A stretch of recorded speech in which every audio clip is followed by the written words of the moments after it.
By the time Van escaped, only 5 years had passed in the outside world. For him, it had been nearly 1,000 years of fighting, suffering, and surviving inside a prison built from blood and despair, all because of the rune carved into his body. The Asura rune was believed to bring ruin to everyone its bearer loved. Yet, for one brief moment, Van thought that fate had finally been proven wrong. A village accepted him, protected him, and gave him a woman he could call his wife. Then, before their wedding had even ended, a single sorcerer slaughtered them all and imprisoned Van to awaken the true ruin hidden inside him. When Van returned, the gentle boy who once feared hurting others was gone. In his place stood someone prepared to tear through bandits, assassins, mercenary armies, and entire kingdoms, until everyone responsible felt the same ruin they had given him. But to understand how Van became the incarnation of that ruin, we first need to understand the power this world worshipped, and the one rune it feared above all others. Runecraft is a sacred power that has endured since the dawn of mankind. Those born into its grace possess a supernatural might that defies the natural order, marking them as the predestined leaders of all living things. In ancient times, the people hailed this power as a divine miracle, a blessing bestowed upon the world by the gods themselves. Yet among the countless runes, there exists one exception, the Asura rune. Reviled as a singular curse, it has been hunted without prejudice, and without a shred of mercy throughout history. Those born with this mark bring ruin, without fail, upon themselves and everyone they touch. 7 years after this incident, in a small village, a few thugs are wandering, asking the villagers, but they didn't know anything. Why on earth would the Asura rune be in such a place? Combed through every shack in this tiny village, so he should get lost now. The thugs relent, angry that these old geezers are so loud, and they go back to their employer, telling him that they've searched far and wide, but they have found nothing. They say there aren't any runecasters in this entire region. The employer just sighs wearily and tells his bald employee to come closer a bit. With that, he begins to drain him of blood before killing him instantly. He apologizes for letting them go on a fruitless endeavor. There's no way the lot of them, with no runecraft or mana, could ever find it. However, he can smell it, that special sweet reek of ruin. In that same village, Van and Linda are called out as the thugs are gone, so they can come out now. Linda is glad to have fresh air once again, and Van lets out a sigh of relief, apologizing once again as he made those weird people come because of him. The man who rescued him says that nobody cares about that. With that note that they are both covered in dust, come to think of it. They always hide down there, don't they? Linda explains that Van likes it there, and he admits as such. This is where they saved him on that day 7 years ago, after all. So this place is his favorite place in this whole village. The man immediately toys around with calling him a precious kid, and also asks how the wedding prep is going. The woman notes that they are mostly done. They start as soon as the sun sets. Sure enough, when the sun does set, they all gather around a big fire, putting on their best for a very special moment. The officiant tells Van and Linda that from this day forth, they are now husband and wife. They should say a few words about their vows in front of everyone. Linda just puts her fist up and screams that she'll make sure he's dry and happy so that he forgets how to cry. That's it. Everyone cheers for her, as she's always been eccentric. But Van just apologizes for putting everyone in a tough spot again today because of him. At the villages he passed through in the past, plague, war, massacres, there have always been disasters that never ended. Wherever he went, the final screams of pain and this despair followed. He could not settle down, no matter where he went. If they hadn't taken him in that day, 7 years ago, he would have already been dead. So he still doesn't really know if it's okay for someone with the Asura rune like him to be here. Before he can say anything more, Linda just punches the ever-living shit out of him, making him fall down. If they were scared of that, they would have never even saved him when they first met 7 years ago. It would be a lie to say they were not worried. But when a real crisis hit the village after that, he was the one who protected them, not anyone else. They decided they should not worry anymore. Even if another crisis comes, they'll get through it together, just like that day. The villagers agree they'll protect him with their lives if they have to, but he is too soft for Linda at this point. Linda's parents know that they should finish the wedding now, and they both exchange one last vow before kissing each other. The Runecraft mage begins to laugh as he is getting really teary-eyed out here. Suddenly, the entire area where the wedding was taking place blew up in a green hue, covering everything in darkness. Van opens his eyes, which have been closed thanks to the light, and sees what he has always seen in the past: destruction and despair all around him. His mind begins to shatter, and he screams as he falls on the ground. He wonders what happened, and why it happened. His mind is not able to accept the death in front of him. Even Parley and Kara, they're all dead. But what is this? Why? Why did it happen? Before he can despair further, the Runecraft mage appears behind him, grinning, and then makes him skid across the ground before he stops in a nearby tree roughly. As he walks with Linda toward him, he tells him to hide well, as his Asura rune might show. If he is all hidden, then he will come. Vaughn asks who he is, and why he is doing this to them, but the Runecraft mage tells him he doesn't need to know. He has special business with him, the Asura rune he was born with. Someone else needs that rune's true ruin to be awakened. First things first, survivors are usually a pain to deal with, so he wiped out every nearby village around too. He should say that it's nothing personal, right? He's just doing what he was told, so he shouldn't hate him too much. This is a pocket dimension prison prepared for him by that very special person in there. 1,000 years, or 10,000 will pass in just a few moments. Time doesn't mean a thing in that place, although he will let him out when the time comes, so he should be good and wait. Not that even he knows when that will be. Before he is engulfed in prison, he sees Linda mouthing off something that makes him cry, even harder than before. Eventually, he wakes up in a bloody and violent place. He wanted to believe not everything was because of a single damn rune, but there was never really a way out from the beginning. In the end, his very existence only ever brought ruin and death from the moment he was born. There was never a way to escape this fate of his. If he had just accepted fate a little earlier, would everyone he loved have lived? Just this once, he allowed himself to dream, to think that things might have been different, that maybe he could have lived a normal life, but that's why they died. His vain hope, his greedy wishes of a normal life, killed everyone. He apologizes again and again and again, until he can't think of anything else, but also begs them not to forgive him. As he continues sitting, he wonders, if a god exists, why would he inflict such a cruel fate on him alone? What good are gods now? He is too tired, and it hurts so much. He doesn't want to live anymore, so he just wants to die as peacefully as he can. However, his mind immediately goes to what Linda mouthed before he got sucked into the prison, that it's not his fault, and that she loves him forever. This causes him to wake up from his self-inflicted death, and he starts to hate himself, as this is all his fault. It was all his fault. And yet what happens now? Peace, the voice says. How dare it? He thinks he has the right to end it. He does not get to die just yet. He still has something left to do. This feeling that has been growing steadily, and is now consuming him entirely. Revenge. The Asura rune inevitably only brings ruin, but he does not care anymore. There is no ruin worse than this. That Runecraft mage said, there's someone who needs the ruin he carries, so he will make them feel it fully. He will show them what true ruin really feels like. He begs everyone to give him just a little more time, as dying can wait until he gets his revenge. To do that, he will have to break out of this pocket dimension. The fake vestiges of the people he killed begin charging at him, claiming that they died because of him. Van doesn't care though, whether it takes 1,000 or 10,000 years. He will have his revenge. He swears it. With that, 200 years pass, and then 400, 600, and he still keeps doing the same thing, fighting. The boy who would walk the Asura's path danced within ruin, yet he still did not know the true hidden power within the Asura rune. Before long, on the eve of the 1,000 years, as he fights an incredibly powerful enemy, he begins to shift. He is drenched in blood at the bottom of hell. Endless agony befalls him, yet the fire of vengeance in his heart is not quenched. The giant beast he is fighting smashes his fists into the ground, pummeling him into the dirt without prejudice, killing him at last. Perhaps he is able to rest. However, something from the past appears in his mind. He asked Linda what her dream was. She said it was to marry him and become his wife. After that, not too much and not too little. One son, maybe one daughter, and a home where they can always come back to, smiling, and a fence around the family home to keep everyone safe. That's her dream.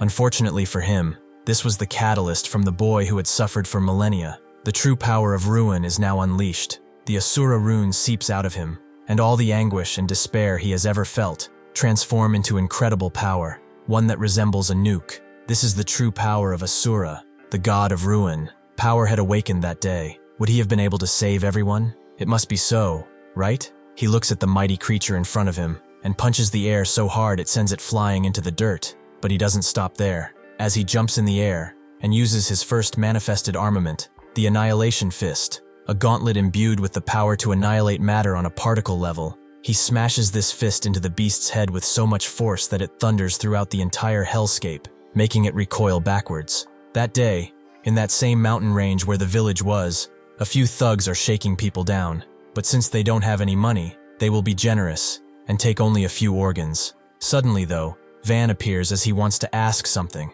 What year is it now? The bandit leader is confused at first, but then pats him on the head with a manic grin and notes that he is a rather curious young man.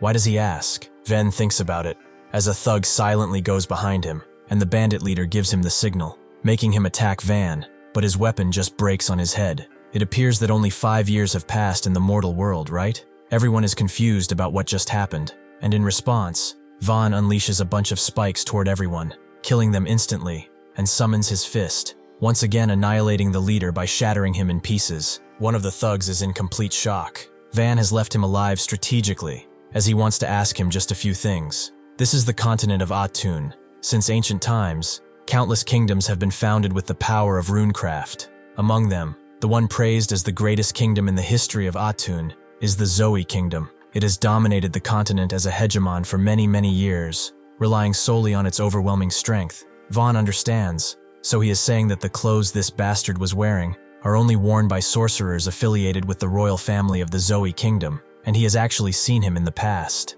The bandit confirms as such. He is extremely serious. How could he possibly lie in this situation? Van has tied him up upside down in a tree and tells him to continue speaking, so the bandit adamantly does so. 5 years ago, a mercenary named Kesarak, who had personal contact with Sir Degiol, the owner of their bandit den, made a request for them, saying that it came from a big shot. He said it wasn't anything special, just finding someone and clearing out a few villages. He would pay lots of money, so he thought this was an easy job to do. He said it was a big shot, but they never thought it would be a sorcerer from the Zoe Kingdom. From their side, there was no reason to refuse, so they accepted immediately. After all, they were bandits, so it wasn't a big deal, right? They cleared them off without a single trace. It was tough to burn all the corpses, because there were so many, so they had to work pretty hard that day. After finishing the job, the sorcerer with the purple head left neatly after paying the money, of course. Among the corpses, was there a girl with orange short hair? The bandit confirms as such. She caught his eye instantly. That corpse was probably burned too. Her face was really pretty, so it was a real shame she died that way. If she had been sold as a slave, she would have fetched a really high price. Suddenly Van remembers the ones he loved, and he naturally takes his anger out on the bandit, killing him instantly. At the Degiol mountain hideout, the bandits are moving a bunch of slaves, pleased to see that they are looking so fresh, and they are pretty rebellious too. The livelier they are, the better they sell anyway, so it's good for them. Suddenly someone knocks at the gate. It's the guy who Van killed last, noting that he's brought drinks, so he should open quickly. As he opens the door though, Van drops the head he was holding, and just punches the guard's head off cleanly. The other guard tries to retaliate in an instant, but Van just blocks the strike, causing the bandit to try and pummel him again and again. Van decides to dodge the incoming strikes before charging up his fist and telling the bastard to shut up with that. He takes them both out, and he begins walking inside, thinking that they're all insignificant pests, and they decided to play bandit, huh? He puts the people he killed down and asks the others where their leader is. As he wants to talk, he has something to ask after all. The bandits wonder if he has lost his mind or something. Does he have no fear? Does he even know where he is? Suddenly though, Degiol himself tells them to step back and get lost if they do not want to die. This guy is a sorcerer with Runecraft, just like him, so this is not an easy opponent. He asks Van what he wants from him, and Van explains that 5 years ago, didn't a sorcerer from the Zoe Kingdom ask them to do a job? A mercenary called Kesarak arranged the meeting. Degiol is surprised he figured out so much from just his men. So what is it that he wants specifically? Vaughn just wants him to tell where that bastard Kesarak is, then he will spare them all. Degiol is impressed. Well, he will tell him where his body will be strung, that is. He tries to punch Van with his power, but he simply meets his strike and pushes him back. Degiol notes that if he wants to lie about sparing them, then wouldn't it be wise to hide the magic power that is covered in killing intent first? He will be the one to die here today. This guy has the blade rune, which arms one's entire body with sharp, hard blades. Van, who has been thrown back, expected as such. It's not easy to solve things through just conversation, right? Before Degiol can even notice, he charges in again and unleashes a devastating gut punch that makes Degiol cough blood. However, he does not relent and charges more power into his fist before trying to crash it on Van, but he just dodges. Seeing that he is acting like a rat, Degiol retreats slightly and begins spinning around, unleashing a bunch of spikes everywhere. Even if he is young, a sorcerer is still a sorcerer. From now on, he will not go easy on him anymore. He wonders how he will feel when he gets torn apart. He probably won't be able to move a single step. However, Vaughn simply walks through the Valley of Blades, shocking him. How can he just let himself be cut like that? He tells him to stop, making him laugh. This kind of itch, these little scabs and scratches, cannot be considered true pain. Daegyul appreciates how passionate he is, so he changes tactics. He raises himself high in the air before putting all of his power into his fist, making it much larger and much more deadly. He wonders if he can survive something like this. But Van knows that at best his skin is peeled off while he will still live. The only thing he needs to do is cut off his nerves. This is shallow. This level of pain is way too shallow. The swamp he fell into that day, the hellscape he survived, could never be compared to this shallow experience. He meets Daegyul's punch with one of his own, and pushes so hard that it gives the bastard no time to react, and kills him instantly with the punch that goes even through the mountain, clearing up the sky with a rather beautiful circle. Van lets out a sigh of relief. He hasn't pushed himself that far in a long time, but now they shall pick up where they left off. Before long, most of the bandits are killed. He has naturally left one alive to speak, so this bastard called Kesarak is in the Nordia kingdom right now. The bandit confirms as such. He vows that he is speaking the truth, but also wonders if he will spare him as promised. Vaughn wonders when he ever promised such a thing, scaring the bandit, but then he laughs, claiming that it was just a joke. The bandit sheepishly laughs too, thinking that it was pretty funny. But before he can excuse himself, Van just kills him. He meant sparing him was a joke. Why was he even laughing? That night, as he begins walking, he thinks that if he had his way, he would just go and invade the Zoe kingdom right now. But he can't just believe these bandits and act. Even if it takes him some time, he will need to meet that bastard Kesarak and confirm it himself. So he begs everyone to wait just a bit longer. In return, this is his small present, because he lacks any artistic sense. Even if they don't like it, they should be satisfied with this for now. After all, this is just a small achievement in the revenge that will be coming. He throws a torch, burning the effigy of corpses behind him, and thinks that it's time to go to the Nordia kingdom. He makes his way to Nordia kingdom with relative ease, and on the Guild Street, in a very, very dark alleyway, he punches out the last of the thugs he met. The last guy, who is barely conscious, explains that Anna Dalton knows everything in this city. Van understands, but they really should have started talking from the beginning. Well, he should thank them for the info, right? At least they were able to give it out through their screams. For his next step, he will have to find out where that woman is. In a situation like this, he cannot afford to delay even for a moment, because there's no guarantee that something like yesterday won't happen again. The day before this, his magic power suddenly began to run wild like crazy, but nothing like this happened while he was locked up. Magic power is an unknown particle that cannot be seen with the naked eye, but it is spread throughout the entire universe. A person who accumulates this magic power floating in the air within their body and manifests the ability of Runecraft through the accumulated magic power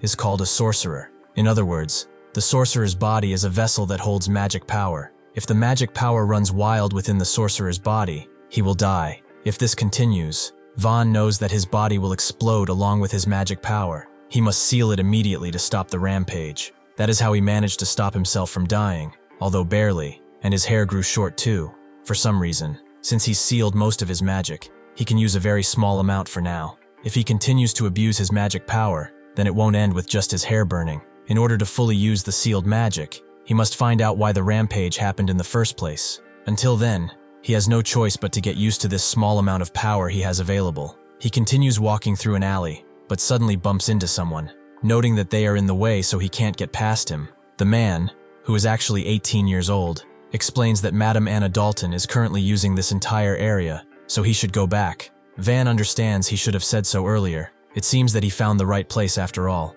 With that, he punches the bouncer away, not to kill him, but simply to knock him out. With that, he walks inside of the place, telling him to stay asleep for just a bit. As he enters, he is met with 3 people who wonder who he is. They told the owner not to receive any guests today. What is that bouncer even doing? Not being able to stop a kid like him. He explains that he is looking for a mercenary named Kesarak. He heard that there's someone here who knows that bastard. Some woman is surprised to think someone would dare go around calling Sir Kesarak by his name. Does he know that he will likely die without anyone knowing if he continues like this? Vaughn doesn't pay them any mind, but seeing her reaction, it seems like he's found the right person. He wants to know everything about him, and Anna thinks that he really is a crazy bastard and tells her guardian to rip off his mouth and bring it to her. This is Anna Dalton, Nordia Kingdom's #1 black market information broker. Her guards immediately agree and begin surging with mighty power, transforming their bodies completely. until they all look straight out of a furry convention.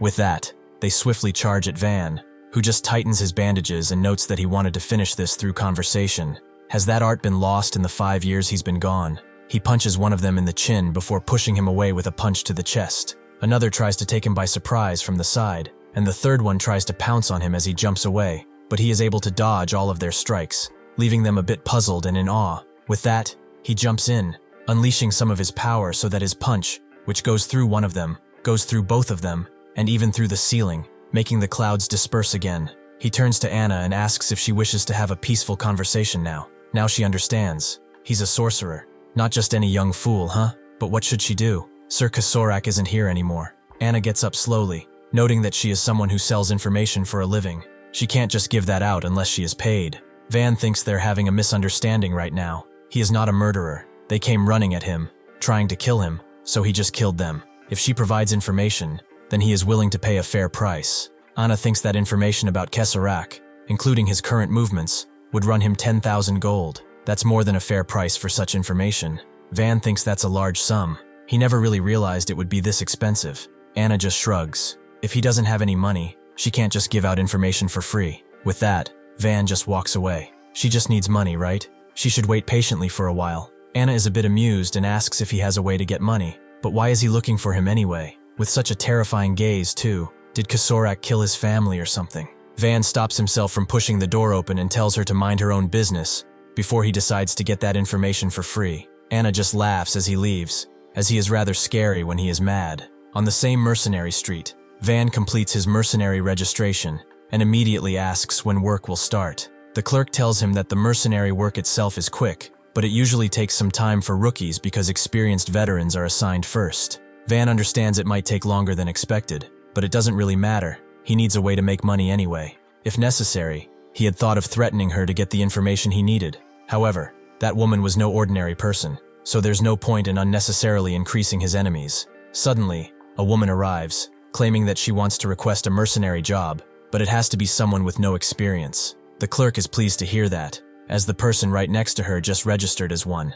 Van confirms as such. He is the rookie who just registered, and the woman is pleased. Her request is rather simple. He just has to take responsibility for one night. This is Leon, 18 years old, and Van and the clerk just kind of stare for a while before Van calls her a crazy woman, and the clerk suggests a brothel if she wishes to get something like that. Leon explains that it's a misunderstanding. She was just trying to hire an escort, but Van just walks away, not interested in being any kind of thing for her. Leon tries to stop him, noting that he should listen to the compensation first, and then make a decision. Suddenly someone else approaches, a much larger brute, and asks how much the pay is. Leon explains that it's 10,000 gold, making Van stop in his steps. She apologizes to the man, but she can't hire a veteran mercenary with a well-known face like his to do it properly, so she should reconsider. He is much better than that kid would be, both in and out of combat. He begins grabbing her, finding it frustrating that he is trying to give her help, but she doesn't want it. Suddenly Van approaches, calling him garbage and telling him to get his hands off her, his precious employee, as filthy trash hands like his do not deserve that graceful touch. That night, somewhere in a dark forest, a village is being overrun by a man pleading with the bandits to at least spare his son. Naturally, they do not, and they report to their leader that these were just peasant houses, nothing worth cash. However, if they harvest the organs, the take should be decent. What do? Their leader tells them to do as they like, but more importantly, they should remember the job they took yesterday. They are snatching up the daughter of the Leon household, right? The support confirms as such, so the bandit leader tells him to pick the 3 best men and keep them on standby at all times. They should also hang this guy up and head out right away. The support net confirms as such, so he will have them on standby immediately before he can move, though he suddenly gets a smack from the leader and asks if he messed something up. Merkel says it's not that. It's just that one of these people, strung up alone, won't satisfy him at all. If they dissect him the same exact way and hang him next to him, it would be just perfect. The subordinate can't do anything to disobey, even if he wanted to, and the night is filled with his horrified screams. Inside the tavern, Van eats with Leon, who eventually smashes her fist on the table, being very unsatisfied with something. Van asks what it is. Does the food not suit her taste? Leon wonders who could swallow food in a situation like this, and he should also stop using that person as a chair. Van is a little confused that she wants to try sitting on him, but Leon says it's not that. She just wants to let him go. She thinks that this guy is a bit rough but extremely skilled, considering he beat up a seasoned mercenary. He is also a newbie with no paper trail, exactly the kind of merc she wanted. Van thinks the person's seat was comfortable, but Leon tells him not to use people as objects. Van understands and notes that they should go back to business. She hired him as an escort, so how far is he taking her exactly? She explains that they will go to the border of the Uhuana kingdom. They'll cut through the forest, so they'll be getting there in a day. Van doesn't understand why she would spend 10,000 gold on a simple escort. He's got a bad feeling this ties into something dangerous, like a scion of a powerful family house or a fugitive. He is not doubting her identity, but just in case, Leon explains that she is simply the only daughter of a somewhat wealthy family, and her father just dotes on her terribly. Van really doesn't know what to think about that, but when Leon notes that if he's too suspicious, she'll go somewhere else, he immediately sits back down. Suspicious. How could he be so rude to his precious customer? He asks when they will depart, and she says the sooner the better. So Van tells her that they will go right now, as he wouldn't want to waste his client's valuable time, right? She agrees, and with that, they make their way through the Gaseoso Mountains. As they continue walking, Leon notes that they are about halfway there, and she's also glad that this has been peaceful so far. So good. At this rate, they will reach safety soon enough. Perhaps hiring a merc was too much. Suddenly though, Van puts a hand up and tells her to hold it, as he definitely felt something, which was mana. He also heightens his senses and hears footsteps springing toward them. 3, 4, and one of them, especially dangerous, a sorcerer. He can see that sorcerer, but Merkel just unleashes a strike towards him and notes that picking is a bad habit. Suddenly Van is almost overwhelmed by a strike, and he grabs Leon before dashing away from the blast. Merkel lands gently and tells his men to capture Leon's daughter alive. The other guy can die. Leon asks what this is, and Van guesses it was just a warning. The real strikes are probably coming. Sure enough, from his right side, the 3 assassins appear, with 2 holding Van in place, while the other goes for Leon. Seeing this, Van deflects the strikes of the 2 assassins, and goes for the one who tried to grab Leon, smashing his foot into his belly roughly. With that, as the other 2 assassins try to get him, he dashes away and grabs Leon again, putting her near a tree, a more secure position. He sighs and tells Leon that from this moment on, under no circumstances will she step from behind him. Leon immediately agrees, seeing that he is getting rather serious, and then asks who they are. Are they bandits, perhaps? The assassins tell him to leave the woman and back away quietly. If he does that, they will let him go. Van tells them that he will if they have 10,000 gold. The assassins call him a fool and charge in, using their combined powers and dual strikes to try and overwhelm Van, but no matter how hard they try, just with his fists alone, he begins countering each attack, not one of them actually grazing him. The dangerous assassins back away slightly. They were on edge, thinking he was a rune caster. But is he just a brat? Van asks where this came from. He was just being careful, but apparently that was needless. He did not expect them to be so stupid. Just with a bit of his power unleashed, he dashes in and unleashes a flurry of blows, which the 2 assassins immediately try to counter. But the sheer force Van is exuding blasts them away, soon enough shattering them into pieces like porcelain, creating a blast to the forest that permeates throughout, leaving only their feet behind. Van thinks that they are just a bunch of clowns, and Leon is shocked. This guy looks much younger than her, so how can he do something like that? If her father saw this, he would be shocked and thrilled at the same time. Merkel comes out of hiding, noting that rune casters often gauge each other's mana, and the amount of mana often matches the caster's skill. Van wonders how long he would stay hiding. Finally, he shows himself. Merkel was not done. That is why he is still just a kid. So how does he have mana on par with his? Was he born with it? Maybe he should dissect him first, since a caster like him must have splendid organs. This is the mad anatomist Merkel. He is the leader of the criminal gang, Merkel Gang. Big shock. They are perpetrators of murder, kidnapping, human trafficking, and other heinous crimes. He is pretty merciful though, so if he hands that woman over nicely, he will dissect him without pain. Van tells him to buzz off, so Merkel just tells him to die, unleashing a mighty strike. Van grabs Leon's attention, and notes that about her being an ordinary merchant's daughter. That was a very big lie, wasn't it? Leon tries to come up with an excuse, but Van just grabs her and tells her to save it. He puts her in front of the strike, making her cheeks blow out, and Merkel is pretty shocked too by what he is seeing, and by the fact that Van holds no remorse at all. After Merkel is barely able to redirect the strike, both Leon and he scream out, noting that they almost died. Merkel asks if he's not her bodyguard, and Leon agrees. He's a damn lunatic. She is his employer. Van is filtering all of that out though. He saw that twist in direction, in that fleeting instant, when he put Leon in front. This guy is a sorcerer skilled in the manipulation of mana. It seems his goal isn't to kill his employer but to capture her alive. Is he trying to kidnap her? Maybe that's it. He notes that he will overlook this transgression this time, even though Leon notes that he basically just tried to kill her. Van once again ignores her and tells her to stop arguing. He is going to throw her now. She will land safely on her own and stay hidden like a mouse, right? Leon agrees, but before she can wonder what she means by throw, Van grabs her by the top of her robe and throws her away like a quarterback, making her whistle through the air. Merkel asks what he thinks he's doing and jumps away, trying to rush toward Leon, but Van has just grabbed his foot before he can make it and holds him in place, unleashing a devastating punch that allows him to move in with another deadly uppercut. This makes Merkel skid on the ground and laugh audibly. Van is confused. He is sure that those strikes landed. However, it feels like they were blocked by something. Merkel has the psychokinesis rune, which manipulates an object's physical state using mana, the ability to discharge power in an instantaneous burst, like a shockwave. He tries to take Van out with one of these blasts, but dodges, and Merkel takes advantage of this by rushing in with a punch, which Van has to block. He knows that hand-to-hand combat is dangerous, considering this guy has a psychokinetic energy ability. However, there is nothing else he can do. He steals himself onto the ground and unleashes another punch, which Merkel blocks. He tries to grab Van, but he dodges, and instead unleashes a blast, which does not appear to have hurt Van at all. He tries to hit him again,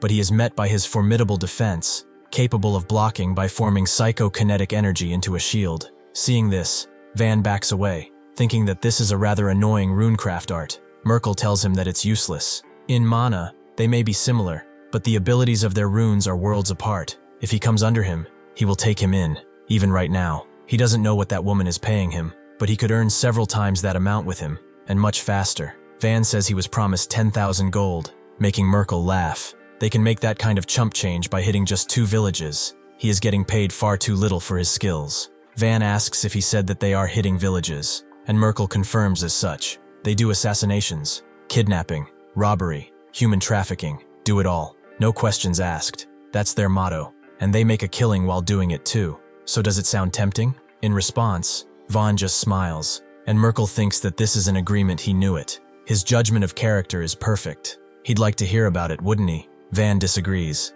He is laughing at him for being so pathetic to think he was actually having a conversation with a vermin dog like him. He has made up his mind now. He is going to tear him limb from limb until he becomes unrecognizable to the rest of his subordinates. Van begins pummeling his barrier, but he doesn't get it. He told him that he cannot break through.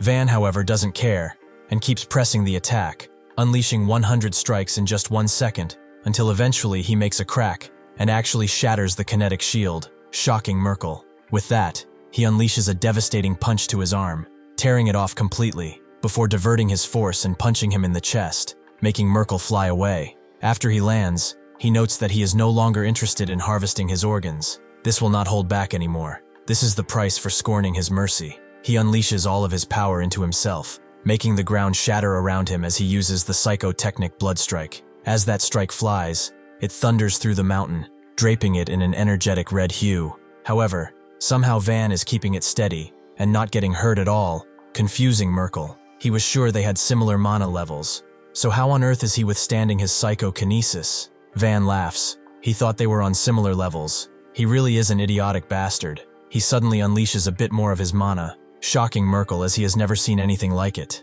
This is the mana of a monster. Van is, however, done playing. He tells him that he will fall into hell, and they will meet each other there once again. With that, he unleashes the devastating Annihilation Fist, hitting Merkel a bunch of times before unleashing one final strike that goes through his chest. Van simply grabs his bandages and ties them up on his hands, letting Merkel suffer the consequences of his strike and blow up in a much brighter and much more powerful force. Now it's time for him to fetch his little employer. Pattern magic. It ranges from the power to arm the entire body with blades, the power to transcend space and time, and even the power to split the earth and pierce through mountains with ease, to defy the laws of the universe and surpass the laws of physics themselves. These supernatural powers defy all, no reasoning. Among all those countless pattern magics, there exists the one known in history as the worst pattern magic. Because of the path of the boy who possessed the pattern of Asura, a new history on the continent of Atun has begun to awaken. Eventually, Van finds Leon as expected. She's safe. She immediately gets up in his face, asking if he's gone crazy. What the hell was he thinking? Suddenly charging in like that and throwing her away too. Van smashes his fist through the tree near her head and notes that she was hiding something from him, wasn't she? Before she can answer, he just sighs and notes that he is not that curious. He has safely escorted her as promised, so he just wants payment. Leon agrees and hands him the 10,000 gold. And with that, Van goes on his way, but Leon stops him. He looks behind, but then she decides not to say anything. She'd like to take him all the way to the family estate. However, she cannot drag such a young mercenary into the war. It's a shame, but it cannot be helped. First, she needs to hurry up and get back to her family. Van also makes his way to the third residence of Anna Dalton in the Kingdom of Nordia and hands her the cash, throwing it on the ground.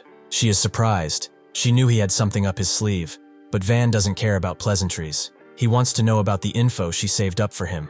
Anna agrees, but she will only take half the payment, making Van ask what she is getting at. Anna explains that she has failed to pinpoint Kosorak's whereabouts. That man is thorough beyond belief. Instead, she will tell him about someone who knows both information about Kosorak and his possible whereabouts. Van sighs and tells her to just spill it already. Anna asks if he's ever heard of a mercenary group called Tez, and Van hasn't, so she begins explaining.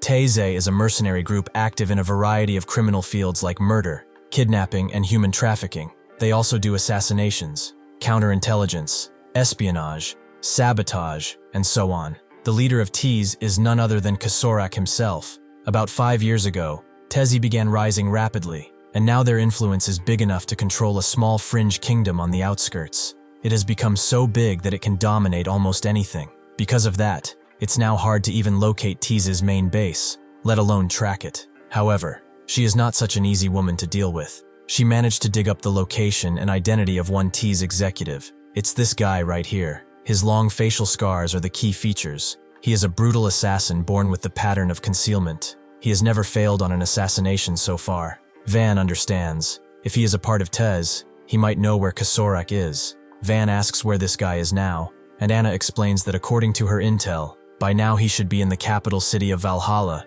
in the kingdom of Bogra. Sure enough, he is right there, and at the Merkel gang headquarters. Only disaster lies in front. A picture taken straight out of a horror story, and inside too, with hundreds of bodies lying strewn, in all kinds of twisted ways. The remaining men try to run off, but they are easily caught and dispatched without prejudice. One of them wonders why he is doing this to them, and he doesn't really know. He is just following orders. They probably failed a mission or something. It seems Kosorak put their trust in them, and they failed. The man explains that this is only because no one told them there would be a monster-like guy as the bodyguard. Thanks to them, they lost their leader. The executive does feel bad about that, but even they didn't think Merkel would be taken down by some backwater mercenary. The man is confused. All this slaughter for just one failure? Is it not too much?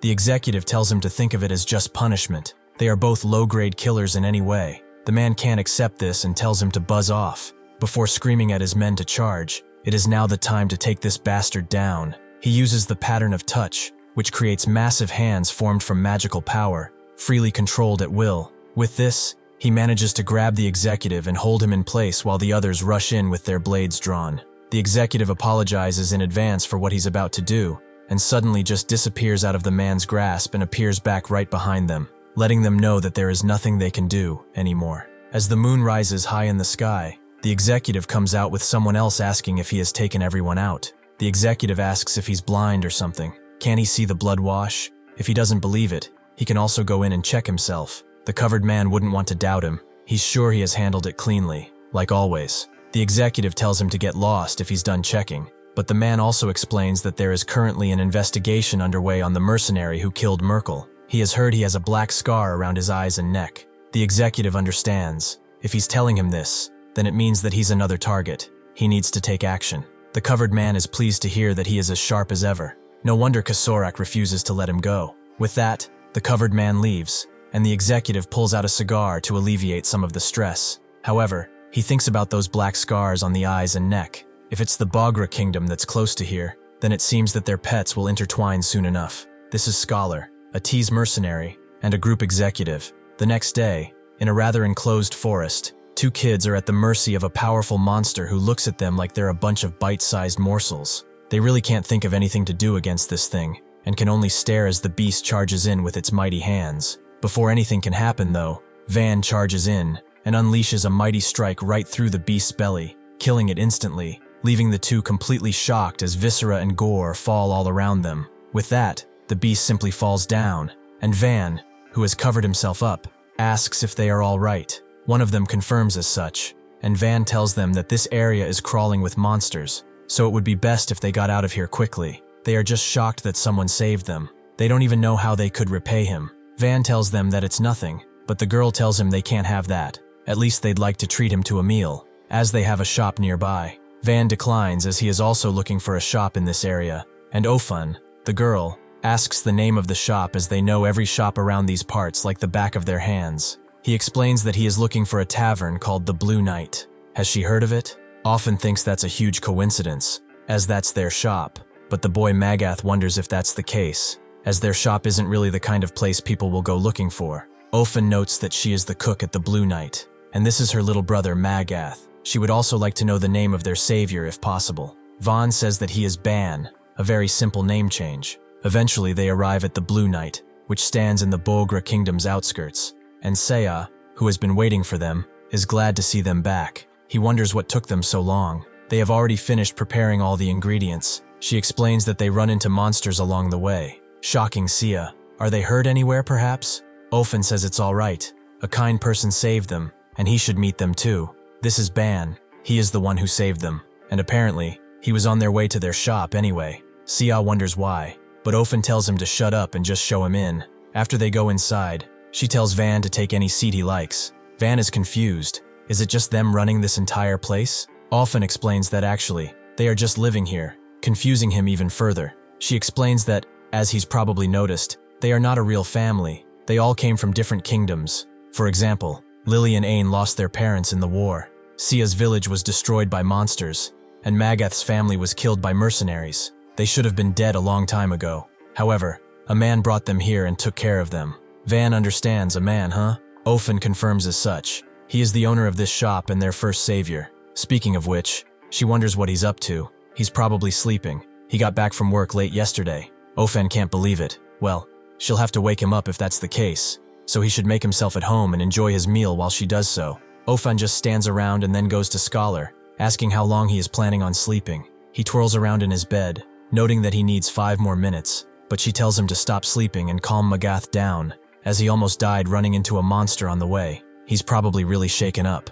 This makes Scholar immediately get up and ask if they are all okay, and she explains that they're fine. A kind person saved them. Coincidentally, he was also on the way to their shop and saved them too. Scholar understands he can't just lie here if that's the case. He should go and greet them at least. She confirms as such, and points him toward the man, Van, who is now sitting at a table with his arms crossed. Scholar approaches him and says that he heard he saved some of his children.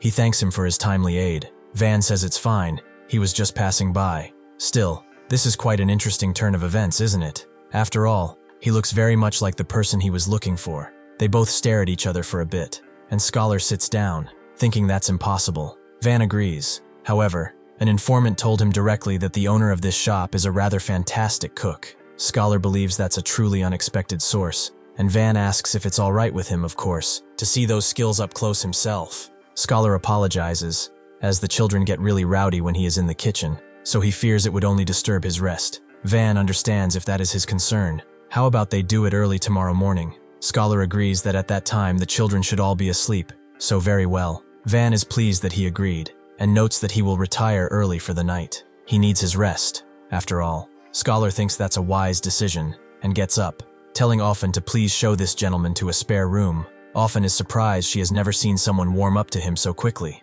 What's gotten into him? Scholar doesn't face her, but his face is filled with rage, and he explains that perhaps they are just the same kind, so they naturally understand each other. Ofan shows Van to a room, noting that he can sleep here, and if he needs anything, he can also go ahead and ask them. Van tells her not to thank him, as it's not like he saved them on purpose. Ofan is left speechless and finds it strange. Scholar said the same thing when he saved her. Well, she will leave and let him rest. That night, naturally, Scholar makes his way to Van's room and tries to assassinate him right there and then, but Van simply grabs his blade and smashes him away. He has been waiting rather patiently for him to act, and it seems he has chosen a rather opportune time. Before all this, Scholar reported back to the covered man, noting that the caster suspected of killing Merkel was in his tavern right now. The covered man was actually pleased that it saved him a bunch of trouble. He should summon him there immediately using the formation. Scholar told him to wait. If he senses him, he might just run away. He will make sure he can't move around before he summons him. The covered man understood, but he would be waiting rather impatiently. Van notes that he can't believe him. He's taking care of children, but secretly killing people like a rat. That is absolutely disgusting behavior. Scholar apologizes for not being a better adult for him, but Van tells him to save it. He just wants to know where that bastard Kasorak is currently. Scholar is shocked. This bastard came here already, knowing everything about Tez. Whatever the case though, he cannot just tell him. Van expected an answer like that, but he wants to see if he can still say that after he cuts off his limbs one by one. Scholar gets in position too, and tells him that if he turns back now, he will pretend that he never saw him. Van is a little confused. Then, who was it that just tried to kill him in his sleep? Scholar understands. If that is the case, then they will do it like this. He suddenly activates something, which is a formation that goes around the whole room, and immediately takes Van somewhere else, which seems to be a rather pretty-looking cave, although it looks more like an arena. He knows what this is. It is a formation. He has heard a few mentions of it from time to time. Formations are Runecraft power inscribed into letters or images with mana poured in.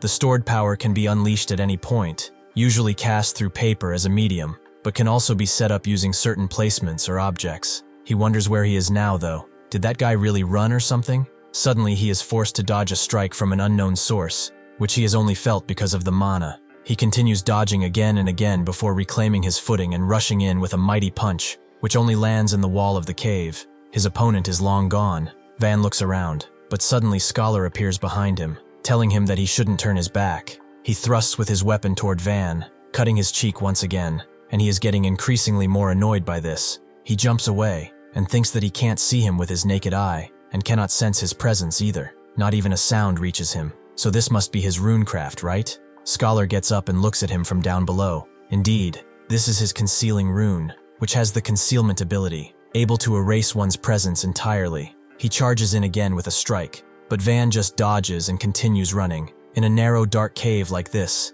dodging attacks is hard enough, but locating him is even harder. Scholar hits the ground again, Van using only the wind to dodge, and thinks that even so, this does not matter. He charges in. Scholar, thinking that he does not see him, however surprising even to him, goes straight for his body and clasps his hand around his neck. As he hoists him up, he tells him that hiding his body will never help, as he can still see his mana after all. This is the second manifested armament, Truth Eye, eyes that can perceive even the faintest mana, undetectable to normal senses. Scholar thinks that this is impossible, and then smashes him into the ground roughly, creating a crater throughout the entire cave, threatening to cave it in completely. Scholar sits down, completely defeated, and explains that in his 40 years as an assassin, he is the second runecaster to find him with mana alone. Van asks where Kasorak is, but Scholar changes the subject. What did he think about his kids? They were adorable, weren't they? Though orphans have been a bit scary lately. Van doesn't care about his sob story. He grabs his hand and rips it apart, telling him to say where Kasorak is, or he will begin ripping out a lot more. Scholar understands it's under Kasorak's order that he has slaughtered countless people. He is a man beyond forgiveness. Van is getting annoyed. If he would like to confess one more time, then he will rip off his remaining arm. Scholar was not done though. Even if everyone else condemns him, even if they only see the killer, he cannot die yet, not until he has protected the children, so he wants to apologize in advance. He pulls out another formation, and the covered man arrives on a wild beast, which punches him straight in the guts and sends him flying. The covered man is glad that he has finally found him, the runecaster who killed Merkel. He must say it is an honor. Van is getting annoyed and unleashes more of his mana. Couldn't he see that they were talking? Who the hell is he to interrupt? As Van was thrown away, he felt that the monster thing got in pretty deep, cutting his side quite roughly. The masked man takes a look at Van, and, just as expected, he has black scars on his eyes and neck. The fact that he even drove him this far makes it really seem like this is the person who killed Merkel, doesn't it?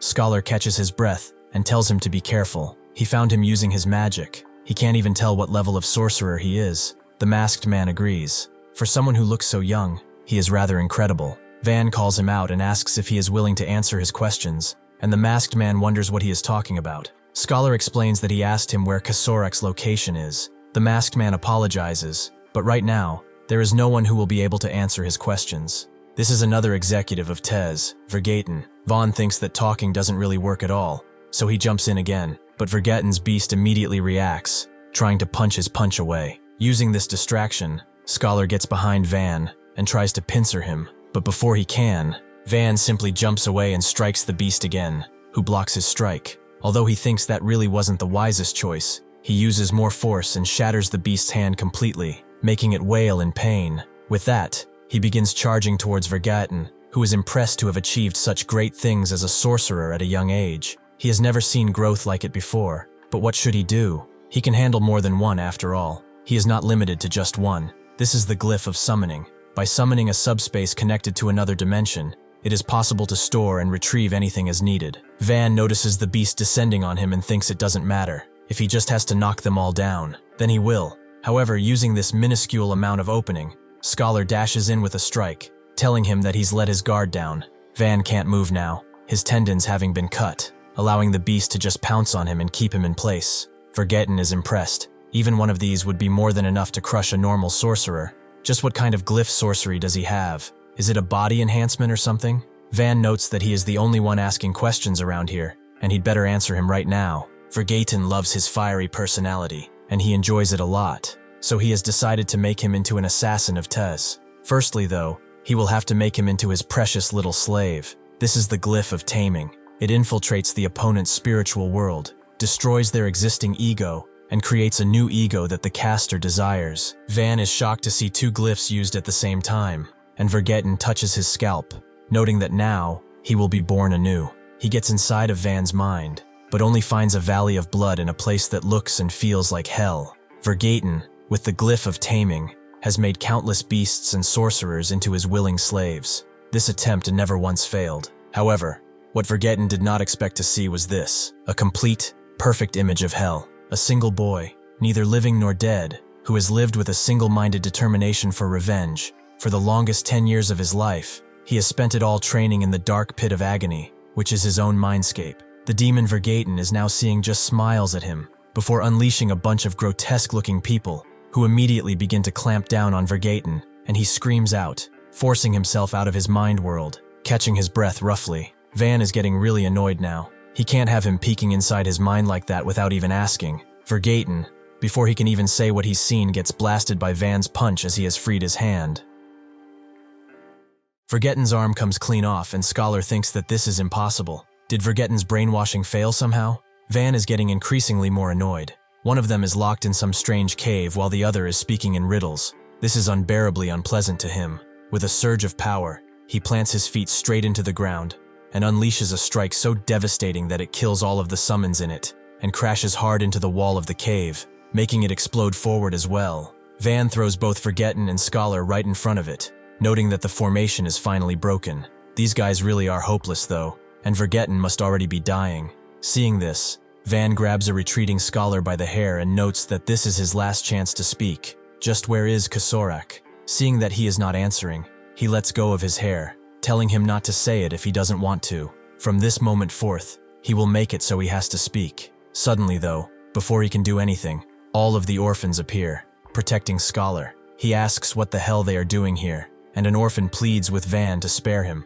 Van notes that he has not killed him yet, of course, though he might die during the interrogation, although he does not know. What he does know is that it is far better for them to just get lost, because he might kill them first. Suddenly, another orphan rushes in, attacking his legs and grabbing his arm. Van asks what he is doing. Is he not going to get off of him? The boy tells him just to leave them alone, and everyone agrees, pleading with him to leave them all alone. But Van has no intention of doing so. He pushes the boy to the ground and prepares a strike. He will have to kill them first. Before he can unleash the strike though, Vergaten, using his other hand, begins to summon again, unleashing a bunch of octopus-like sharp tendrils towards Van. He is surprised to see that he is still alive and crosses his arms to defend himself. The strikes, however, suddenly change course and go towards the orphans and Scholar, hitting all of them at once. Seeing this, Vaughn charges through, aiming to catch Vergaten, but he thinks that it's too late. He can't even pull himself into his dimension, so he escapes with milliseconds to spare. Van, however, has taken a trace of his mana. In his dimension, Vergaten thinks that, since he killed Scholar and those meddling kids, There is no way the information about Kasorak will leak. He went through a lot because of that brat. A sorcerer whose inner self is made like that.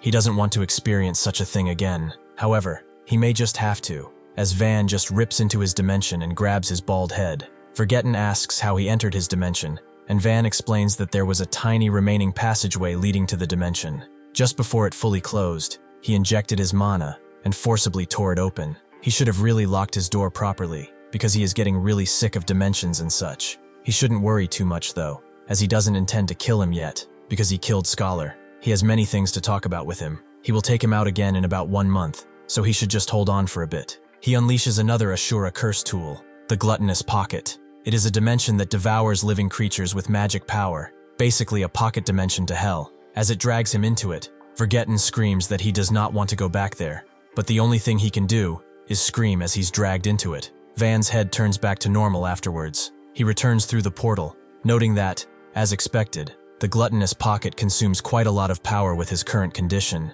Using it even once is pretty risky. He falls on his knees after getting out of the portal and looks around. It seems that everyone has died. He has secured the hostage, and the hostage will definitely give him some necessary information. So first, he needs to get out of here and recover his magic power. Before he can, Scholar, who is somehow still alive, tells him to wait, as the orphan can still be saved, so he should please just save her at least. Van just looks at him for a bit, his cold, calculating eyes betraying nothing. That same night, a few more executives appear, with one of them noting that a fierce battle took place here, it seems. Forgetten's arm was cut off as well. To think that someone would dare to kill 2 executives of Tez, that guy must have been utterly insane. The one with purple hair asks Mongo if he can track down the culprit, and he notes that he has a faint scent, but the smell still lingers. He was here until yesterday, it seems. The one with purple hair tells Rabin that he should go report this to Kasorak at once, as he will track the bastard's trail together with Mongo. A bunch of men at once agree,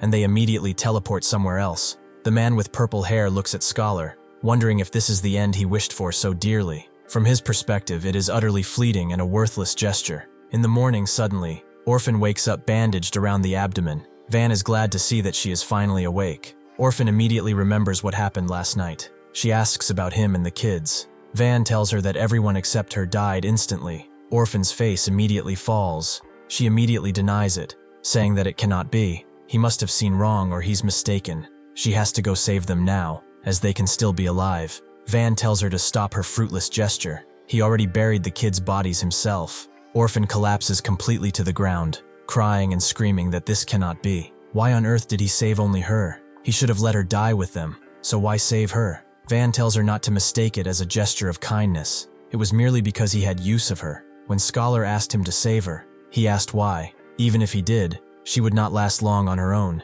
She would be torn apart by monsters or killed by bandits. Scholar then revealed that Orphan knows about Kasorak and Taze. She would provide him with information in his stead. Scholar bowed his head once more, telling him to take her alive and deliver her to a village. She is a strong and lucky child. After that, she will surely live on her own. Van wonders what he should do if she knows nothing about Kasorak, and Scholar told him that he could kill or spare her. He should do whatever he wants, but at least save her. Van agreed, and that's why they are in this situation right now. However, he does not have time for her wallowing. He grabs her by the neck and apologizes for being so forceful, but he wants to know about Kasorak right now. Orphan explains that it's the Barkan kingdom he is looking for. Kasorak will probably be around there. The last time he came to see Scholar, he was heading to the Barkan kingdom on a commission from the king.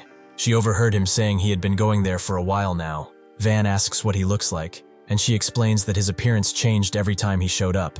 It must have been the power of his emblem magic. Van asks if she knows about the emblem magic that he has, and she doesn't know the details. Scholar said that he was a sorcerer born with 3 types of emblem magic. It is so rare that even on the continent of Atun, only a handful of these people exist. Van thinks that this could really be troublesome and drops her to her knees, noting that there is no time, so she should tell the rest on their way. Orphan asks where they are going, and Van notes he made a deal with the Scholar to escort her to a village. She should consider it repayment for the information she just gave him. They are leaving right away, so she should get up already. As they do so, Orphan's eyes take a while to adjust to the sun, but upon adjusting, she sees that there's a pretty large boulder in place, along with a few other smaller ones. Van explains that, as he told her, he buried all of the bodies here. They are under this stone. Only in this way will grave robbers or monsters be unable to dig up the grave. These children bore no sort of sin, so he had no reason not to bury them. He will allow her a moment of respite to say her goodbyes,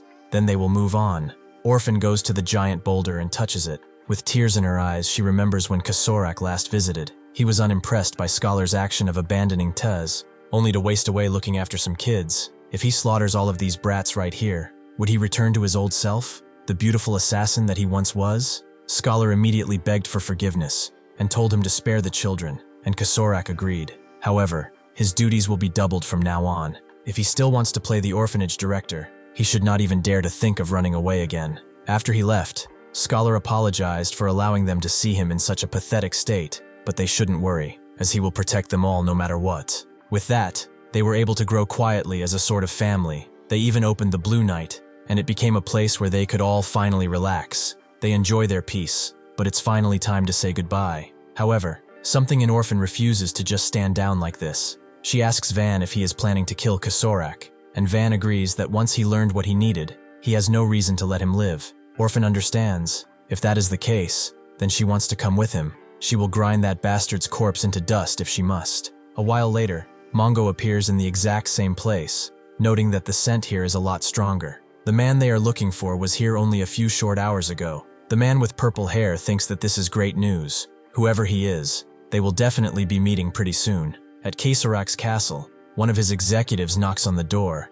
noting that he is here to report immediately. Kasorak knows that Scholar has failed. He raised those who used to wallow like trash in the back alleys, with such care, only for them to end in such an unbeautiful way. He should tell Mongo and Tomoto to hold position even if they find the culprit. Since this is a pretty crucial moment, it would be best if no further variables arise. The executive asks if he should step in personally. Then, and Kasorak says that there is no need for him to move. For now, he will be heading to the Barkan Kingdom, and will leave all the trivial matters to him. Surfer bows his head, and notes that he will keep that in mind.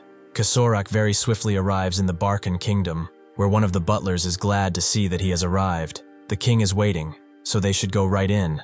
They go to the throne room, and Kasorak bows his head, lightly apologizing for being so late to the meeting. The king says it is fine. More importantly, did he handle what he entrusted him with? Kasorak agrees, just as he wished. All the core sorcerers of the Aran Kingdom have been quelled, he may rest assured. Then, about the promised payment, they should settle their accounts right away. The king, however, knows that a certain problem has arisen. If the fact spreads across the continent that a kingdom brought in a very notorious mercenary corps infamous for handling only vile work, what does he think will happen? Just thinking about it gives him a migraine headache. The doors close behind Kasorak roughly, and he asks if he means he wishes to silence him, to wipe him out. The king explains that from the very beginning, there was never any payment promised to him. A lot of money has already gone into the making of the palace. Kasorak begins to laugh lightly, before going into a full-on laugh that is heard throughout the castle. The king wonders, has he finally gone mad after seeing death before his eyes? Kasorak stops his mirth,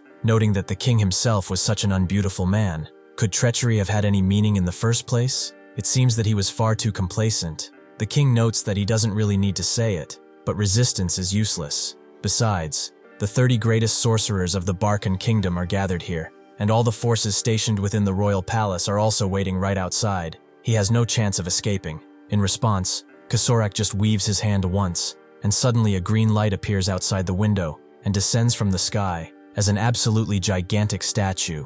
Its power immediately begins to eviscerate anything in its path, with nobody being able to hold on.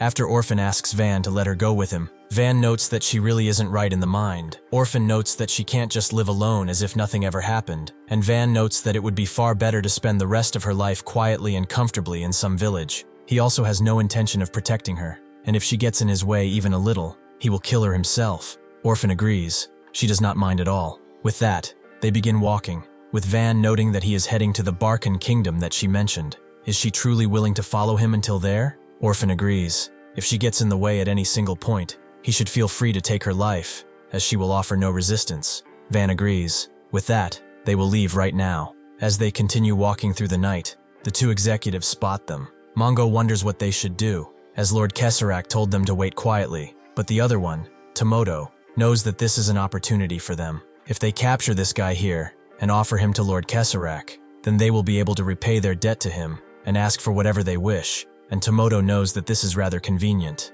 Then they will simply keep following this bastard, and look for a chance to kill him for sure. As they continue walking, Orphan says they probably passed it at least 3 more times. It seems that they are lost. But is this that forest? It can't really be. She heard a story from a scholar when she was younger that this mountain range, where they set up their tavern, was the nest of a demon beast in ancient times. The entrance to the nest is called the Forest of Moor. Once one enters it, they can never escape.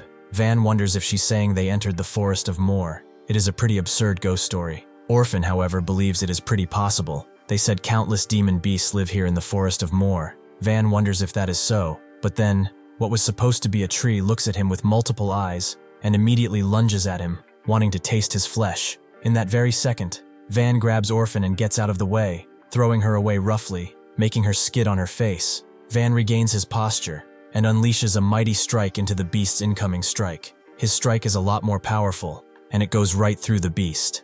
He looks a bit at Orphan and notes that if she wants to live, she should hide herself as well as she can, as it seems that the ghost story that she just told him might be real. With that, and the screams of another tree monster, the fight begins, and it only ends well into the morning, where Van takes out the last of them. He tells Orphan that she can come out now, and she does so, but she also wonders if he is all right, which he confirms. However, something is strange. His mana is being consumed a lot more severely than usual. It feels like this forest is trying to drain it all away or something. His vision begins to swim, and it seems that he is even having hallucinations. Just what kind of forest is this anyway? Suddenly though, Tomoto lands behind him and calls him a foolish bastard. The moment he stepped in here, it was already too late. He charges in, with Van dodging his strike and wondering, what the hell is this? However, Tomoto does not stop there. He hooks a leg around Van's neck and grabs his arm, putting him in a headlock. Van's body now has no strength because of the hallucinations, so he can't put up much of a fight.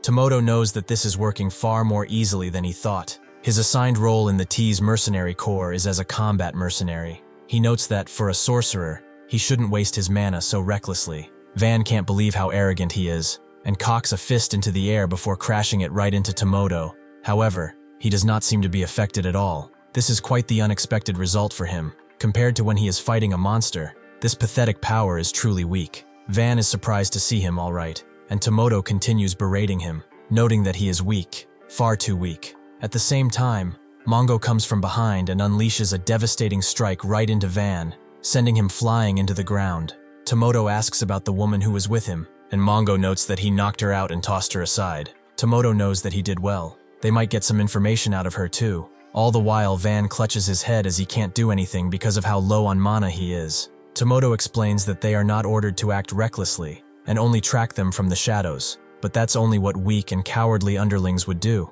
Mongo agrees they are strong, not weak, and Tomoto likes that he knows as such. They still have to avenge both Scholar and Vergetten. Van rushes in with another strike, but Tomoto blocks it while Mongo strikes, punching him right in the gut so hard that it sends him flying into a tree again. Mongo does not stop there as he rushes in to finish the fight. Van's eyes suddenly open wide, and he jumps high in the air, unleashing a devastating strike into Mongo, but it seems that Tomoto has gotten in the way just in time. A long, long time ago, there was a tribe that spread fear across the entire continent. They were commonly known as the Perfectly Armed Ones, the Cataphract tribe. From their ancestors to the present generation, all members of this tribe possess only 2 markings, the Mark of Armor and the Mark of Fist. The Mark of Armor sorcerer blocks all incoming attacks, while the Mark of Fist sorcerer crushes the enemy in a single blow. This is a combination of a shield that can block absolutely everything, and a spear that can pierce absolutely everything.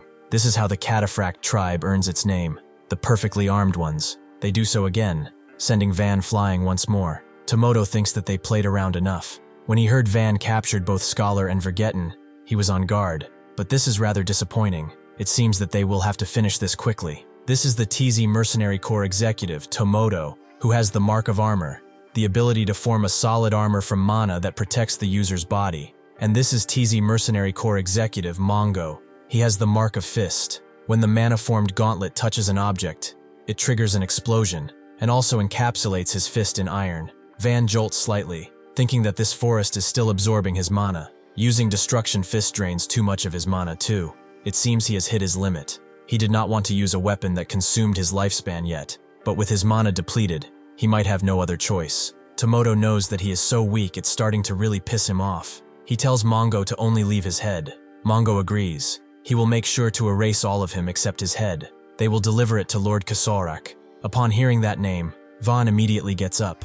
They are from the Teze Mercenary Corps too, huh? This is really perfect. He is pretty exhausted right now, so he will only ask them once. They should tell him everything they know about Kasorak. If they answer obediently, he will let them leave, as he has no quarrel with them. Tomoto calls him a filthy insect. Something a weakling like him should never mutter like that. Tomoto charges in with his power, and Vaughn knows talking will not work with people like him. How awful. He puts his hand down, reaching to the ground, and a portal of flesh screams open, with a sword piercing through. Actually, it's two swords, a double pair of demonic blades. Since they refused their last chance, they should not blame him for what happens next. If they are true warriors, they should be ready to die at any point, right? The necro daggers are the third weapon from the Mark of Asura, and Tomoto can immediately feel the southern ominous energy from them, and from Van, too. He can see that an attack is coming, and sure enough, Van charges in, attacking his shins with a low attack. Surprising Tomoto,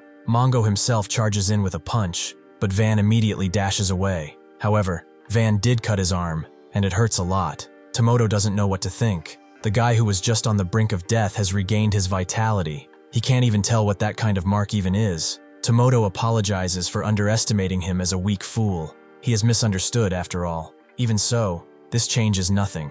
They both charge in at once, and Van simply rotates in place. With an upward cut, he strikes Tomoto and then uses that same momentum to rush through, unleashing a bunch of strikes on them both at once, cutting their flesh. Tomoto looks behind, wondering where he went, but Van is right in front of them. He trips Mongo and attempts to kill him, but Tomoto rushes in, blocking the strike by catching it in his chest. He thinks that he finally has him, and tells Mongo to crush him, but Mongo cannot move anymore as a dark mist permeates from him. Tomoto himself kneels on the ground as he feels something. His mana is draining away completely. He asks what kind of trick he pulled, but then he sees something at his feet, a bunch of restless souls. Van notes that this is his victory. His body won't move, will it? The necro daggers are daggers inhabited by necro spirits that feed on mana. Anyone caught by these blades will have these spirits latched onto them, devouring their mana and weakening their mark techniques. Vaughn explains that these kinds of spirits devour any mana they can find until they are full. Until then, they will never stop.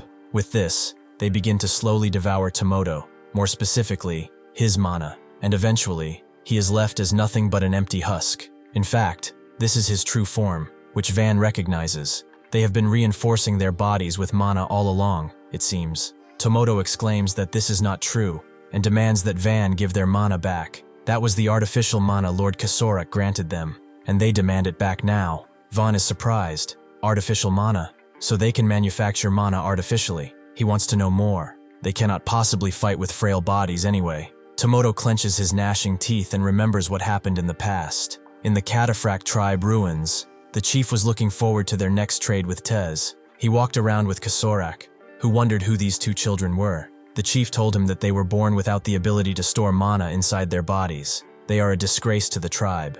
They've lasted for 5 years, but soon enough they will certainly die. They are worthless, weak trash, so he should not bother himself with even looking at them. Kasorak wondered if it was all right if he took them, and the chief agreed as long as he gets them out of their sight. 10 years later, the two brothers continued rampaging around, killing villages without prejudice. Kasorak came to check on them at one point, demanding to know why they survived and slaughtered another village.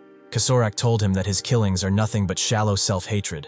They should restrain themselves from now on, as this kind of self-destruction is far from beautiful. Now, Tomoto, using the last of his power, exclaims that he and his brother are no longer weak trash. They charge in at Van, clearly unable to do anything more. He just closes his eyes and cuts them up entirely, exclaiming nonchalantly that the weaker the dog, the louder it barks. Van takes a step, another, and then falls on his face too, from the sheer mana exhaustion he has incurred along with the lifespan cost. As he rests, Van sees a dream that would not end. A dream so sweet he would never want to wake up from it. A dream of Linda, a wish he wanted to protect. Suddenly though, he wakes up. Orphan is glad to see that he is awake, and she is actually carrying him. She notes that he collapsed suddenly, and she figured they had to get out of the Forest of Moor right away, so she left without even taking the time to wake him. Van understands, so this is why he was in this state. Orphan apologizes, saying she was just in a hurry to leave. Van knows he likely passed out from using Soul Command Dagger. Although he is curious, He can't really be light, right? Orphan notes that she is actually pretty strong, and for someone like her, without any rune arts to be of help to him, this is the least she can do. Van asks if she is over 10, and she confirms as such, saying she is 13. Van knows that it is already too late for the rune arts to manifest, and Orphan knows that already. They say that when one's rune arts manifest, they instinctively know what kind of power their rune arts hold. She, too, eagerly awaited that incredible moment of manifestation, going to bed excited every single night, but in the end, that chance never came to her. If only she had rune arts, perhaps she would have been able to save the ones she cared about. Van notes that it could be the opposite, and then redirects himself, telling her to stop the pointless chatter and find a way. Eventually, she does find a way out, with Van no longer feeling mana drained. Orphan wonders if they should look for a nearby village first, or should they head straight to the kingdom. Vaughn tells her to keep watch a bit, as he needs to gather his mana once again. He feels his senses getting dull, so she should keep an eye on her surroundings for him. She immediately agrees, and Van continues meditating, absorbing mana from the air. After a while, though, he thinks that it should be enough. However, no matter how he thinks about it, something is strange. Those bastards who attacked him before, who were caught by the Soul Command dagger, showed no signs of having their mana drained, which means the Forest of Moor was specifically draining his mana, and his mana alone. Orphan is glad to see him overflowing with energy like this. Just a moment ago, he looked really lifeless. He then explains that, for a sorcerer, mana is the same as life force. More importantly, where is the nearest village from here? He needs to use a carrier pigeon. Orphan agrees and notes that they should leave right away. At the bodies of Mongo and Tomoto, a mysterious figure appears at Tomoto's feet. It is someone with a plague doctor mask, and he assesses the damage to his two dead comrades very intently. After going to a village, Van ties a message to a very feisty-looking pigeon, which immediately flies away just as feistily as it was standing. Orphan wonders who he is sending the carrier pigeon to, and Van explains that it's an information broker he knows. He needs information on artificial mana and Kesserak's rune arts. If he were really born with 3 rune arts, as she said, he would not be an easy opponent. Orphan wonders if 3 are really that incredible, and Van agrees. Even possessing 2 is already considered extremely rare, but to think he has 3. Orphan is surprised he knows so much. He is young and seems strong. He must be from a noble family or something. Van tells her that it is enough. He's answered her question so far as payment for saving her. He is not of noble birth, but they are done with idle chatter. Orphan agrees, and suddenly they overhear a conversation. 2 men are noting that a mercenary from TZ is here right now. One of them tells the other to speak quietly and not disturb the man. The other apologizes, saying he was surprised. The one who told him wonders how he came to know, and the man who answered says that he is not a local. He hears all of the rumors. He should be careful not to make eye contact. Before he can finish, Van appears behind him, now wondering if there are really mercenaries from Tez here. They are immediately startled by this, and the man asks if he is really curious about that. Van agrees, so the man pulls him close, noting that it's only normal to be interested in that kind of stuff at his age. He will explain it once, so he should listen up and be careful not to make eye contact. That man with the glasses behind them and the bun is a member of the T's mercenary corps. Upon hearing this, he immediately gets up and walks over to the man sitting down at the bar. He notes that he heard he is a mercenary from Tez. Is that true? The man knows that, technically, it is true, but what business does he have with him? Upon having confirmation that this man before him is from the Tez mercenary corps, Van pauses. Van unknowingly begins to unleash something that makes Kesserak's hair stand up, and he immediately prepares his magic. But instead of attacking, Van immediately gets on his feet and bows down, apologizing for his sudden rudeness. He wants to join the Tez mercenary corps as well. He would like to be taken in. This confuses Kesserak. The information gathered about Kesserak so far comes down to only 2 things. The first one is that he possesses 3 rune arts. The second is that there is a high possibility he headed towards a place called the Kingdom of Barkan. Other than this, they were not able to obtain much else. There is a limit to what information brokers can find. Looking into it through mercenary groups was impossible as well. Every Teze mercenary they encountered up until now was consumed by either fear or loyalty, refused to disclose anything about Kesserak, and chose death without much hesitation. There is one information source they managed to secure, but it will take at least a month to drag him out of that place. If the place they have reached is nothing but a dead end, then there is only one option left, throwing himself out as bait. Van continues speaking, noting that he grew up in a poor household, living an ordinary, insignificant life, but he was born with rune arts, and has worked hard to become a real sorcerer. As someone who is not a noble, the only path he has to move forward is mercenary work, so he wants to join the prestigious mercenary corps. Van wonders how this stranger will react, and Kasorak looks at him with a sidelong glance. He thinks that, for a sorcerer, mana is exactly the same as life force. From physical exhaustion to emotional shifts, one can learn many things about a sorcerer through their mana. Just from a moment ago, the mana coming off this boy was filled with overwhelming killing intent. Not even within the T's mercenary corps is there someone who gives off such killing intent. What's even more astounding is the sheer overpowering mana that emanates from him. He has met countless noble heirs from many kingdoms. Among those around the same age as this boy before him, only 3 at most possessed mana on this level, and even then, he is not sure. A boy born into poverty, living an ordinary life, possessing such killing intent and mana. He is clearly lying, but now what should he do with this unsightly boy who is trying to infiltrate the Tez mercenary corps while lying to his face? He decides to agree, and notes that he will go ahead and take the entrance test. He gets up, noting that they are not some kingdom's army, just a mercenary group.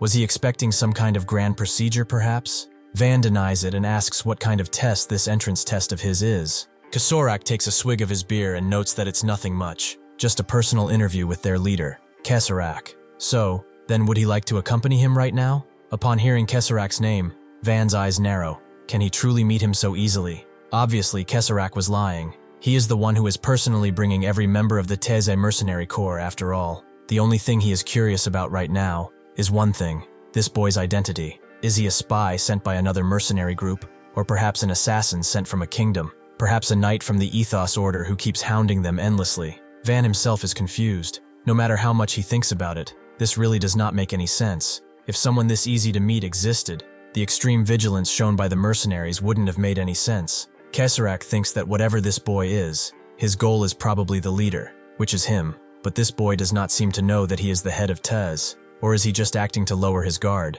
Van wonders if he should refuse him. After all, if the entrance test is just a trap in disguise, Kasorak thinks this boy's goal right now is to infiltrate the inner circle. So, like it or not, he cannot refuse the entrance test. Van knows that he cannot waste such an opportunity. If this isn't a trap, then he won't need to go all the way to the kingdom of Barkan after all. Kasorak himself knows that the only 2 things he needs to decide are whether he should lure him all the way to their base or kill him right here. Van gets up and half bows, noting that he is willing to do anything as long as it means joining the mercenary corps. Kasorak notes that the leader is outside, so he should follow him, as they will be meeting him right away. Orphan sees Van walking away with someone. He told her to wait quietly, but why is he following? Before she can finish, she sees who exactly he is following. She knows who this man is, Kasorak. He goes outside with Van and points at 2 people, noting that he should go on and greet them. That man over there with the mask is Kasorak. Before something else can happen though, Orphan comes out screaming that the one wearing glasses,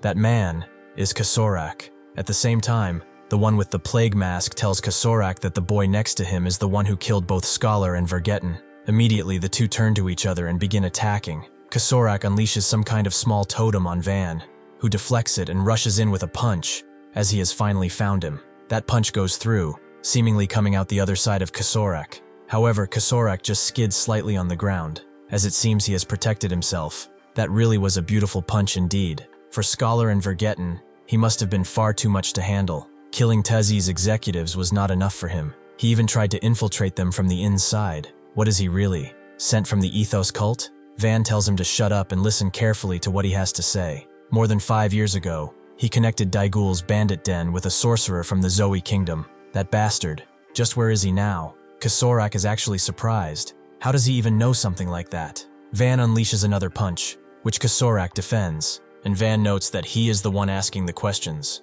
and Kasorak will answer exactly the way he wants. Kasorak thinks that this guy is not from the Ethos cult, it seems, and apologizes, but he does not see any reason to answer his question. Vaughn figured as much. He would never understand if Vaughn asked so nicely, so he wants to see if he can still act tough after he crushes his arms and legs. Kasorak notes that he is very manly. Those are some beautiful eyes he has. It is a shame such beautiful talent had to meet him this way. Suddenly, using his magic, he unleashes a devastating strike from behind, a rock punch that sends Van flying, noting that Van is still not on his level yet. With a flick of his 2 fingers, he begins summoning a bunch of rock formations that act as loyal guards and fighters. They all stand in front of Kasorak, defending him, but with one gigantic punch that apparently does not break them. Van breaks the entire earth behind them. Kesorak is confused. Is this really the rune arts and mana of a boy who is not even 20? With this opportunity, Van charges in, taking out the rock soldiers again and again,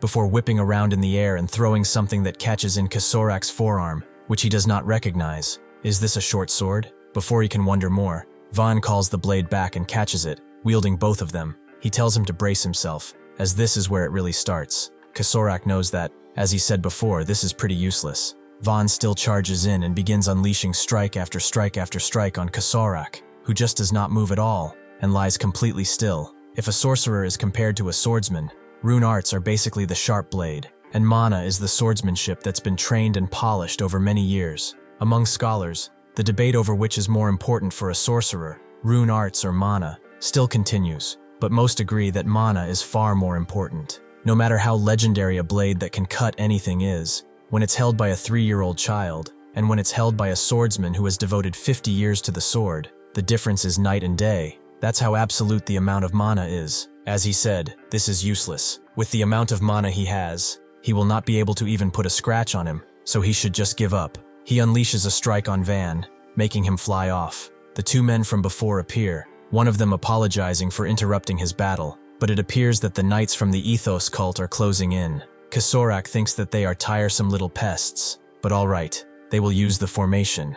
They are returning to Tez. It is a shame, but it seems they will have to postpone their battle. Vaughn immediately charges back in, as he will not let him run away. Instead of defending, Kesorak actually leans into his punch, making Van stop, demanding to know what he is doing. Kesorak expected as such. His goal was to capture him alive. Van cannot kill him, so Kesorak decides to give him some advice as a mentor in life. He should never show his desperation to his enemy so carelessly. That desperation of his will become his greatest weakness in time. With that, he disappears as well, and Van pushes himself up slightly. If he had been just a bit more cautious, just a bit calmer, he could have caught him. It seems that once again, he lost everything right in front of him. It was all because of him, and he knows that just saying sorry will not make everything right. He begins to shake and quiver, begging the voices that are not there to not look at him, and to not berate him. After going back to their hideout, Kesorak sits down, telling one of the two to call every division leader and executive here immediately. The man wonders if he is planning to start an all-out war with the Ethos cult, but Kesorak doesn't care about those bastards. He looks at his right hand, and notes that they will gather every bit of information they can find about the boy that they just met. Naturally, Orphan saw Kesorak too, and her eyes were filled with rage. The root cause of everyone's death was right in front of her. She clenched her fists so hard that they began to bleed. However, one of the men noticed her glaring and asked, "How dare she give someone such a blasphemous look?" Before she could even turn around, he knocked her out. Now she wakes up well into the morning to Van screaming at her to wake up. After she does so, he gets up, noting that, for her to be alive again this time too, her luck really is remarkable. Orphan wonders if he killed Kesorak, and Van denies it. He ran away. He missed him. Orphan understands and wonders if she really failed to do anything once again. Van reiterates that he is not going to protect her, so if she is going to keep following him, they should get moving already. Orphan wonders where they are going, and Van notes they will be continuing their journey to the kingdom of Barkan, as Kesorak might have fled there. He thinks that 1,000 years of despair, filled with that hope and terrifying hopelessness, is enough. This is the time to move. Revenge is not over just yet, and it's not like this fight was entirely wasted. Judging from Kesorak's reaction, the hooded sorcerer must be someone from the kingdom of Zoe. Naturally, to get more detailed information, they will need to catch Kesorak. Before he can think anything more, someone tells them to stop right there, and they are immediately surrounded by knights. The man explains that they are knights dispatched from the Ethos Order. From now on, there will be some inspections and questions, so they should please cooperate as best they can. Van knows about them. The Ethos Order is a guild located in the Yuhuana Kingdom that trains and maintains its own knights. His uncle mentioned it before. He apologizes, but his journey is long, so he cannot cooperate. The man puts forward an orb, noting that it is just a very simple check. He will have to place his hand on the device and just stand still. Van wonders why he should put his hand blindly on some device that he does not know. How can he trust them? The man with blonde hair notes that the more uncooperative they are, the more awkward things will become for everyone. Is he sure he wants to continue down this path? Van would like nothing more than just to kill him already, but that would make things even worse. Suddenly though, the captain arrives, telling them that this boy is not Kesorak. This is the Ethos Order Knight Commander Hugh Janil. I'm surprised he's not called Hugh Mangus. The man with blonde hair notes that the mana verification is not complete yet, but Janil explains that on the way here, they all felt Kasorak's mana clashing with another's mana, right? The scorched earth left behind, marked by the traces of the intense battle, and the faint mana from this boy matches exactly with the mana that clashed with Kasorak's. Kasorak must have left the battlefield during the fight, leaving the boy alone. Is that not right? According to the report that just came in, Kasorak also returned to the Tez headquarters. The blonde man notes that he should have told him that first. Janil apologizes, as Kasorak has a pattern magic that allows him to change appearance at any time. Without this mana detector, one cannot tell, so he should please be understanding. Van doesn't really care. Now that the misunderstanding has been cleared, he will be going. Janil looks at him for a bit, and, as he walks away, asks if he wishes to kill Kasorak. He has seen eyes like his before, filled with revenge and hatred. The man with blonde hair asks what kind of nonsense he is saying now, but Janil wonders where the problem is. Has anyone in the Order faced Kasorak in battle before, or known about Kasorak's other rune art? The blonde man doesn't think so. Janil explains that the boy is the only one who has fought Kasorak directly. He is a valuable informant with that much experience. What does he think? Cooperation is better than going alone. Van refuses. How can he trust them enough to go with them?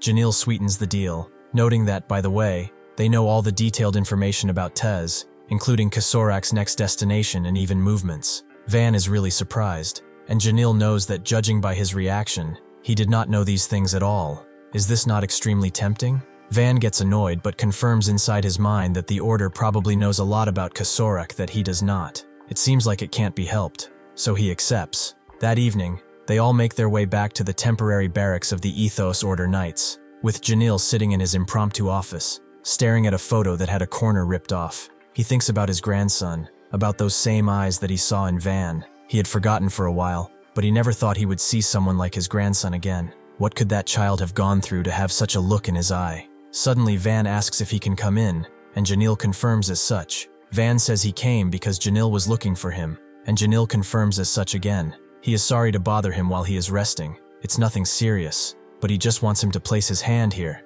Van understands. This seems to be a mana detector that measures a sorcerer's power, right? Janil is pleasantly surprised that he knew about the divine rank system of the Atun continent. In all kingdoms of Atun, systematic management of sorcerers is basically mandatory, including mana measurement and registration. This is the divine rank system. It measures total mana and ranks sorcerers from the lowest divine rank 13 to the highest divine rank 1. After all, one needs to know the level of the ally who will be fighting alongside them.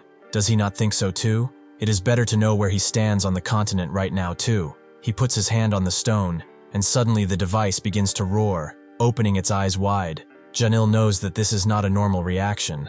There is only one case where a detector opens its eyes, but how is this possible? The detector immediately begins to churn fire out of its mouth, and Janil tells Van that it's about to explode, wondering what the hell is going on. If one compares the divine rank system to levels of martial mastery, 13th rank is the beginner stage where one first awakens to talent in swordsmanship, 9th rank is a veteran who has survived countless brushes with death, and 5th rank is seen as a war god who can shake entire armies of multiple kingdoms.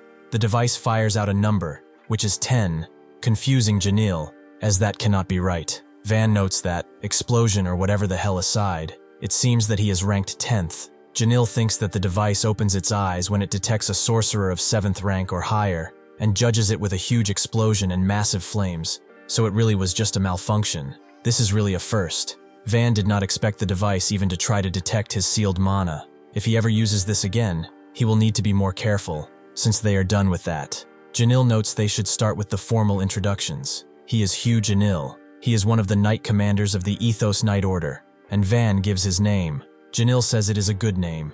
It is nice to meet him. Well, since the divine rank measurement is done, they should get straight to the point. The Ethos Church currently knows 3 rune arts that Kasorak has, but aside from the rune art that lets him change his entire appearance, they do not know anything else. That's why he wants to hear from him, the only one with real combat experience against Kasorak. Van really does not know anything in too much detail, but he will tell him what he knows. Janil guesses that the statue one might be a summoning or enhancement type rune art related to stone. He will keep that in mind when planning their operation. This is a huge help. A promise is a promise too, so he will share what they know about Kasorak and Tezi. How much does he know about them anyway? Vaughn notes that he knows next to nothing about Kasorak, and all he knows about Tezi is that they are a strong mercenary group that rose quickly about 5 years ago. Janil understands then. He will start with Kasorak. As a child, Kasorak was adopted into a noble family that supported the ethos cult. Nobody knew who his real parents were, or where he was even born. Then one day, that noble was found brutally murdered by Kasorak, and Kasorak ran away soon after. Since then, the cult has been searching for Kasorak, but they have not gotten a single piece of information. It's as if he never existed in the first place. Then, 5 years ago, just as the cult was about to give up, information about Kasorak suddenly started to pour in out of nowhere. Vaughn guesses that if it were 5 years ago, then it was around the same time that Tezi started making a name for themselves, right? Janil confirms as such, and the important part does not end there. Someone was hiding Kasorak and helping Tezi grow. This surprises Van, and Janil continues. The ethos cult has more or less pinned down who that someone is. It's the Argo Kingdom, the kingdom where Tezi's base is located. Their group includes mercenaries at 13th rank, 10 executives at 12th rank, 4 division heads at 11th rank, and their leader, Kasorak, at 9th rank. Teze and Kasorak are basically hunting dogs that handle the Argo Kingdom's dirty work.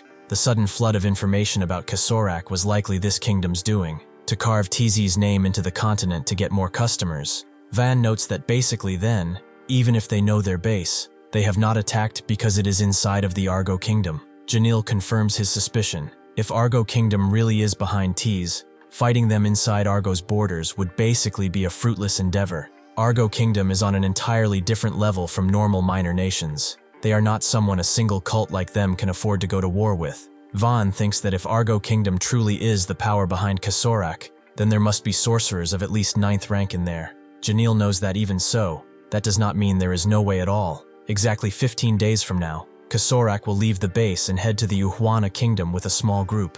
Their night order will ambush his route in advance and launch a surprise attack. Van wonders if the information they have can really be trusted, and, while Janil cannot reveal the source, it is reliable enough. Van notes that, when they sit down to plan the operation, he will join and discuss the details as well. As he walks away, Janil ventures to ask, would it be too nosy to know why he is desperate to kill Kasorak? Van stops for a moment at the edge of the tarp and then leaves, noting that it very much would be. After he gets out, one of the knights is glad to see that he has finally come out. She shakes hands with him, noting that her name is Naomi, and asks who he is. After Van introduces himself, she notes that they should work well together from now on, and catch that damn Kasorak bastard. This is the Ethos Cult Knight Order, the Knight Commander's aide, Naomi. Van agrees, and the knight with blonde hair from before approaches. Naomi wonders why Polan is yelling his head off again. Polan points at Van. He knows that the commander pitied him and brought him here. However, they still have not confirmed if he is actually a useful sorcerer, so he should get to the arena right now. Van does not feel like he has to prove anything, angering Polan even more, and Janil comes out too, noting that it seems he has a lot of complaints. Polan notes that the entire Knight Order is upset, not just him. They still don't know if this child is a sorcerer they can rely on. Janil considers his request. In a group that will be crossing the line of life and death together, there must be no conflict or resentment, so he asks Van, would it not be easier for everyone if they sorted it out? With that, he walks away with Polan.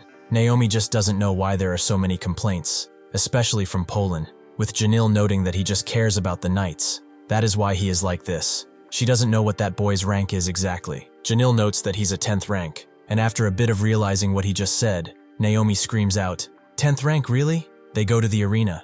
Polan explains that, to see if he's truly a sorcerer worthy of fighting alongside them, every knight gathered here will judge him through a sparring match with him.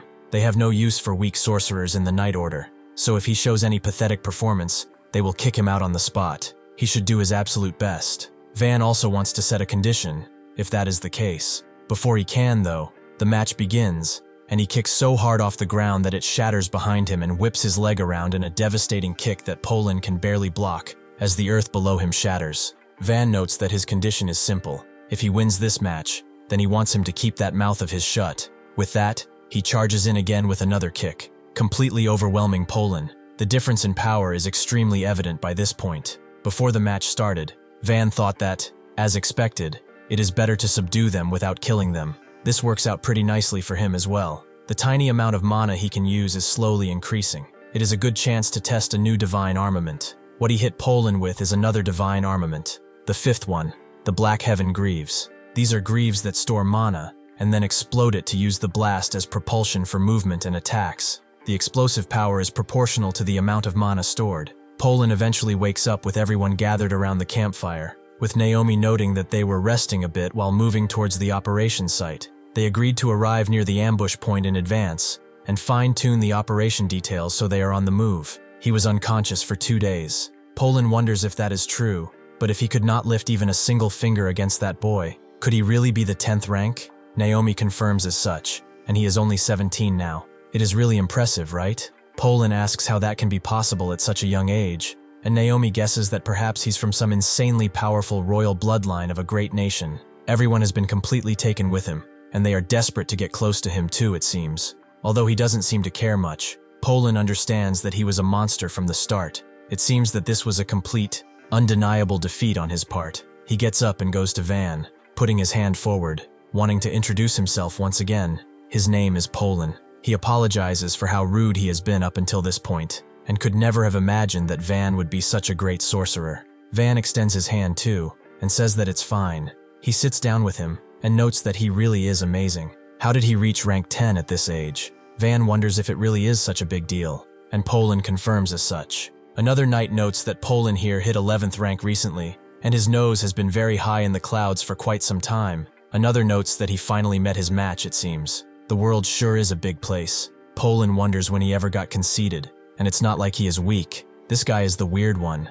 Another notes that Van can drink too. The more he sees him, the more he likes him. Another woman next to Van wonders what he is going to do, even if he likes Van, when he couldn't even graze a single hair on his head in the match. The man asks what she was talking about. He is still better than Turtul. He forfeited on the spot, but Turtul knows that he is the idiot who charged in without even gauging his opponent's strength. The woman laughs, noting that they really are petty, and tells Van that the reason everyone was wary of him at first is that a kid his age being this strong as a sorcerer was beyond anything they could ever imagine. One can't entrust their life to someone they do not trust. They all look like a bunch of idiots, and they are somewhat like that, but each of them is a father, a mother, a child, or even a grandparent to someone at home. They have things to protect, and homes to return to. Van says he is fine. She does not need to worry about him, and she knows that he really is a good kid. When this mission is over, she will introduce him to her daughter, as he will definitely like her. Another asks a woman what she is going to do after this, and she notes that she is going to take a trip to Calm Beach with her parents. Another notes that perhaps he should take his kids to the ocean too, while the other one next to him notes that his family hates the sea. A bald guy notes that he has to play with his daughter all day there.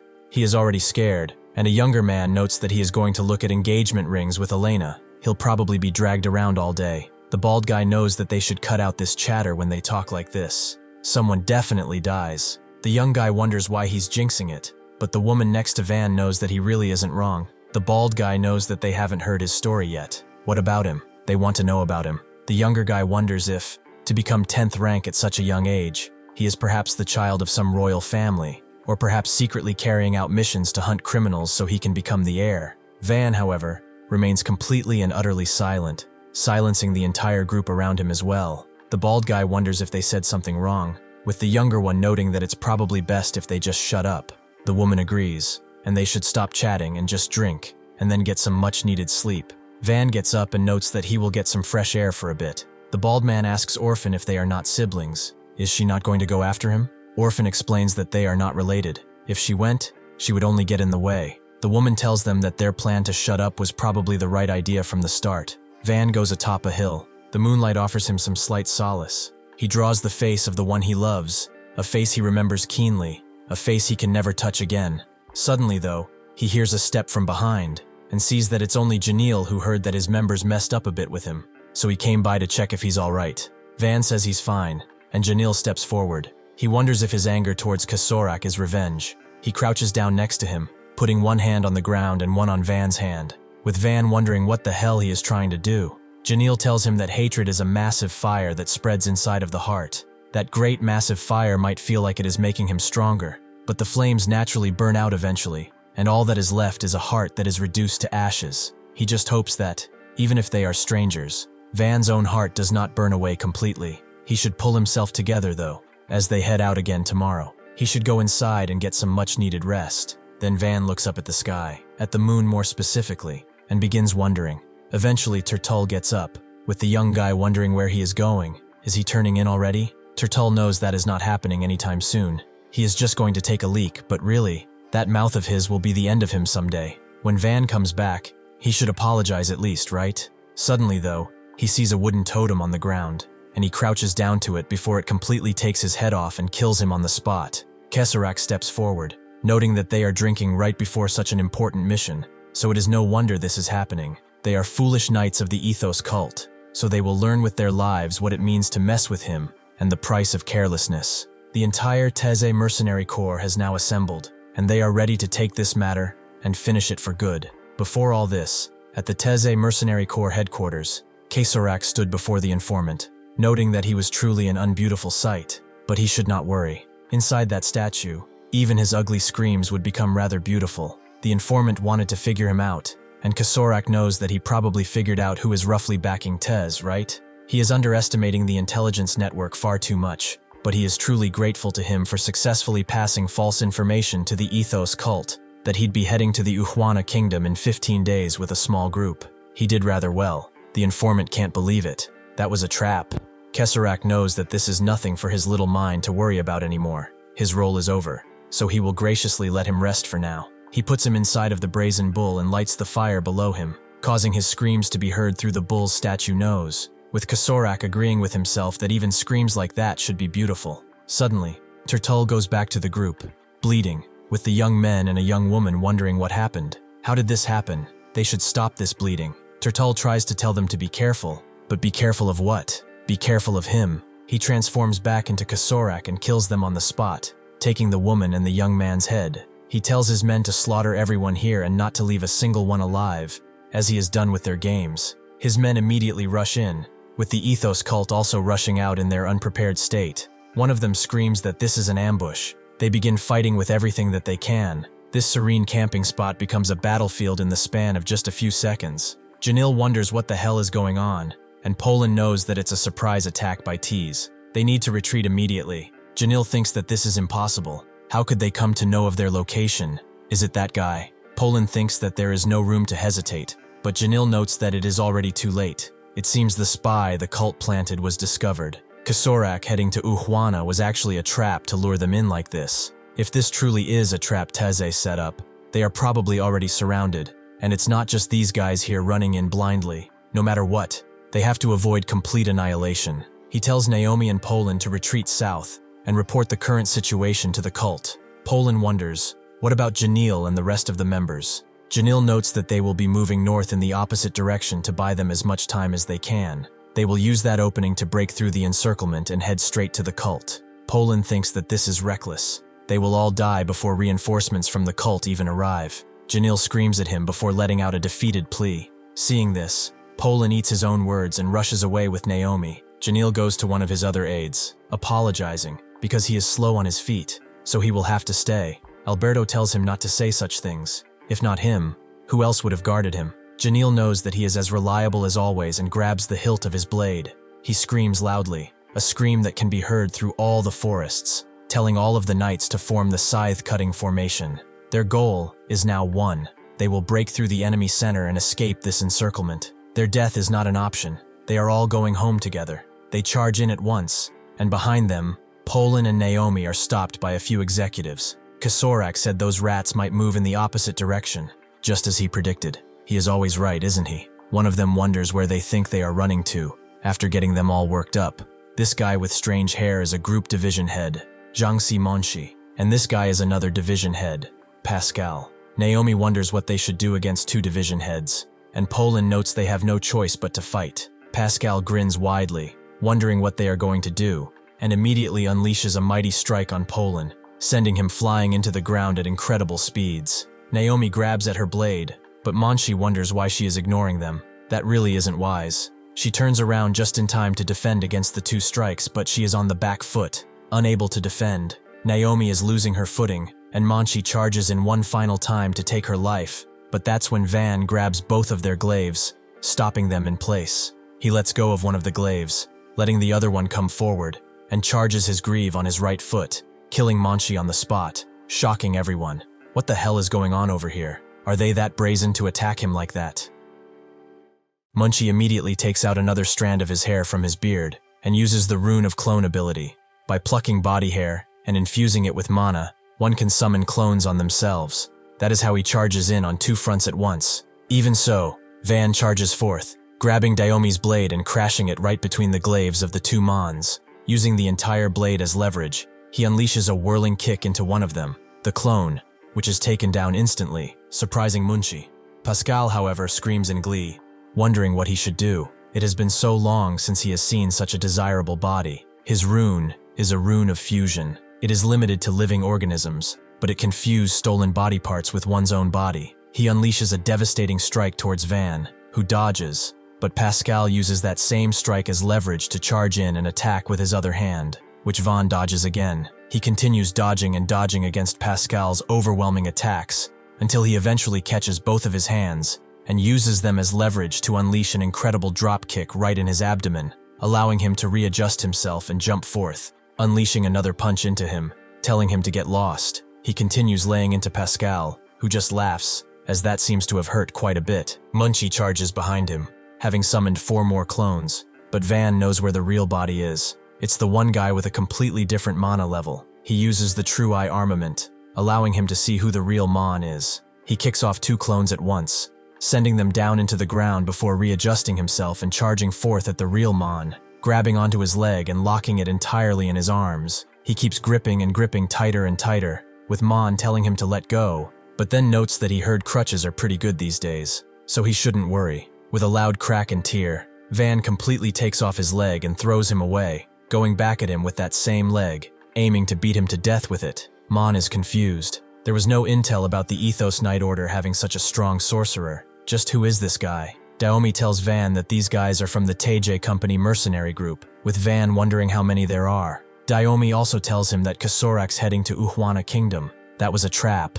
Right now, the commander and the members are facing off against Kasorak alone. Polan arrives, clutching his side, and tells Van that he must go where the commander is right now. His goal was definitely Kasorak, right? So he should just keep going north. He should hurry. Even now, he must be getting farther away from here. Van tells him that these opponents are far too much for just the 2 of them. They will regret this, but Polan notes that he has no regrets. He's already half killed them anyway, and besides, now that he is a true knight, he cannot just keep owing a brat like him. He should go. If he's any later, he really might miss Kasorak. Van looks at him a bit and turns around. Not that he wasn't going anyway. Daomi gets up too. They begin unleashing the full extent of their mana, as it's do or die, so they will have to hold them off. Kasorak himself is mostly done with the knights, but he finds it rather unfortunate. The tactics were beautiful, but this is reality. It seems like they're splitting into 3 columns to break through the enemy broadly, but in reality, the center column led by Janil broke through in an instant.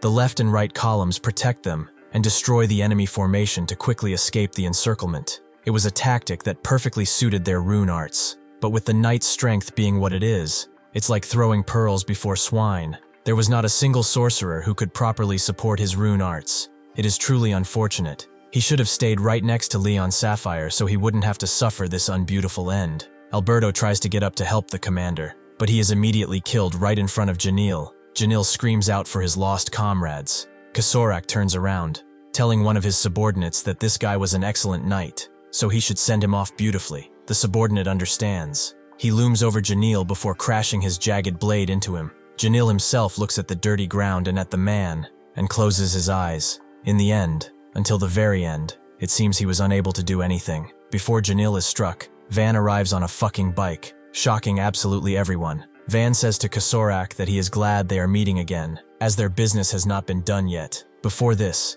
he put his hand on the ground. It was faint, but he could definitely feel it far in the north, Kasorak's mana, but it is too far away to move there in one go. This should be perfect, though it is noisy. He summoned the bike, who immediately talks, noting that it has been a long time since it felt refreshing air. It is good to see him again. Did he cut his hair again? This is the 6th divine armament, the Black Spirit Chariot, a demon beast that lives by consuming living beings as fuel. Its maximum speed approaches the speed of sound. He immediately told the bike to shut up, and that they should go. That is how he ended up in this situation. Kasorak wonders why that boy is here. A few days ago, at the Teije headquarters, he received the report about Van that he requested. The sorcerer who killed the executives is indeed him. but there's absolutely no information related to him, his birth, his past activities, even his identity. Everything has been unclear. They could not find anything concrete. Kasorak was pretty annoyed and surprised, thinking that this was impossible, and asked what the Argo Kingdom said. His assistant told him that,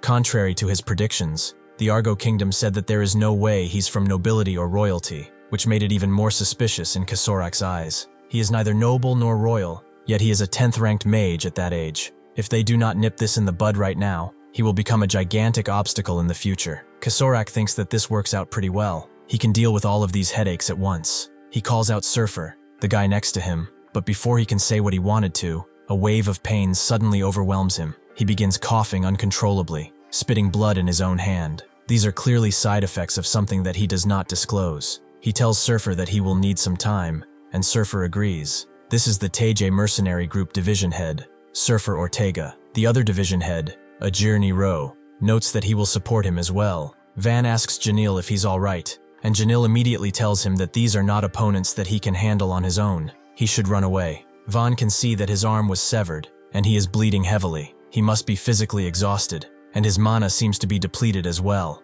Would it be more efficient to abandon the commander and fight all alone? Van asks what his rune arts are, but before he can answer, Surfer unleashes a devastating strike with his weapon right into them, noting that they do not have the luxury to chat quietly like that. Van then rides out of the dust with his bike and lands roughly with Janil on it, telling him to run away. The bike itself tells Janil to stop grabbing that, as it's sensitive, but Surfer is not done with his blasts. He gathers a bunch of wind in his blade and sends it flying towards them. This is the rune of wind. He can freely manipulate natural wind, or artificially generate wind through mana. The bike seems to be far too fast for the wind, allowing it to get away. That's when Kasorak uses his ability. Even in his weakened state, he is able to summon the mighty statue.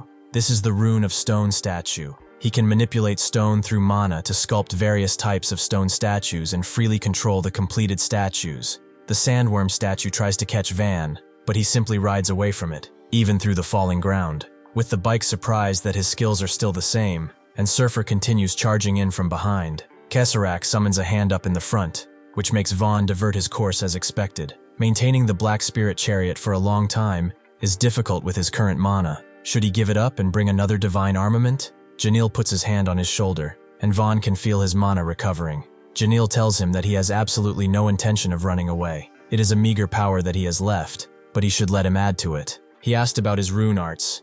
This is exactly what his rune arts are. The rune of Commander, limited to life forms in contact with the caster. He can inject or steal mana, and can convert stolen mana from others into one's own mana. But what he is giving him now is just the mana he can give. With the mana he has left, Van dodges another few strikes and says that's fine because this is more than enough. As the sandworm almost gets to them, and Surfer is right next to them, Van jumps off the bike and tells it to devour that blue bastard with glee, before unleashing a punch right into the sandworm, cracking it. The Black Spirit Chariot is a demon beast that lives by consuming living beings, and among living beings, its absolute favorite delicacy is intelligent beings, allowing it to easily devour Surfer without an ounce of hesitation. With that done, Van uses his power to charge in swiftly at Kasorak. This time, he will absolutely not let him escape.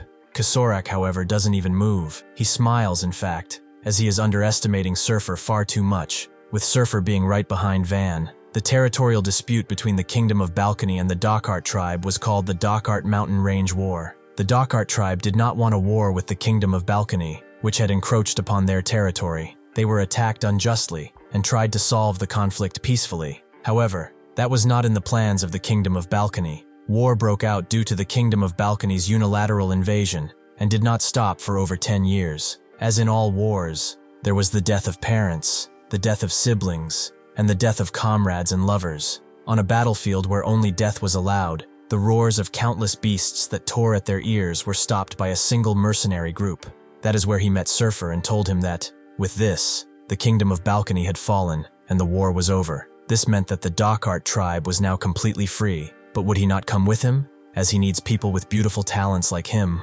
On that day, Surfer made a decision. To this man standing before his very eyes, to his savior, he would dedicate his entire life. The chariot claims that it had been a long time since it had had a feast with such texture, but Surfer was actually alive and well in its mouth, and simply spun out of it, surprising the chariot. He landed down, claiming that he has still not repaid the grace he received from his master yet, and split his sword into two, allowing him to unleash a devastating amount of strikes. Van defends against the strikes, but having no interest in him, he drops him and tells him to get lost. Surfer lands down, having realized a lot earlier that this is not an opponent he can take lightly, so he tenses his entire body, his weapons glowing. He has no choice, it seems, but to go full power from the very beginning. Van thinks that this is troublesome, and he must preserve as much mana as possible. Surfer has transformed into a true demon, claiming that he and Kasorak are a community bound by blood and faith. If he dares to try to reach his master, he will have to step over his dead body first. Van gets annoyed at his words,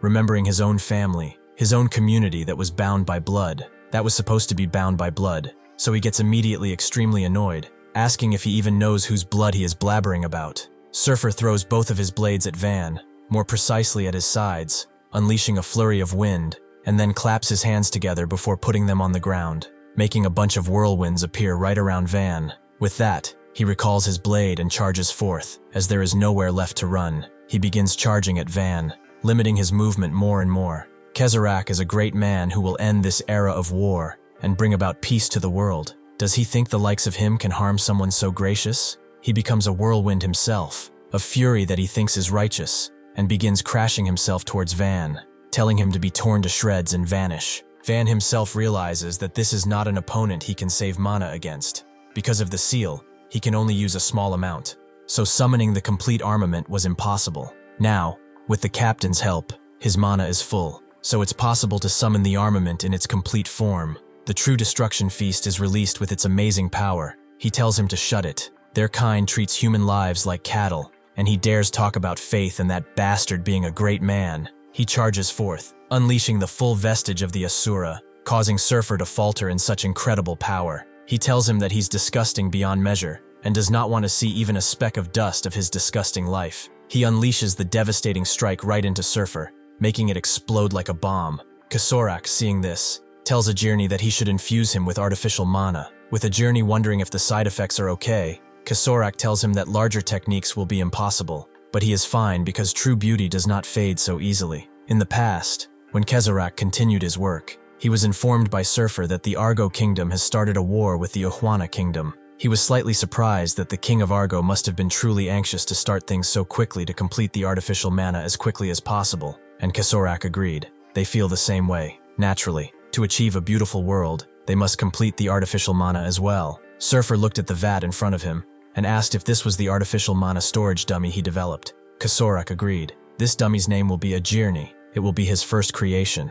The raw artificial mana solution was impossible to store in ordinary containers. However, if one injects the solution into the blood vessels and cells of a dead body, the artificial mana stabilizes the hemoglobin structure in the blood, and it does not stop there. With the power of artificial mana, it's even possible to make the corpse move. Naturally, the memories and self from the corpse's life do not exist. It is a beautiful, living, breathing artificial mana storage. However, in the end, once the artificial mana is depleted, it will be just a corpse. A strong body that can fully accept artificial mana, even while alive. Such a resilient body does exist. For the beautiful world they aim for, they absolutely need such a resilient body. The body of Ohwana Kingdom's Grand Duke, Leon Sapphire. Kasorak unleashes a bunch of meteor-like strikes towards Van, who immediately dodges between them. Clearly having moved fast to do so, he sees Kasorak go to Surfer's corpse, and he closes his eyes gently. Van wonders how they have done human trafficking, organ trading, assassinations, and imprisonments. They are trash who will do absolutely anything for a coin, but among themselves, they think themselves precious. That is absolutely disgusting. Kasorak tells him that judging everything based only on what others show on the surface is not beautiful, and this is his second warning. Van is adamant about ending this and tells him to shut up. Kasorak notes he has to end this right now, and puts his hand on the ground. Using his rune of totem poles, he is able to summon 4 totem poles that will have the power of the 4 elements: earth, water, air, and fire. They come out of the ground and immediately unleash their combined strikes towards Van. At the same time, Kasorak uses the rune of stone statue, making a bunch of statues appear behind Van, encircling him in their combined strikes. However, he pushes his feet into the ground and pushes both strikes away with his power, shocking Kasorak. He then continues charging in, as they continue fighting. Janil, using his rune arts, can feel that Kesorak's mana suddenly became abnormally strong. Somewhere, somehow, he knows there is a mana supply force for Kesorak. He senses the flow of mana following it as it spreads throughout this place, and he can definitely see that his mana supply force is hidden in the ground. It's that bastard right there. Kesorak, out of the corner of his eye, can see Janil rushing towards Ajirni, and immediately summons another stone guardian to deal with him. 3. In fact, before they can kill Janil, the chariot arrives and immediately rescues him, noting that it would be bad if his master died, so he will be helping him out. Janil is fine with that, and tells him to run at full speed. The chariot does so, and they almost reach Ajirni, who is running away. Before they can touch him, Kesorak unleashes the totem of fire on them, sending both flying. That was pretty close, however, and with this, he has left himself open, with Vaughn being right behind him, wondering where he is looking. He unleashes a devastating strike, with Kesorak having just enough time to block it. He can see that this boy is becoming stronger than when they first met, without the help of artificial mana. Just how in such a short time is he able to gain such strength? He dodges another of his strikes but becomes annoyed and backs away. He is not done yet. No matter how strong he's become, as long as he has artificial mana, he will never lose. Janil, however, smiles and apologizes about this, but despite how he looks, he is pretty tenacious, having managed to actually touch Ajirni before he got blasted away. He uses the Rune of Commander to completely drain Ajirni of artificial mana. With Kesorak immediately feeling it, Vaughn strikes again, forcing him into a backpedal. Kesorak uses the Tombstone Wall ability to create a shield right in front of him, but Vaughn just strikes through it and rushes in, telling him that he will not be needing crutches as he is going to die soon anyway. At the same time, Polan and Diomi seem to be done with their opponents, as they can no longer feel any mana from them. They are definitely dead. They hear the fight going on behind them, with Diomi noting that this came from where Van and the commander are. Should they not go check? Polan refuses. Everyone's sacrifice would have been meaningless if they went now, so they must get to the cult no matter what. With that, they continue running, but as soon as they're out of the way, Pascal awakens. Actually not dead at all. At the Ethos cult headquarters, it is aflame, with real flames, and with a righteous fire of fury, as the Grand Duke stands in front of his army and tells them to get ready, as they are going to rescue Duke Janil. This is Leon Sapphire, the Grand Duke of the Yuhuana Kingdom, the head of House Leon. One of his assistants tells him that there are no survivors. It seems that they have arrived just a step too late. Leon tells them to move immediately, as they're going to rescue Duke Janil. Van crashes his fists into Kesorak, putting him to the ground completely, and immediately picks him back up. He asks the sorcerer from the Zoe Kingdom, the one he connected to the Digyal mountain hideout. He wants him to tell him everything he knows about him. Kesorak cannot believe how much of a fool he is. Who does he think he is talking to right now? Using probably his own life force as his power, he unleashed a devastating strike on Van, sending him skidding on the ground. He wishes to give him a piece of advice, the last one he will ever give him. No matter how trivial an ability may seem, he must never lower his guard until the very end.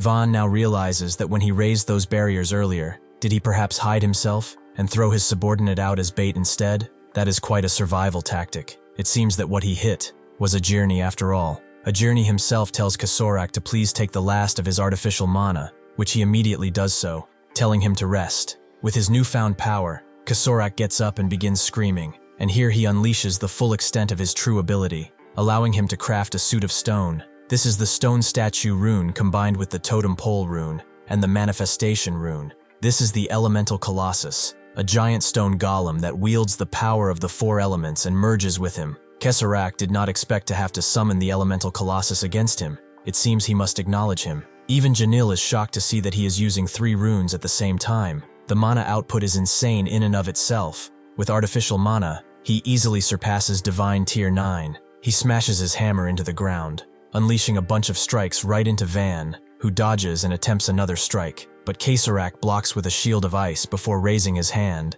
and unleashing a bunch more meteors right onto Van. He dodges those as well, and Van tries to get at his feet, but Kesorak simply raises the feet of the Colossus and strikes him away. He begins coughing up more blood. These are the side effects, and he must finish this quickly. He explains that it does pain him to crush such beautiful talent as his, but it cannot be helped in this situation. Vaughn wonders who exactly is crushing who, but Kesorak tells him to drop the bravado. He already knows his mana has completely run dry. However, that's when a formation appears right below Kesorak, with him not knowing that it was there in the first place. Van wonders if he thought he was that stupid to just run away without a plan. That is precisely right. While fiercely moving to avoid Surfer and Kasarak's pincer attacks, Van stains the tail of the Black Spirit chariot with blood, preparing to summon that thing. The countless corpses scattered across the battlefield and the blood soaking deep into the earth. All of it was far more than enough to serve as sacrifice. At this very moment, all that spilled blood finally gathered together right in Van's palm. He crashes it into his chest, giving him a newfound power as they are transported into his domain expansion. Kasorak sees that it is not a formation, it is actually a rune art, but he has never seen or even heard of such an ability. His colossus slowly begins to crack at the seams, and he falls down helplessly, his artificial mana being completely gone from his body. Van slowly approaches, telling him that inside a sea of blood, the only one who can use mana is him, the Asura rune. This is the 7th manifested armament. The Blood Jade wielder who offers sacrifices to summon the Blood Jade becomes the master of the Sea of Blood. Steeped in death, Kasarak cannot believe such absurd rune arts, but suddenly one of the dead catches his arm, and he immediately pulls it away, ripping it in the process. He tries backing away further, but he is hit with a wall of the dead who recognize him, the dead who wished for him to suffer as much as they did because of him, the Ethos Knights. The wall of flesh and suffering continues following after him as he runs, but it's pretty clear that he cannot get away in time. They scream that this is all because of him, that he's not going anywhere, that he is not running anywhere. He will come with them and suffer eternally. They begin crawling on his skin, gripping his entire face, with Van thinking that this is a truly ugly sight. Well, he did bring this on himself anyway. He summons a mighty pitchfork made of malice and notes that they really should have just left him alone. He unleashes the pitchfork right into Kasorak's back. The trap formation slowly seeps away until there is nothing left, and Kasorak is left on the cold, hard ground, sensing that the mana and blood throughout his entire body is drying up. Is this the true power of that boy's rune? Van walks over to him, and Kasorak immediately says that he remembers the Digyal mountain hideout. They wiped out a small village in the Assyrian mountains for the cleanup. He connected them to him through the Digyal mountain hideout. He is certain he was told there were no survivors, so he was the survivor from that village. He supposes he came looking for revenge. Van tells him to cut the shit and tell him about the Zoe Kingdom runecaster. Kasorak looks up, noting that people love to say there is nothing more pointless and empty than revenge, but that's where they're wrong. That's just the nonsense of hypocrites who never stood in an Avenger's shoes. The moment revenge succeeds, one feels something that nothing else in this world could ever give them, a trembling, intoxicating catharsis that you can get completely addicted to. It's an overwhelming sense of release. It's achievement, fulfillment, and beauty all at once. It is something only those who complete their revenge can truly feel. However, those feelings fade just as quickly, and in the end, all that comes crashing down is an empty heart and a sense of hollowness that borders on despair. And how does he plan to overcome such emptiness? Van clutches his neck and prepares a fist, telling him to cut the shit once again. All he needs to know from him is about the Zoe Kingdom runecaster, or does he want to make him suffer even more? Kasorak looks at the hatred in his eyes. They are filled with nothing but that. It is like he is seeing his old self again. Kasorak was not always like this. At 15 years old, he was just a small boy who worked hard to help his father. His son was going to become a great runecaster soon, so he was in a good mood. He only had a drink or two, but they should head inside as his mom is definitely tired of waiting. They went inside, and Kasorak looked at the photo of his mother, the only one they had, noting that he would come home more often, so she should take care. Seeing his son like that, his father told him that even when he grows into a fine runecaster, he should never lose that kind heart he has now. He should live doing what is right for his mother, and for himself. He should promise him. They pinky promised, and that day turned into night. And the next day, it was Kasorak's day to leave. His father was naturally crying. It felt just like yesterday when he was toddling around, and now he's entering the military academy as the runner-up. He is way too proud. Kasorak wondered where that tough exterior from yesterday had disappeared to, and the carriage driver told him to get inside, as they would be late for the entrance ceremony. Kasorak did so, but before he left, his father told him to never forget the promise he made with him yesterday,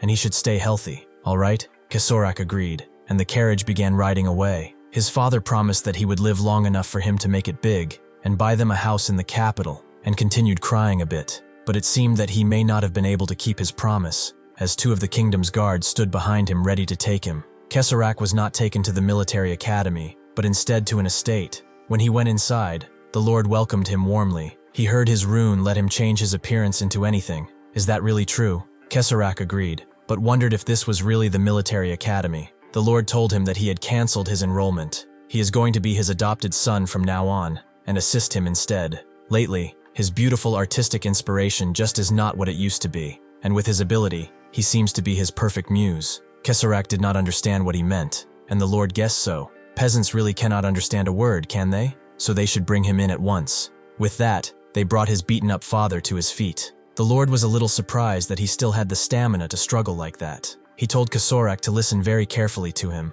If he helps him for just 10 years, he will even forge him a certificate saying he graduated at the top of his class from the academy, and then he will be let go peacefully. Then he can become a proper runecaster. He will live comfortably, and spend the rest of his life happily with that father of his. But if he dared to refuse, he would tear his father's limbs apart, and shove them down his very throat. He should decide quickly, as he hates waiting. His father tried to tell his son to run, and Kesarak wondered, if he helped, would the Lord really let them go in 10 years? The Lord agreed. He is the Archbishop of the Ethos Order after all. A promise like that is easy for him to keep since he has so much power. Kesarak agreed to do it, and the Archbishop was pleased. Now they should settle it with a contract, and perhaps throw away those ugly clothes. He even brought a dress for him. His father tried to scream to tell him to run away, and not become that man's toy, but Kesarak, with tears in his eyes, told him not to worry and just wait 10 years for him. With that, 10 years passed. The maid saw the scars on Kesarak.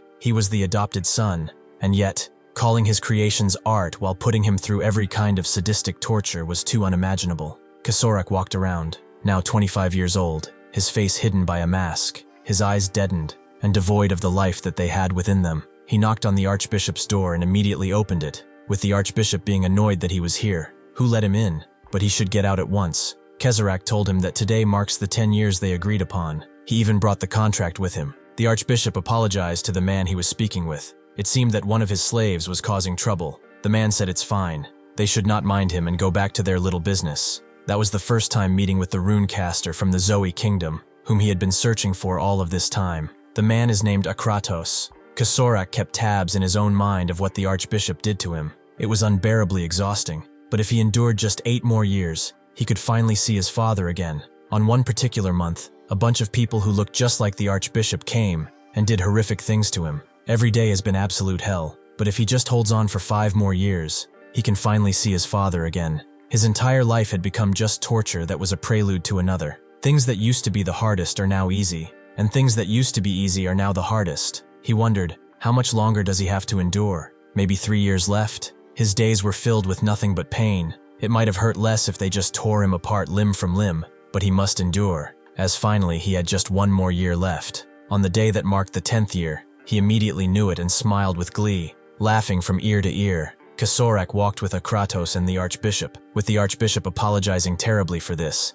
He was sorry to cause him trouble over a single slave. Akratos put a hand over his shoulder and told him that he wondered if he knew how much information their Archbishop sold to the Zoe Kingdom. So it's fine. The Archbishop turned to Kesarak, telling him that he should consider himself lucky. If Lord Akratos had found him even slightly unsightly or irritating, his head would have rolled on the spot. They eventually arrive at a door. Akratos guessed that this was where he kept his favorite exhibits. The Archbishop confirmed as such, with Kesarak wondering if his father is here. They enter, and the Archbishop agrees. It has been 10 years since he saw his old man, right? Kesarak rushed forward as the doors opened, screaming for his dad. A hint of his old self returned until it was forever crushed by what he saw. His father was alive indeed, but in a state so horrible and pleading to be killed that any last remnant of hope inside Kesarak was snuffed out. The Archbishop laughed, as this is a masterpiece he spent 10 whole years creating. It is the most beautiful work of his life. Kesarak fell to his knees, his expression completely broken even through the mask.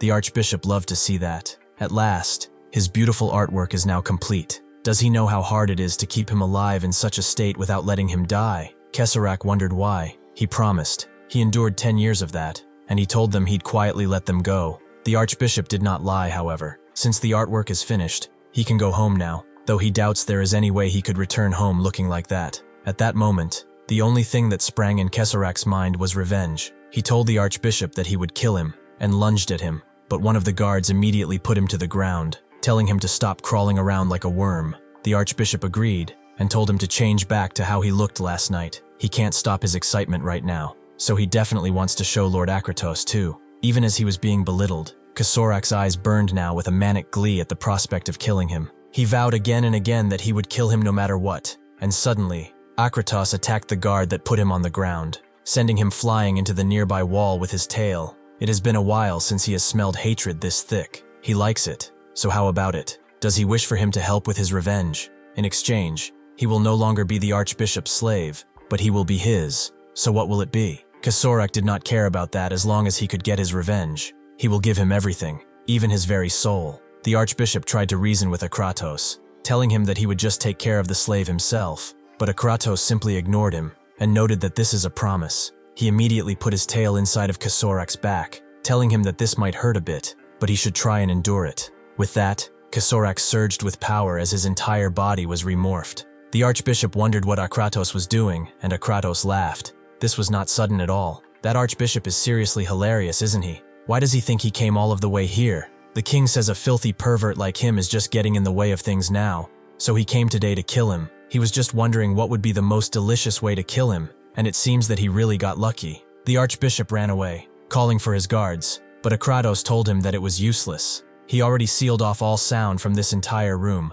as the Archbishop pounded on the doors that would not open. Kasorak slowly got up as a vessel of fury and vengeance. His dad begged too, didn't he? Begged to be spared, so he should do the same. He should beg for his life because eventually it will be snuffed out. The Archbishop did beg to be spared, but Kasorak had no intention of letting him go. With that, his torture began, and 1 week later, Akratos came back and saw that he had tortured him for an entire week. He seriously isn't normal either. Just like his father, the bishop was alive in a completely mangled state, one that would ensure the maximum amount of pain. Akratos liked that he kept him alive like this. It seems that he did a lot better work than the Archbishop ever could. And by the way, what is he going to do about his father? Kasorak knew that he could not survive that way, so he put his hand on him and simply blew him up in the fastest way possible, ensuring the least amount of pain. He took some of the dust from him and told him to rest. Akratos notes that now Kasorak will have to come with him, and just as promised, he will be his slave. First though, they should do something about that hideous face of his. Kasorak did not even think about it. After 10 years of torture, his original face must have been mangled beyond recognition. He changed his face, and Akratos liked this new version of him. Akratos asks what his name was. Kasorak modeled his face after his own father, the man who hoped that he would always have that niceness and love in his heart, feelings that have been completely snuffed out as the new Kasorak was born. They went outside of the manor, with someone named Versa telling Kasorak that it took him a while. Akratos told her that she's been short on test subjects, right? So he picked up someone rather interesting. Versa wondered if it was the man behind him, and Akratos agreed. He already forcibly implanted one rune into him, so they should head to the Zoe Kingdom and implant another one. Versa told him that they don't have time for that. He came out much later than scheduled in the first place. Before he left, Kasorak let out one long, lingering look at the manor, the place that has been his prison for 10 years.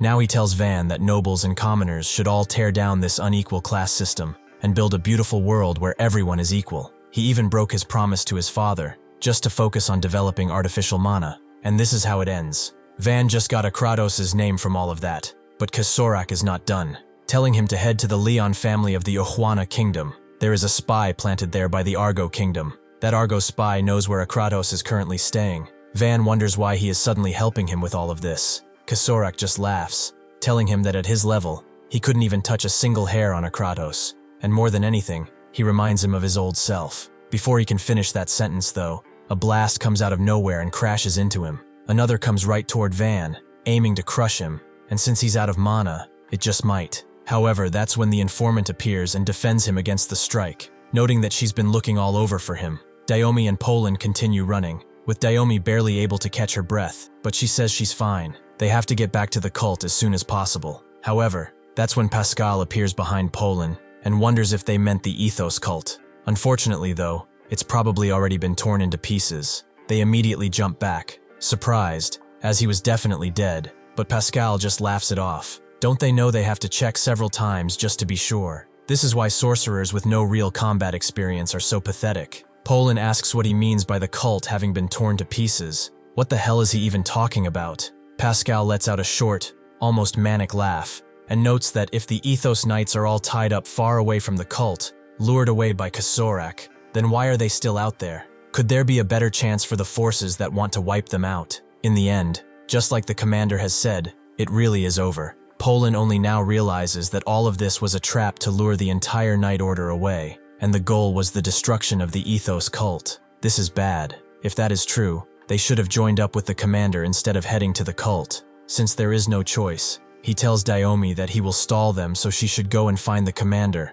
but her head is already torn off by none other than Pascal, who moved at extreme speed. Unfortunately, he has to get back to his group, so playtime is over, but it was fun. 1 hour later, Leon and his men find the bodies of these two, presumed to be Ethos Knights. Leon gets down from his lion mount and sees what horrible shape they were left in. Were they too late? However, it seems that Poland is still breathing, so Leon immediately tells the medics to treat him. From here on, they will search the surrounding areas even faster. The moment the informant saved Van, the one who attacked, thought she was an annoying meddler. Keserak has been killed though, and with that, the Teje mercenary group is officially disbanded. Half of their objective is complete. Pascal approaches Robin and asks if Keserak is eliminated, while Robin notes that he's quite late. Did he perhaps take care of the fleeing knights? Pascal immediately agrees, and Robin notes that since the Teje mercenary group is dealt with as well, they should return to the Argo kingdom. Pascal wonders about that, as it seems Duke Janil is still quite alive.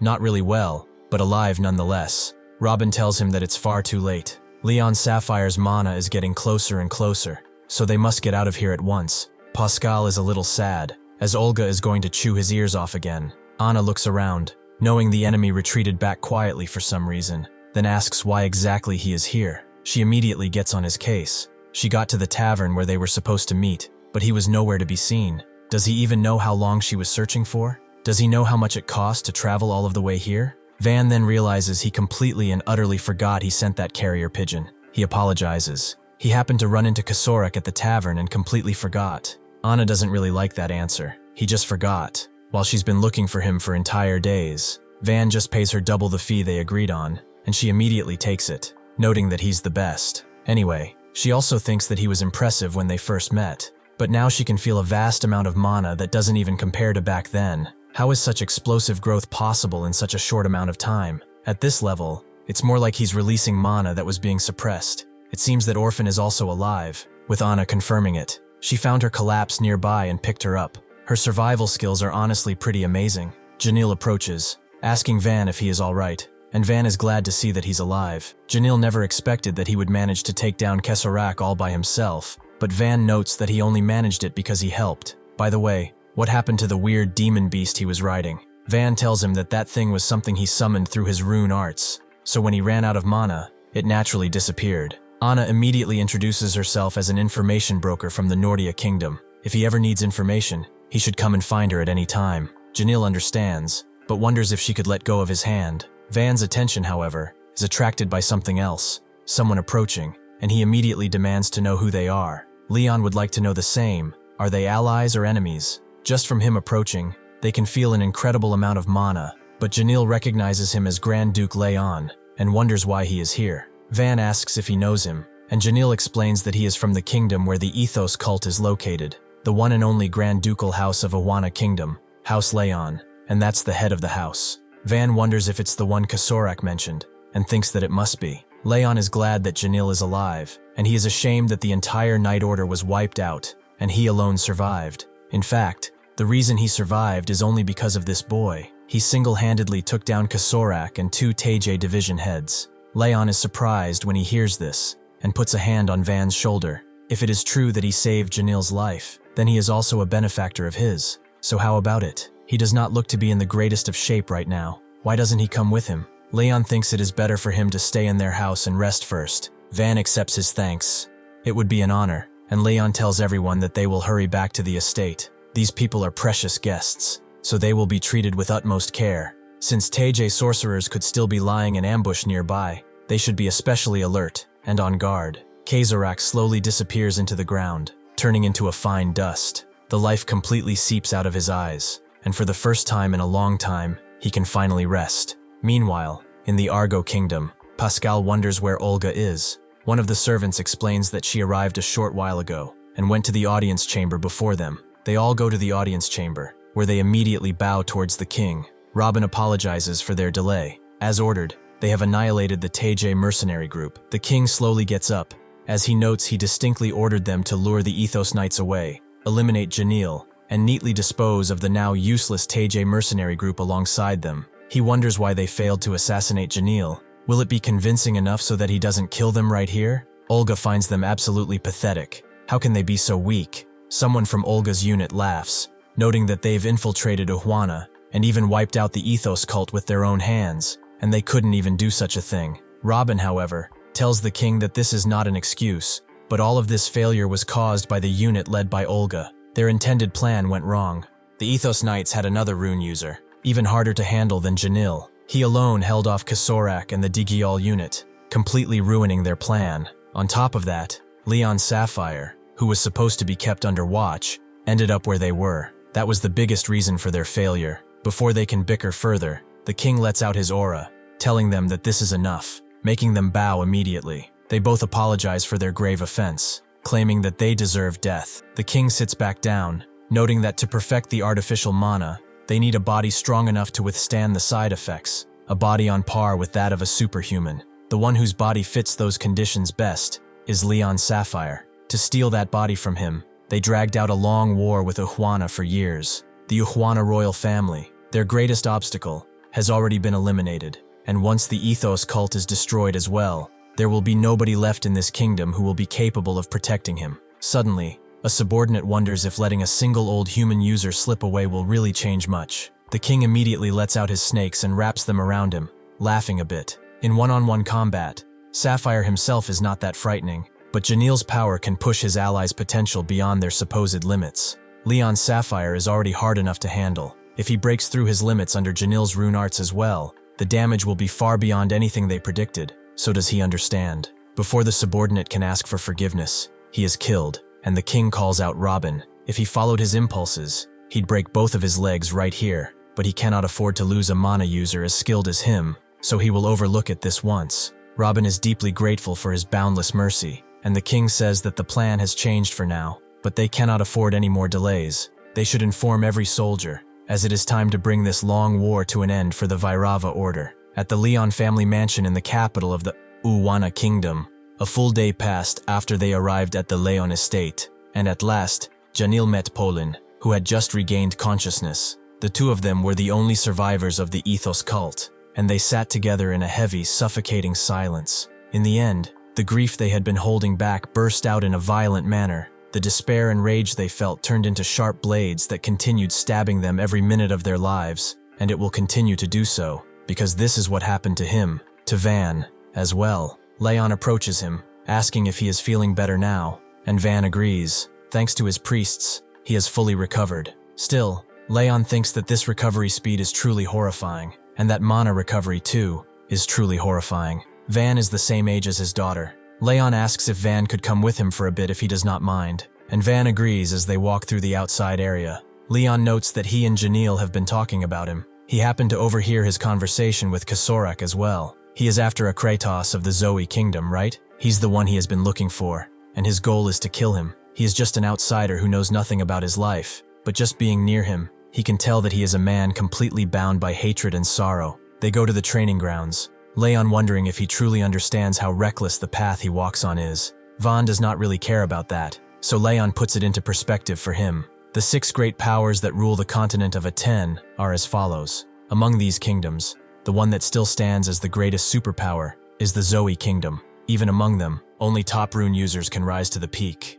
The Royal Guard is made up of those who have awakened 3 or more runes. The one who commands the Royal Guard is the Grand Duke of the North, Akratos. To put it simply, he's one of the 5 strongest people on the continent, if not the top 3, and he's saying he's going to kill someone of that level? Does he truly realize the sheer mountain that he must climb? Van tells him that the height of the mountain does not matter to him. No matter how high it is, there is always a summit to reach, and this has nothing to do with him in the first place. Leon sighs. It is just as Janil said. No matter what he says, he will not change his mind, and if that is the case, there is no helping it. Suddenly he surges with mana and charges at Van, who dodges his strike and ends up in the air. Leon uses this opportunity to strike him from below, sending him slightly into the ground. Van slowly gets up, channeling his own mana, and wonders what the hell he is planning to do. Leon apologizes for the sudden attack. This might seem unreasonable, but he has to see with his own eyes whether he is truly capable of standing alone against the Zoe kingdom or not. Right here, he wishes to test him. Van gets angry and charges in. Van has already told him to stop sticking his nose in other people's business, but Leon dodges his strike and notes that once he gets older, one cannot help but meddle in other people's affairs just to feel involved. He strikes Van away once again, this time with much more power, not meaning to have done so, but his emotions just slipped out. However, he seems to be alright when he gets out of the rubble, and Van agrees that he will use this chance to show him just how annoying it is when someone barges into his life uninvited. Leon's daughter hears noise from the training ground. It is likely her father again. They have guests staying here, so can he not be quiet for once? She thinks it would be better to go yell at him, telling her pet Popo as such. Van summons his 8th sacred armament, the Lightning Fang, a longsword that can shift between 3 forms. Van notes that killing him would be a hassle, so he will just slice off his left arm lightly. The medics are always on standby anyway, so they can sew back what he cuts off. Leon feels incredible pressure. He's never felt anything like it, not even on a true battlefield. Van charges his blade with dark power, and they both charge at each other. At the same time, his daughter arrives just as Van strikes, the attack grazing Leon's shoulder, with the rest of the strike going through the roof. She is surprised to see that someone else is here, and Leon himself is shocked that it was not even a full power strike, and it was still that strong. How long has it been since his body last took a hit like that? He pulled his blow halfway, and that's the damage he did. He can see without a shadow of a doubt now that this boy is strong. However, that's when the daughter approaches and recognizes Van, who recognizes her back. She's that crazy employer of his. Judging by how foul-mouthed he is, she knows damn well that it's him, and she introduces him to Leon as the mana user. She told him about the mercenary who saved her from Merkel. Leon is surprised then that he has been incredibly rude to their great benefactor. He apologizes deeply, however, just so they are clear. If he ever gets any funny ideas about his daughter, or even shows a slight romantic interest in her, then Van tells him that will never ever happen, with Leon being a little confused by this. Is it really that impossible? Before they can banter more, a guard approaches, clearly afraid, and explains that he has an urgent report. The Argo Kingdom and the Bogura Kingdom are marching a massive army to attack at full force, shocking everyone inside the training grounds. 1 hour earlier, in the plains on the border between Uhuana and Bogura, it had become filled with corpses, old and new, young and old. At the Uhuana Kingdom camp, some of the knights couldn't believe that Argo just wouldn't quit. How many years has this stupid war dragged on? One of them said that, technically, the soldiers fighting are from the Bogura army. The other knight doesn't care. The commanders are all Argo practitioners. Bogura is basically Argo's vassal state at this point. It's the same with this damn war. Argo doesn't want to waste any of its own troops, so Bogura has to send theirs. All of them. This is Russell, a low-class 9 practitioner of the Uhuana Kingdom. Charlotte, another low-class 9 practitioner, tells him that it's probably how a small country like Bogura survives, right? The knight in the middle notes that this still feels weird to him. Normally, by now, things would have exploded into a full brawl, but the battle has been too quiet these days. This is Volkov, another low-class 9 practitioner. It is normal. There's no need to panic, right? Volkov asks if they already forgot the news about the Ethos cult getting wiped. Argo caused such a huge incident, and yet they've been completely silent. That is certainly not normal. Sharov asks if it's something like the calm before the storm, and Volkov agrees. There's a good chance of that. Russell is wondering how they even manage to communicate as a married couple when they think like this. Suddenly, a soldier approaches, as he has an urgent report. Both Argo and Bogura's armies are advancing on them together, and as for numbers, they have sent every single soldier. They are basically marching on them. Volkov tells Charlotte to get back to the capital right now. Volkov told her that he had an extremely bad feeling. They will hold them off as best they can, so she should go and reinforce Grand Duke Leon. At the Argo Kingdom camp, the soldiers were basically just undead. They may not be as powerful as living humans, but they are still overwhelming enough in sheer numbers. The practitioner who controls them is glad that this annoying war is finally coming to an end. They should see how long the Uhuana Kingdom lasts. This is a low-class 8 practitioner. Naturally, Leon gets wind of this and notes that he will be heading straight to the capital. They should not leave this mansion, no matter what, and stay put. With that, he leaves, and his daughter wonders why Van was fighting her father just now. While Van notes that he should be the one asking that, he suddenly said he wished to test him, and then just charged in and attacked him. The daughter looked a little wistfully into the distance and guessed he was thinking about Daryl once again. Van asks what she is talking about, but she says it's nothing. She apologizes for him. She's sure he didn't mean any real harm. Van says he's fine, and he will be heading back to his room, though she is a little surprised that they would ever meet again. Van goes to his accommodations and sits on the bed, thinking about the war. It is no wonder the entire household seems to be on edge. and the patriarch has to rush to the capital too. It is the perfect opportunity to drag Argo's spy out of hiding. He uses the gluttony manifestation to enter the hell world once again. Going to the torture chamber, he apologizes for keeping him waiting, and finally asks him some questions. The spy, who has fully fused with the horrifying spirits of the hell realm, tells him to just go to hell, or even worse, go to heaven in his case. At the outer city wall of the Uhuana kingdom, the defense array that is holding the city safe suddenly stops, and a few practitioners stand above one of them. One of them laughs and says, "This is excellent. The defensive array covering the capital can barely be broken unless one does it from the inside." He asks the one who did it if she won't get caught, and she tells him not to worry too much. He laughs again. Only kidding. She really is too paranoid anyhow. By now, Labang and the others should have started their assault as well, so why don't they get started as well? With the grand festival of slaughter? Pascal approaches the old guy and notes that he's getting goosebumps. This is exactly why he hates working with this guy, but Olga tells him to get lost, as he reeks of sweat. The man laughs again and tells them that even if it moves, even if it's just a stone, they will crush it until there is nothing left. This is Juridan, a Class 8 practitioner of the Zoe Kingdom. Van notes that he looks a little better than before. He's really filled out a bit. He has something to ask of him. He heard Kasorak once say that there's a spy hiding inside of the Leon family. He wishes to know who that spy is. The man wonders how he even knows about that. Did he do something to Kasorak? Van confirms such. He killed him. The man is shocked. Kasorak pumped himself full of artificial mana to the absolute limit. He was almost Class 7. How did this monster pull something like that off? Vaughn tells him that if he tells him who the spy is, he will take him out of here and let him walk free. He promises so, but the man refuses. Does he think he is stupid? Like some demon bastard would really spare him just because he talked. Van got the information he wanted though, so he does know something about the spy, right? Honestly, he should be the one torturing him, but this time, he will hand the job over to someone else. Suddenly, Orphan approaches, with Virgetten surprised to see that she is still alive. Orphan wonders what is going on, and Van says that this is a gift for her since she was so depressed about not getting to tear up Kesorak's corpse. If they are talking about revenge, compared to Kesorak, this guy should be a much more precious present, but he is not giving him away for free. She has to squeeze info out of him about the Zoe Kingdom's spies hiding inside of the family. Orphan thought he was already dead, but Van notes that he went out of his way to keep him half dead, just to hand him over to her. Those are her negotiation tools. If Vargatan is about to die, Van will heal him with his own mana, so she should not worry and go wild. Orphan, seeing the grotesque things in front of her, hesitates for a moment, and then Van approaches, leaning down, asking why she is hesitating. She should listen carefully. That man is the enemy who slaughtered her entire family right in front of her. Has she already forgotten? The moment their hearts were pierced? The moment they all died without being able to say their goodbyes? The moment her younger siblings coughed up blood and died in agony? That mocking grin of his,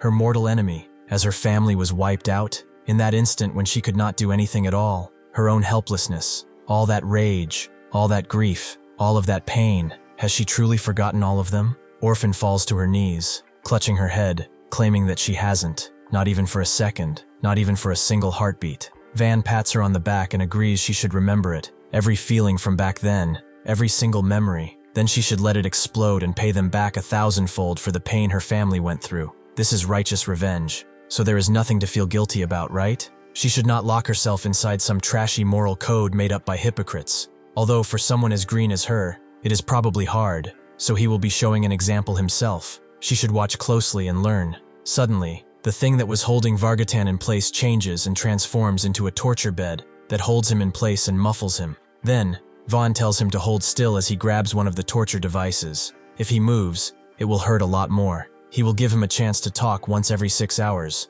so he should think it over and decide carefully. Vargatan tries to say that he is going to talk right now, but Vaughn has absolutely no intention of listening to him. Vaughn begins his work like he's cutting up vegetables for a meal, doing so with expert precision, deciding what he should do next, and even testing the tools for himself, wondering which one will inflict the most pain. He does so again, and again, and again, and 6 hours later, when Orphan herself joins in, she is really beaming, noting that this is clean enough right now. She tells Van that she's cleaned all of the tools, and he thanks her for the trouble. They look at Vargatan, or what remains of him anyway, with Van noting that if he keeps being stubborn, he will die for real. If he confesses, Vaughn will just free him from the pain. Why won't he trust anyone's word, even a little? Vargatan pleads with him. He'll talk. He should just let him rest and kill him already. Then Vargatan reveals the true identity of the spy. The royal palace of the Uhuana kingdom.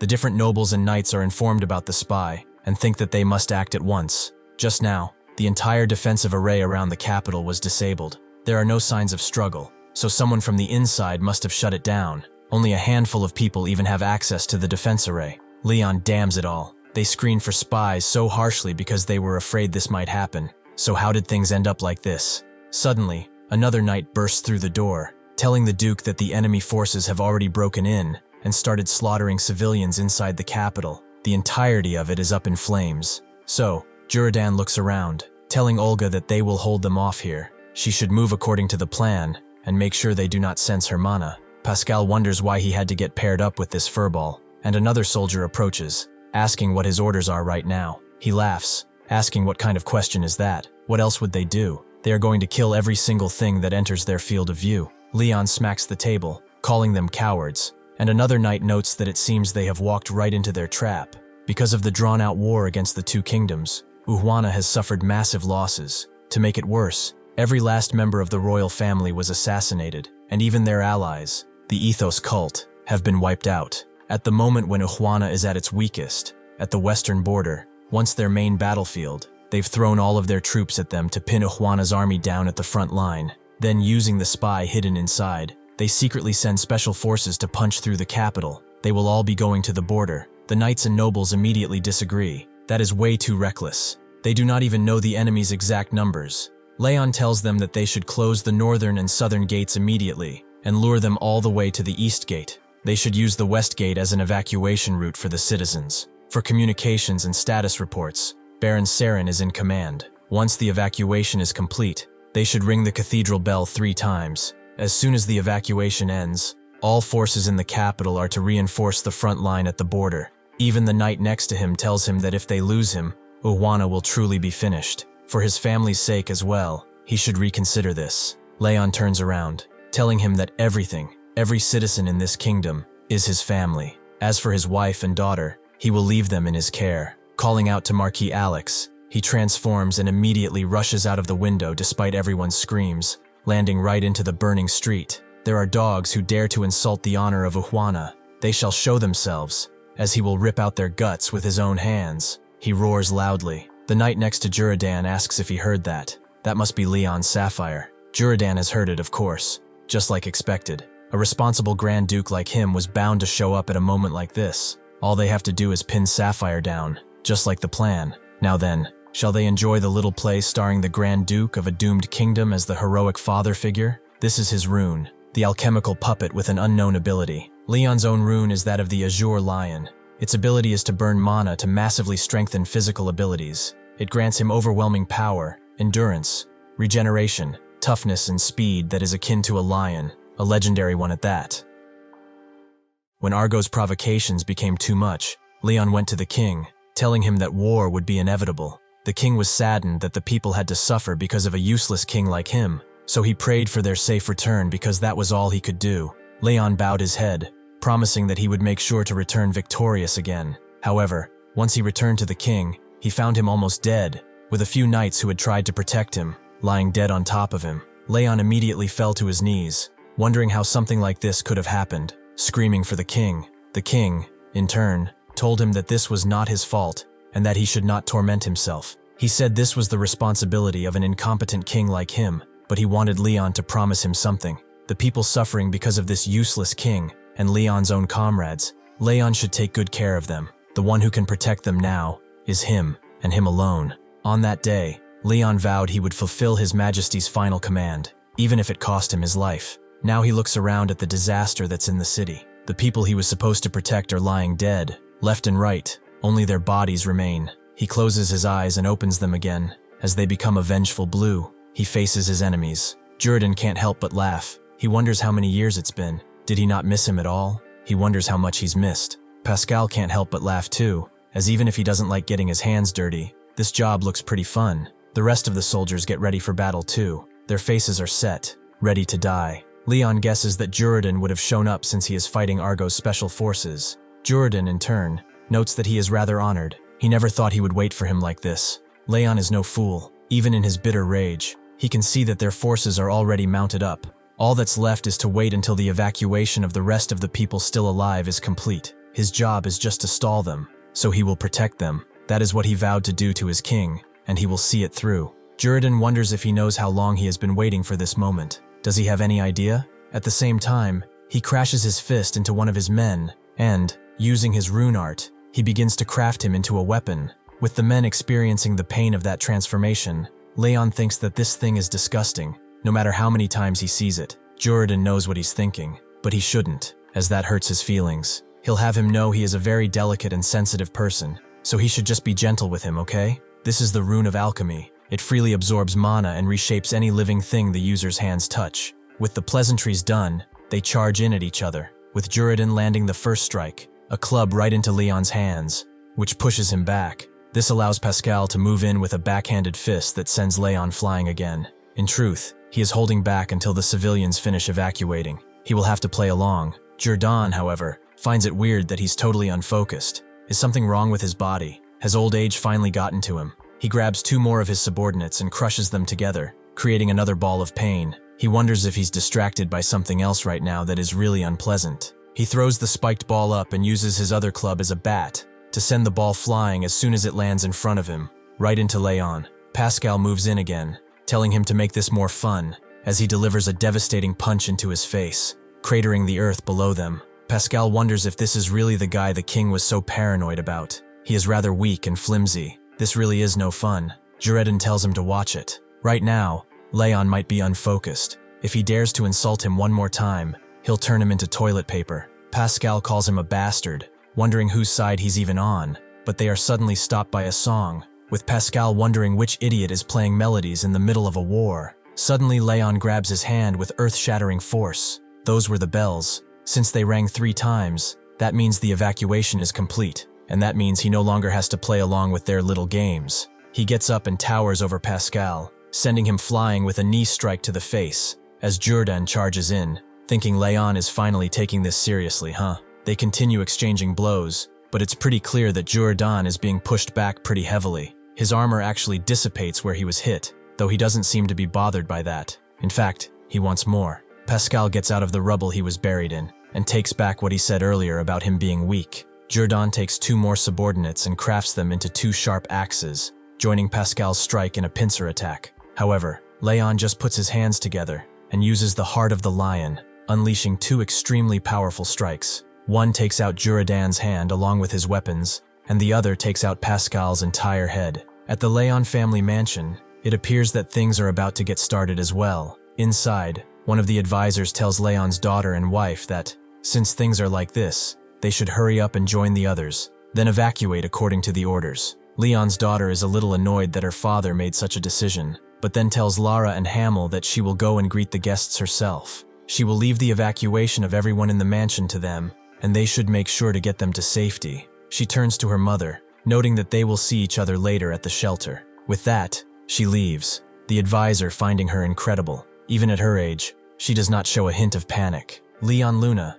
the Grand Duchess of House Leon, and the wife of Leon Sapphire, tells him that it's only natural, as the daughter of the Grand Duke and head of the family, with the fate of the kingdom on the line, Artie has no time to sit around grieving. She understands the situation though. She will leave the evacuation of the citizens to him, as she will handle things on her side. Artie goes to Janil and Pauline, telling them to hurry and evacuate. They ask what is going on, and she tells them that the Argo Kingdom has declared a full-scale war. Their army has already invaded the capital. Pauline tries to get up, noting that he will fight, but then remembers the situation that he is in, with his leg completely gone, now being only a shell of the man he once was. She turns around, noting that in their condition they cannot hope to fight, so they should not be stubborn and evacuate. Janil tells her that the woman she was with, Anna, is upstairs. Artie notes that she will be going after her, so they should just go ahead and evacuate as soon as possible. She rushes through the empty halls, knowing that she has to hurry, but suddenly someone stops her from climbing the stairs, noting that it appears they do not need to go to the trouble of looking for her. Her target just walked right in front of her, Leon Artie in the flesh, or what will remain of her. She charges in with her whip-like weapons, but suddenly someone breaks through the wall itself, being none other than Charlotte, who notes that Volkov's instincts really are as sharp as ever. Artie wonders why she is here, and Volkov hopes that she's not hurt. She will hold this beast off here, so she should run back to the Grand Duchess. The woman is a little annoyed that they think she is so weak. They really think they can run away so easily. Meanwhile, Vaughn tells Vergetten to keep an eye on that thing. It's still useful, so he should hold off killing it for now at least. Vergetten tells him not to worry. As Vergetten says he's got it, she wonders how they can talk so calmly like this. They are the ones who did this to him. Are they not afraid the heavens will punish them? This is a disgrace. That's what it is. This is a nice armament, a restraining device that forcibly fuses living beings together. As Vergetten tells him to sit down, suddenly Charlotte crashes through the floor while fighting, then rushes out with all the others, wondering what the hell happened. Artie appears next to them and tells them to hurry, as the enemy is attacking and they need to evacuate. While Charlotte explains that Van and the girl are guests of the family head, the Tentacles woman starts talking. She can't remember the last time she felt so excited for a fight. From here on, they should go all out and see just how many of her bones she can dodge. Her Runecraft is the bone segment marionette. She can pull segmented, jointed bones out of her body and freely control them. Charlotte notes that if she dodges, the two behind her will be in danger. She has to block every single one. With that, she activates the Runecraft of the Scarlet Eyes. It's limited to the target within her line of sight, but she can see the future 2 seconds in advance in the form of trembling red waves. With this, she sees every path of the bone waves, allowing her to deflect every single one. The woman speeds up her attacks even more, with Charlotte being pushed back, as there's no way she can block everything at once. She's getting struck a few times now. Artie wonders if she's alright, but she says it's fine, it's just a scratch. However, when she tries to activate her Runecraft, she cannot feel her mana. The woman approaches asking, "What's wrong? Is something missing?" Charlotte asks what she did, and she says it's nothing in particular. She just got a little something in her nervous system to block the circulation of mana. Mana that the caster has accumulated mixes with the blood inside the bone marrow, and then, instead, it stabilizes. The stabilized mana in the bone marrow is pumped through the heart and spread throughout the body using the nervous system as a circuit. That is the essence of mana control. At each point in the nervous system where mana converges, there's something called a pulse point, so she just stabbed and sealed those pulse points to cut off her mana flow. This allows her to strike Charlotte even more and put her on the ground. She is pleased that she held out for so long. She should be a little proud of herself, as she hasn't had someone who did that in quite a long time. She moves on to Leonardi, as she will beat her into a pulp just like this one and drag her back. Artie is annoyed that she can't really use her rune arts properly, and braces for impact as the woman approaches, but suddenly Charlotte stops her, grabbing the woman's ankle. She tells Artie to run away, and the woman is naturally annoyed. She wanted to leave her more intact to play with her later, but fine, she'll make sure she can never use those pesky hands again. Before she can, though, Van calls her out, calling her a creepy fag. Naturally, the woman gets annoyed, but Van tells her that whatever she plans to do to them is none of his business really. But he's got business in this mansion, so could she get lost? Otherwise, he will decide to take out a creepy hag like her. The woman gets even more annoyed that he dared to call her a hag again, and she immediately switches her attention to him, asking how he dares to say such a thing. Van immediately uses the record blade, the limit-breaking sword, unleashing its first form to completely deflect the woman's strikes with consecutive flashes. Charlotte is amazed that he's blocking all of it. Just who is this kid who deflected them? Van uses the second form, Heavenly Judgment, to make his blade rush in at the woman and actually manages to strike her. She did not expect House Leon to have a caster of this caliber left. Van is not done yet, however, and he charges in, asking if she's really going to tell him that he's wrong. He unleashes the third form, noting that to him, and basically to everyone else, she is just a sleazy hag. He strikes her with a wide, overwhelming slash, completely eradicating any semblance of a fight. Artie is shocked that he is even stronger than before, and so is Charlotte. Just who is he to take her out so easily? Van puts the blade on his shoulder and looks at Artie, noting that when she said they were being attacked, she wasn't referring to just this lunatic, right? Artie confirms as such. The army of the Argo Kingdom has already invaded the capital. Luna arrives at the scene, asking what the hell is happening. Artie tells her that the enemies have invaded, and fortunately they were able to deal with them. Luna asks if anyone is injured, and Artie claims that Charlotte is, although she desperately tries to tell them that she's fine. Vergetten looks at the woman, as he has definitely seen her before, and suddenly realizes who she is. He grabs Van's attention, noting that he still remembers it clearly, right? He is referring to the description of the Argo Kingdom spy that he explained earlier. Van says that, of course he does. Vergetten tells him to look closely at what he's about to do next. Luna crouches beside Charlotte, noting that evacuation is the most important thing right now, and uses a potion of healing on her. She tells everyone that all of the family members and guests have been evacuated, so now they should go ahead and join them. However, that's when Vergetten crashes into her, smacking his head roughly into hers and falling down pretty hard. He screams out to Van, so now he has seen it with his own eyes, right? Van can clearly see that there is a crack on her face, and immediately realizes what is going on. He charges in and punches her hard in the face, shocking the other two. Charlotte immediately moves in to defend her, asking how he dares to harm the Grand Duchess. Van is just surprised, not really caring for the reaction of the other two. The Grand Duchess of House Leon has been wearing a fake mask to hide her face all along, huh? Artie, however, is looking at her own mother, and can see that she is not really who she claimed to be. She never imagined that there would be someone so bold as to punch the Grand Duchess in the face. It seems that she got careless after all. Charlotte realizes too, is there a spy disguised as the Grand Duchess? The mana radiating from her is definitely the Grand Duchess. That's no mistake. Van tells them how it is. It's an Argo Kingdom spy that is wearing a special fake mask, one that Kasarak himself has made. There's no way of stripping it off with ordinary methods. The true face hidden beneath that mask is something unknown to everyone. Unfortunately for them though, the person who directly helped create the mask just happens to be his little puppy now. The woman looks at Vergetten. She heard a mercenary group was completely wiped out, so why the hell is he here? Charlotte asks if he's really saying that the Grand Duchess is a spy for the Argo Kingdom, but Van doesn't really care if she believes it or not. Kasarak explicitly told him where Akratos is now, and he has a lot of things to ask of her too. Why don't they have a little chat? The woman is annoyed after hiding for so many decades only to be exposed so easily because of one moment of carelessness.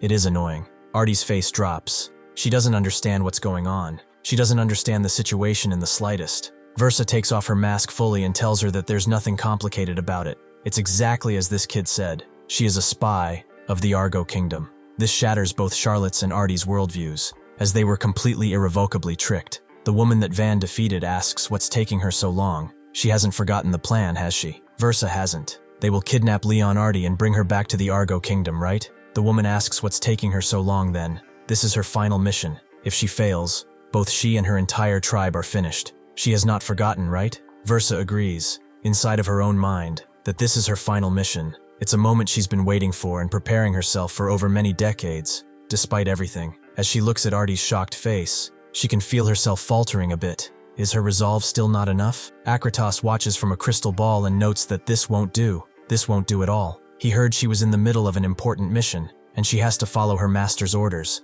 Is that not right? Using a puppet that resembles her in shape, he begins to pour mana into it and control what she's doing. Van wonders what the hell is going on, but Versa suddenly looks a lot more focused. Versa tells her, however, that she's only after Leon Artie, and that she should step back and get far away. She sidesteps Charlotte entirely, and before Charlotte can react, Versa's body moves on its own, and Artie is grabbed right in front of her. She tells Ologa to immediately clear the vicinity of the formation, and a portal opens up right in front of her. Charlotte refuses to let her go. If she lets them escape now, it will all be over. However, Van is the one who rushes in, wondering where she's going. She still has not answered his questions. Ologa tells her to do something about that. Van's feet having stopped on their own, he refuses to be stopped by this simple magic, and smashes the blade into his own feet to free them, as something like this will never stop him. He rushes in again. He almost reaches them, almost grabs Versa and puts her on the ground. But suddenly a few familiar tendrils rush in out of the formation and crash into him,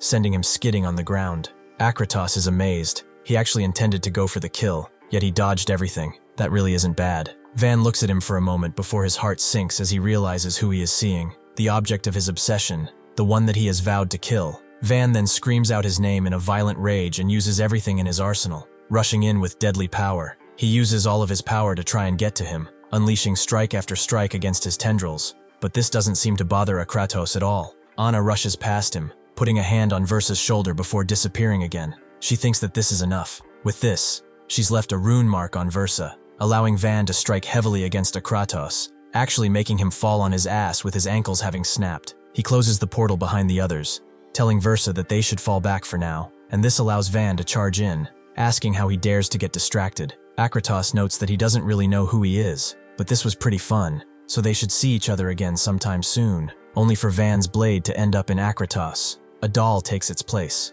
one that he prepared beforehand. Anna explains that it's a kind of toy that uses mana runes to change its shape to perfectly match the user. Once it gets a certain distance away from the user, their positions are reversed in an instant. At the exact same time, something large appears in the sky, covered in snakes, seemingly made of them. To the others' disgust, the creature speaks, calling itself Kyrian, king of the Argo kingdom. It tells Leon Sapphire, the Grand Duke of the Huana kingdom, to listen very closely. If he wishes his daughter Leonardi to be back safe and sound, then he should hurry and come to the Argo kingdom. This message is displayed even at the border zone, noting that there is one condition to this: for him to come alone. Bringing any forces is forbidden. They wonder what kind of insanity this thing is talking about, and it even appears in the front lines of the capital, where Leon actually is. If he tries anything against their terms, then he will just go down in history as a bloodthirsty tyrant who sacrificed his own daughter. He will be looking forward to their meeting until then. The visage disappears just as Leon is done with Jordan having ripped him in half. Jordan tells him to get back to the estate, as he is sure there will be a surprise waiting for him there. Leon immediately realizes what is going on and rushes away, disappearing into the sky. Jordan asks Pascal if he's still alive, and Pascal just laughs, as there is no way he can regenerate anymore after that. Jordan agrees. At this rate, they're both finished, and if that happens, he'll never get to see Sapphire again. He tells Pascal to eat him. If Pascal uses his rune art to devour Jordan, Pascal will survive, and Jordan will become a part of him. He will get to see Leon Sapphire again. Pascal can't help but laugh, as he really lost his damn mind. Vaughn gets up and Anna asks where he is going. He notes that the mana runes have been shut down, and the dummy turned back into a doll, so they must have been controlling the puppet all the way from Argo Kingdom beyond the formation. Anna wonders if he's insane to charge in alone, but Van doesn't care. He's endured all of that for 1,000 years, and at last he has found him. Anna notes that those eyes are exactly the same as the ones he had when he was hunting Kasarik, so his true revenge target is a Kratos. Van tells her to stay out of it, but Anna tells him not to cut her off yet, as she might be able to help with that smart revenge of his. Before Van can ask, Leon crashes next to them with a distraught face, asking where his daughter is. Charlotte immediately gets on her knees, bowing her head in apology, as she couldn't protect his daughter. Leon detransforms, defeated, and Anna says it's really nice that everyone's conveniently gathered. How about they all have a nice chat about how to get his daughter back safe and sound? The next day, everyone returns from the border with Charlotte, and she asks Volkov if he's sure the front line is secure. He confirms as such. Argo Kingdom's troops have abandoned their camp and withdrawn suddenly. Volkov immediately tells him that even if he goes into the Argo Kingdom alone, there is no guarantee that his daughter will be there. This is clearly a trap. He knows that as well, but if he does not comply, Artie will be killed without even being used as a bargaining chip, and every citizen of this kingdom will be in danger. He tells Volkov to calm down. It's not like he's planning to charge blindly. He turns his gaze to Anna, noting that she had something to say, right? She confirms as such, and they all wonder who this woman is. She moves to the head of the table, noting that since she hates explaining stuff twice, they all should listen carefully to what she's about to say, as this is their plan. A few hours later, at the royal castle of the Argo Kingdom, Leon marches in alone while Lapin watches, surprised to see that he is so brave. Lapin orders them to open the gates and inform His Majesty that Leon has arrived. As Leon continues walking over the drawbridge and closing in on the gates, Anna thinks that this is very good. The head of the family has entered the royal castle safely. That means they can move on to the next phase of their plan. She asks everyone behind her if they are ready, and they confirm as such. She's pleased to have such ready allies, as now their destination is the Argo Kingdom's royal castle. When Anna told them their plan, it went something like this. Once their handsome head of the family enters Argo Castle without a fuss, the strike team will follow and infiltrate the interior. Once inside, the strike team will find the young lady and immediately link up with the head of the family. After that, everyone will be there, and they will escape from the castle together, and the mission will be complete. She ripped up the explanation pages, noting that this is really a brilliant plan, isn't it? Charlotte immediately screamed at her. Did she really think infiltrating the Argo Kingdom is some kind of child's game? On top of that, they don't have any sorcerers specialized in stealth. She apologized. She had forgotten to explain the most important part of this, her rune arts. She called Volkov to her, holding his hand despite Charlotte's clear jealousy. After doing so, she retreated to the corner of the room and told him to count to 3. He immediately did so, wondering what this was, but on the count of 3, Anna appeared next to him, having teleported out of nowhere, shocking everyone. She explained that she leaves a rune mark on whoever she touches, and then she can teleport to them. It's something like that. Volkov noted that if this were a battlefield, he would have been dead before he knew it. Just who is this woman? She explained that it was impossible with a Kratos.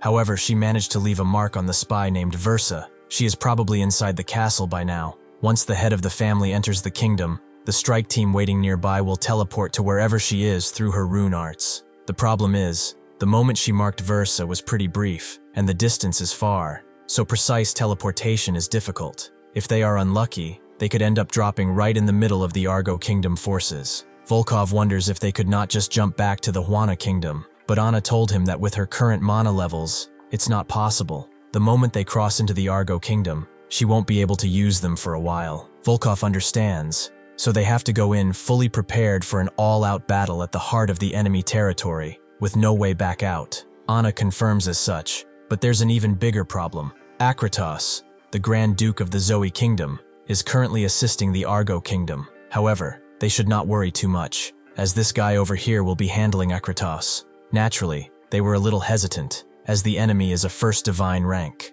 one of the only 5 on the entire continent, one of the 5 extremes. Charlotte also noted that if they run into Akratos, they will face total annihilation. Anna confirmed as such. This is an incredibly dangerous mission, practically like a death march. If anyone wants to step back, the head of the family says it's all right. However, nobody wanted to, as every single person who gathered here right now originally served House Leon. Volkov agreed to save the young lady and the Grand Duke, even if it means going up against the 5 extremes. They will charge in.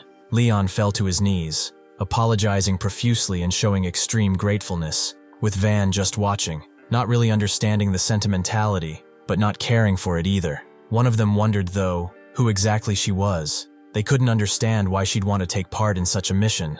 Anna told them how it is. She's just a merchant who would jump into flames for money, and the head of the family promised a worthy sum. Plus, there is a man she's quite interested in, who's getting caught in all of this. That is how they came to this place. Leon is led to the throne room by an assistant, where the king immediately lets him inside. Upon seeing Leon, Kyrian gets up from his throne, noting that he is finally glad to meet him. Leon immediately asks where Artie is, but the king tells him that that will be revealed in due time. He will see her soon enough. Leon tells him that a throne like that is no place for someone like him to be sitting on. The king of Argo. What has he done with Serpia Argo? The king smiles, as that's a name he has not heard in quite some time. There was a time when he was called that indeed, but Leon is rather foolish not to notice. As he said before, his name is Kyrian. Following the teachings of the Vibara cult, he has been reborn anew.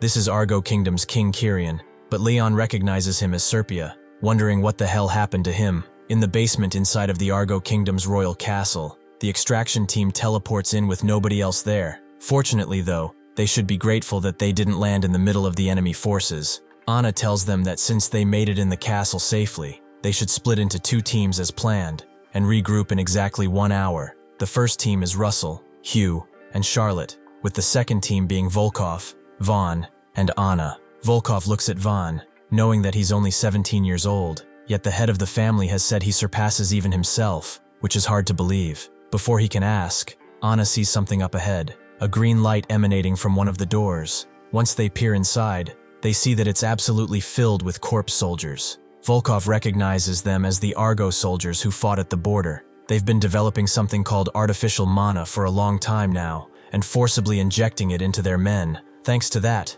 their strength has increased, but as a side effect, the soldiers started turning into corpses. Anna wonders why they would go that far to keep waging war against the Hwana Kingdom. Volkov tells her that even they cannot figure it out. However, Argo Kingdom's king, Serpia Argo, the former king of the Hwana Kingdom, and the head of the family himself, the 3 of them were once very close friends. Hwana Kingdom and Argo Kingdom used to be friendly, but then at some point they cut off contact with the outside world, locked every gate in the kingdom, and a few years later formed a military alliance with Bogra. Then they started attacking Hwana. Anna notes that it sounds like some sort of urban legend, but Van peers in another place and sees something that shocks even him. They wonder what it is, and they go to check it out, seeing something straight out of a horror movie. Hundreds, if not thousands, of corpse-like bodies await activation, along with a few that are strung up on the ceiling. Nobody knows what they contain. Volkov wonders what the hell he's looking at, but Van tells him to look at the floor, as there's a bunch of blood. Since it's flowing somewhere, they should go ahead and follow it. They wonder what this blood could be used for, and continue following the path. Anna believes the king has already gone mad upon seeing this, and Volkov says that very well may be true. Eventually, they arrive at the end of the blood path, ending up at something extremely grotesque. which cannot even be described properly. Someone is there. It's Lapin, who wonders how these intruders set foot upon this sacred altar. Truly, they are impudent fools, but he is here to teach them manners after all. Volkov immediately recognizes him, and Lapin himself would want nothing more than to tear them apart and grind them into dust to feed into their creation. However, the mission comes first, so he dashes away, leaving the teaching of manners for later. Volkov notes that he might be heading to the king of Argo, so they have to catch him immediately. They all rush towards him, and Lapin whistles, using the sound as a signal, because as expected, they are chasing after him. Hundreds of bodies appear from the blood on the ground, aiming to completely swarm their enemies. Everyone deals with them in their own way, with the zombies barely able to contain them, although they are annoying. Since there is no other option, Anna tells them to go ahead, as she will handle the rest. As they rush, Volkov wonders if she'll be alright, but she says it's fine. Small fries like these are nothing. She takes out a chained kunai, taking out a bunch of zombies all at once with relative ease, as she does not even need runes. Lapin stops at some sort of altar, and Volkov warns Vaughn that Lapin wields a noxious poison that stimulates pain, and Vaughn guesses that means it's not a lethal one. And Volkov agrees, but the synergy with his runecraft is what makes it troublesome. Lapin takes out one of his spears, calling them rather impudent. They ignore the mercy of his saint and trespass into his kingdom. Even after being given a chance to flee, they still all came here, so now he will purify them. He possesses the pain rune. It converts the magnitude of pain felt by the target into physical weight. Volkov explains that even a graze spreads the venom, making one's body writhe in agony until it becomes so heavy that they can barely stand. Vaughn wonders if that's all, and if that really is the case, then there is nothing much to it. He crouches down and rushes in, despite Volkov's warning, telling him not to underestimate that bastard. Lapin calls him an impudent dog. He will be purifying him first. Volkov grits his teeth, as no matter how strong this boy is, he is still only 17 years old. There is no way he can endure that level of pain. Volkov rushes in with Vaughn, both being hit by the numerous spear strikes that Lapin unleashes. But Volkov takes the brunt of it, and Vaughn wonders what he is doing as his body gets hurt. Volkov calls him a brat. He should listen when an adult talks. Suddenly the pain begins, and it permeates throughout his entire body. He smashes his head into the ground to stop it, and claws at his own face to get even a sliver of alleviation against it. Lapin continues using his rune on him, noting that this is righteous purification, and he shall take it as such until he cannot endure it anymore. The physical weight of the pain crashes Volkov into the ground, breaking the earth beneath him. Still, even in this painful state, he tries to grab Vaughn, telling him to stop going in like that. Lapin notes that Vaughn has seen what happened to his comrade, yet Vaughn is still keeping his cool. Now Lapin understands.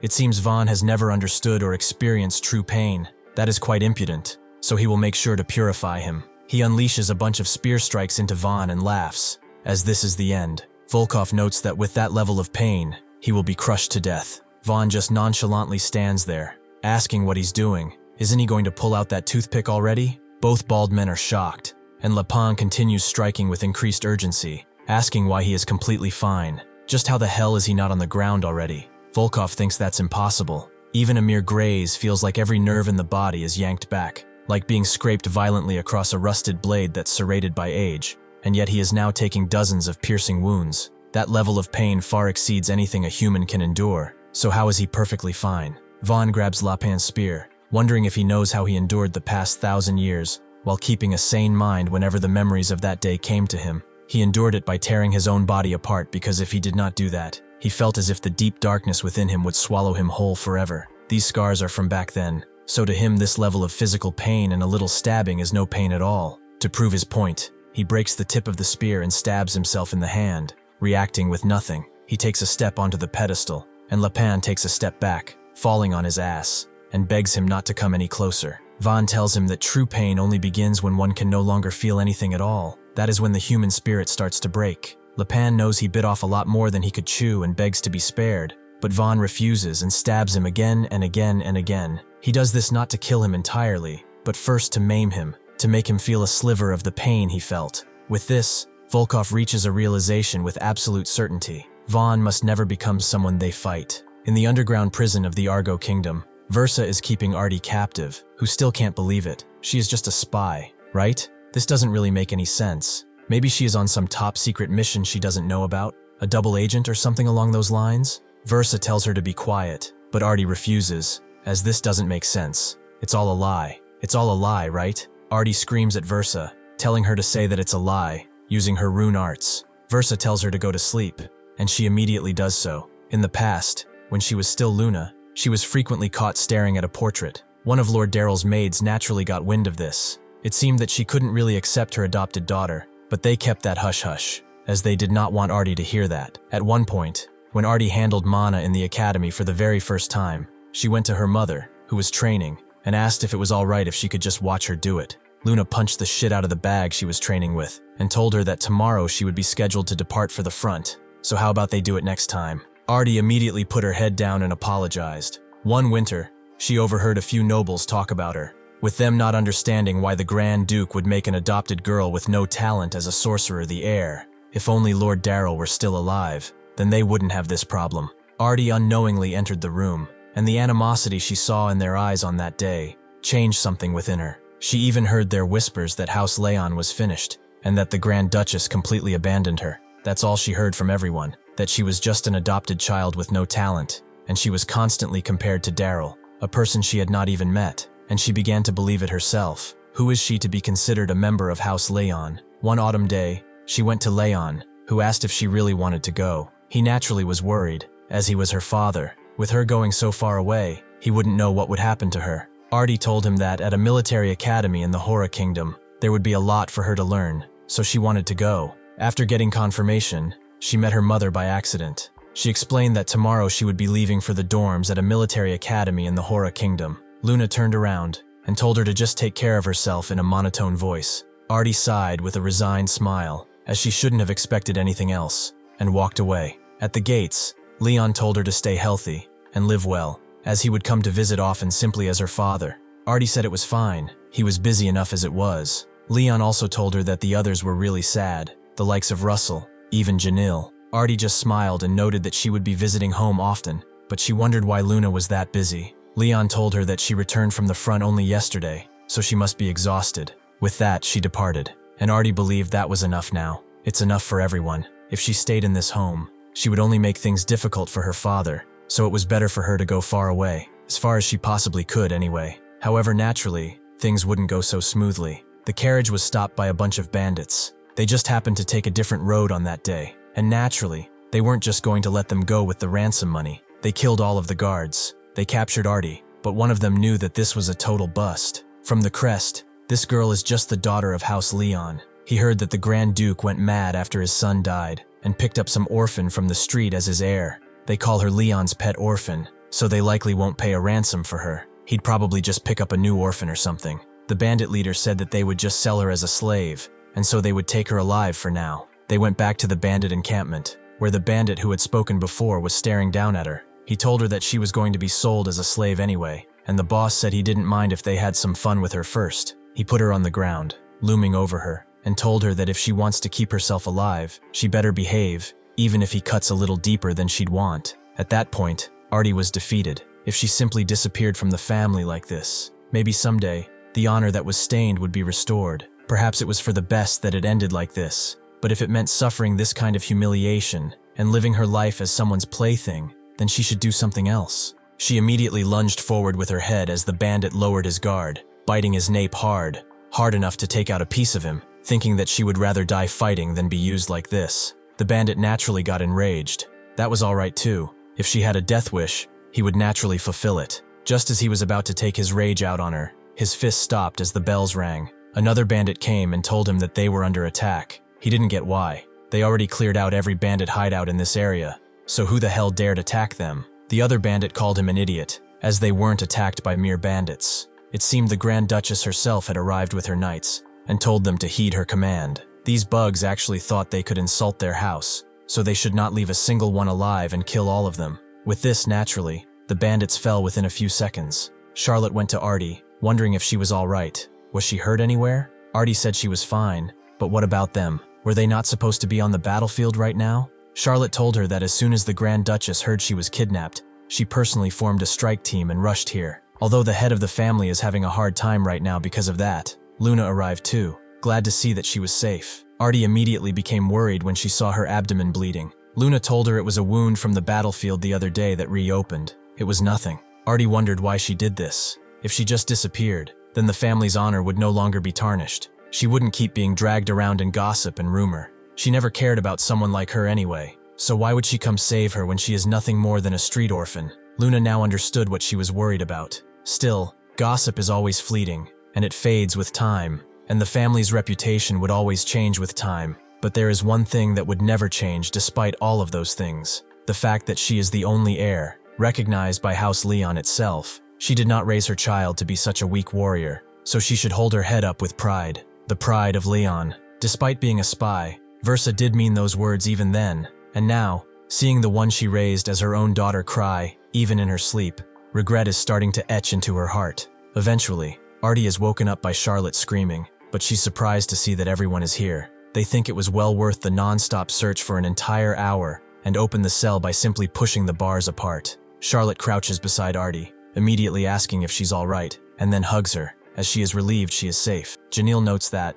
first things first, they should be getting out of here, so he tells Russell and Charlotte to make sure to cover the young lady and move out right away. Suddenly, however, Versa speaks, apparently having been in the corner all of this time, and asks where they think they're going. She commands everyone not to move and reveals that this entire place was actually a formation, a trap, and they get teleported right in front of where Leon is, who is surprised to see them. The knights prepare to defend the young lady once again, but Kyrian tells them to rest easy and calm down, as not everyone is here just yet. The other three still have not arrived. By that time, Vaughn is done with his brutalization. Now, in retrospect, he should have asked about Akratos. He got carried away without even realizing it. He asks Volkov if he's alright, and he confirms as much. Anna arrives, asking if they're okay, and they both confirm as such. Vaughn is a little annoyed that she's alive. Anna notes that, barely, they are, and asks if they have any idea how hard it was to deal with these creepy things. Van notes that she looks exactly the same,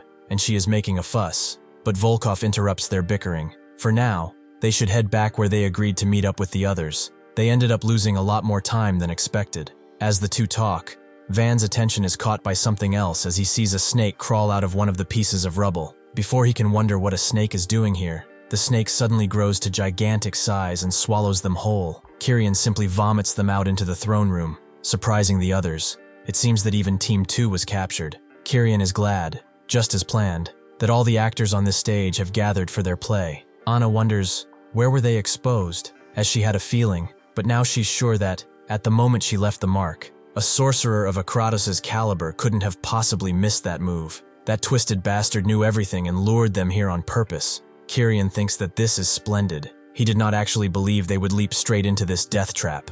That spirit of theirs is truly admirable. However, all he needs now is Leon Sapphire, so the rest of them can die. Versa speaks, noting that he clearly promised that Artie would be safely sent back to the Huana Kingdom. Kyrian confirms that he will send her back. Versa asks him pleadingly to send Artie first before starting the fight. Kyrian is a little annoyed that she is daring to give him orders. Does he need to slaughter her people in front of her again before she comes to her senses? Versa, however, does not back down. He made that promise, didn't he? That he would send her daughter away safely. Naturally, Kyrian strikes her in rage, as she's done nothing but play spy. Does she truly believe herself to be the Grand Duchess of House Leon? She should wake up.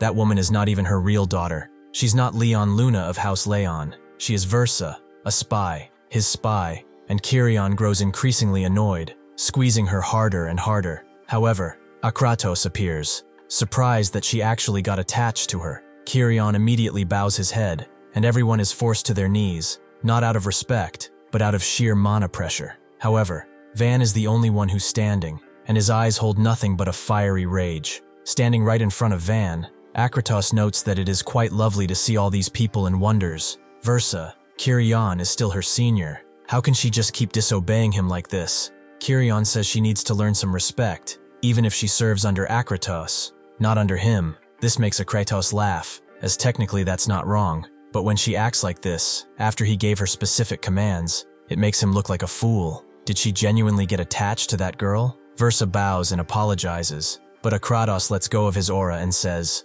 "That is fine. This is quite literally the first time she's been stubborn about something, so she should go deliver Artie herself to the Huana Kingdom." Both Versa and Kyrian are shocked, but Akratos simply hops down to them and notes that he does not lie. She's worked hard enough all this time, so she should go and hurry. Versa thanks him profusely before turning her back on him, and he still continues to smile. Versa knows well that today is the last time she will ever see her daughter. She knows all too well that Artie will never be able to forgive her for the rest of her life. Even so, if by some miracle there is even a sliver of a chance that Artie can forgive her, even the tiniest bit, before she can finish that thought, Akratos impales her through the stomach with one of his appendages, completely pinning her where she is. Akratos can't believe it. A mere toy like her seriously thought that he would do what she asked. Obviously it was a lie. Why would he ever tell her the truth? At the same time, Leon and Van charge in, punching Akratos's head with incredible power, and Van promises that one of us dies today. Guess who? Personally, I am glad it's not me. Drop a like,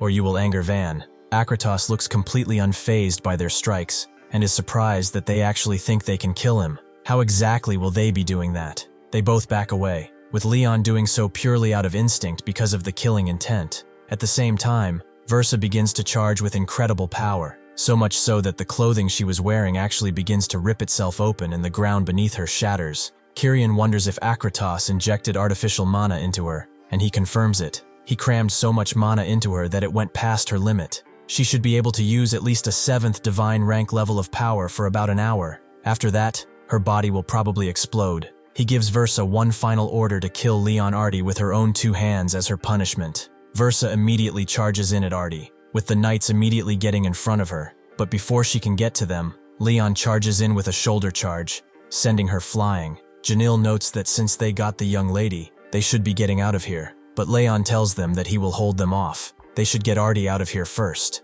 Suddenly, Kyrian strikes, using his snake rune arts to pin Leon against the wall, and wonders where his precious test subject thinks he's going. Kyrian and Leon crash through the castle wall, going outside as Kyrian wants to have some fun fighting Leon. The others scream for Leon, with Volkov telling Janil to go and support the head of the family, as they can handle the rest. With that, he jumps away, apparently having grown an arm in the process. Versa crawls through the rubble that she was thrown into, and jumps again towards Artie with a loud roar. Artie takes the full brunt of the attack, jumping down with her to fight. This leaves only Anna, Van, and Akratos in the throne room, with Akratos revealing that he doesn't really care about them in the slightest. He only came to get a progress report on the 8th artificial mana development from Kyrian, and to take his little Versa back with him. They just had to lay eyes on something they should not have seen, right? Of course he has to kill them now. What else is he supposed to do?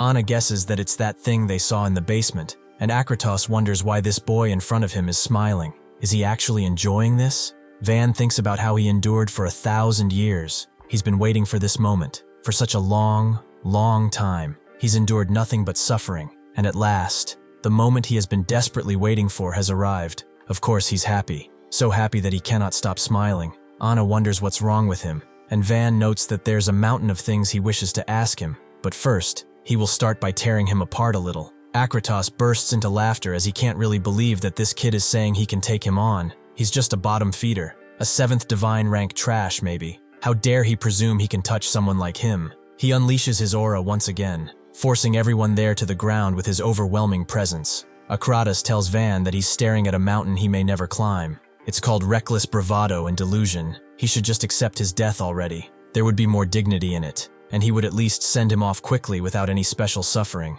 Van knows that Akratos is right about his current state. He can't beat him, but his power is sealed now. With a clench of his fist, he summons Asura, shocking everyone. Asura asks why he has dared to call him out, like the fool he is. Van tells him that he will release the mana that sealed him away, but Asura tells him if he does that now, he will lose his mind. With his current body and control, he will barely manage a hardened mental state at best, and it's obvious his body will not be able to withstand it for much longer. Van knows, but right now this is not the time to fuss over those kinds of details. Asura understands. From this point on, just as he wished, he will give him a portion of the mana that was sealed away. Asura grabs Van's hands and rips them off, injecting him with an obscene amount of mana. His hands grow back, and the mana that was calm just beforehand, which could not rival Akratos's, is now pushing it back and overwhelming it. Akratos can't believe the amount of mana, and notes that this bastard isn't human because a human cannot have this murky and pitch-black mana.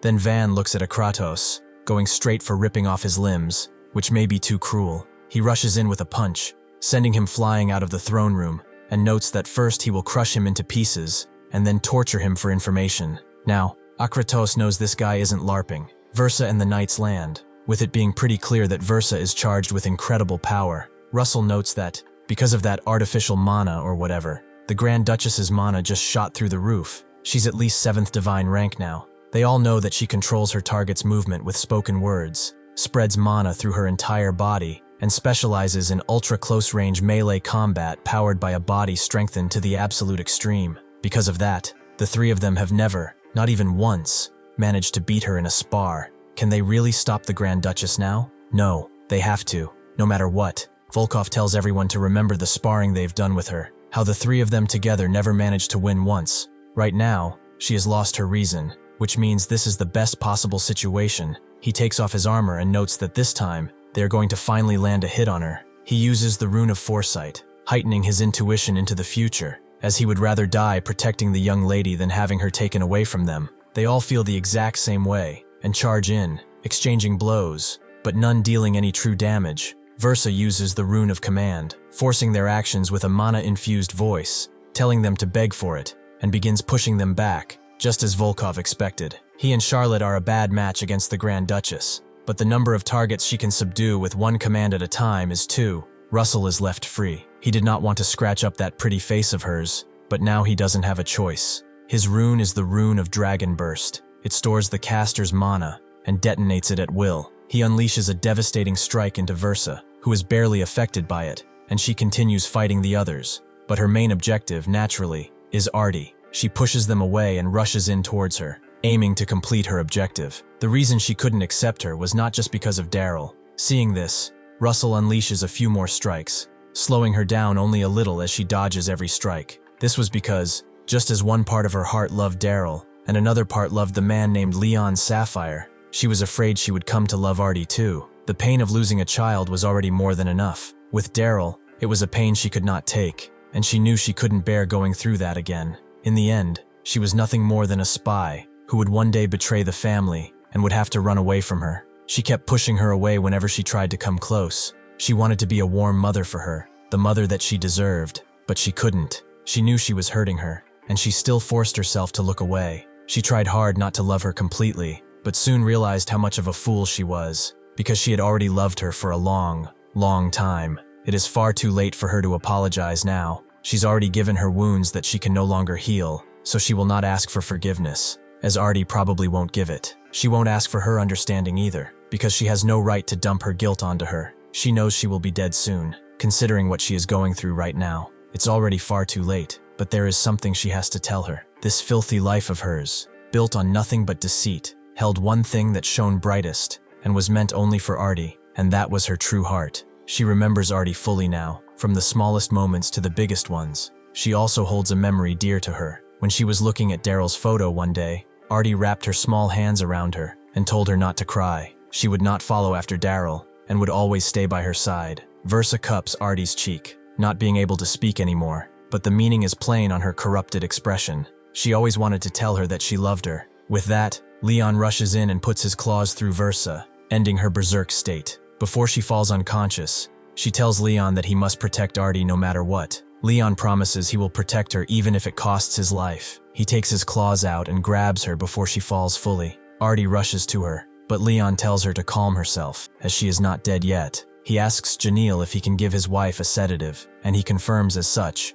but it will not do much. Leon begs him, even if it only lasts until the battle ends. Janelle understands, and says he will obey his command. Leon gets up and asks the other three if they are all right. They have no excuse for not being able to defend the young lady. They were too weak. Leon says there is no need to apologize. More importantly, they have bigger fish to fry. Kyrian arrives, not surprised that this woman failed even her final mission. What a pathetic excuse for a tool she was. He should have gotten rid of her a long time ago. Van and Akratos crash into a mountain range. Akratos notes that Van should go a little easier on him, as he is a little sore. Van asks if Akratos remembers that 5 years ago, in the Asurian mountains, he personally massacred a village. He even locked him away in a subspace. Has he truly forgotten the tortures he put him through? Akratos tries to dredge up the memory, first thinking that he's the crown prince of the Morbon kingdom, or maybe someone from the Sergan kingdom, but that's not it either. He remembers he burned all of their bodies after draining them one by one.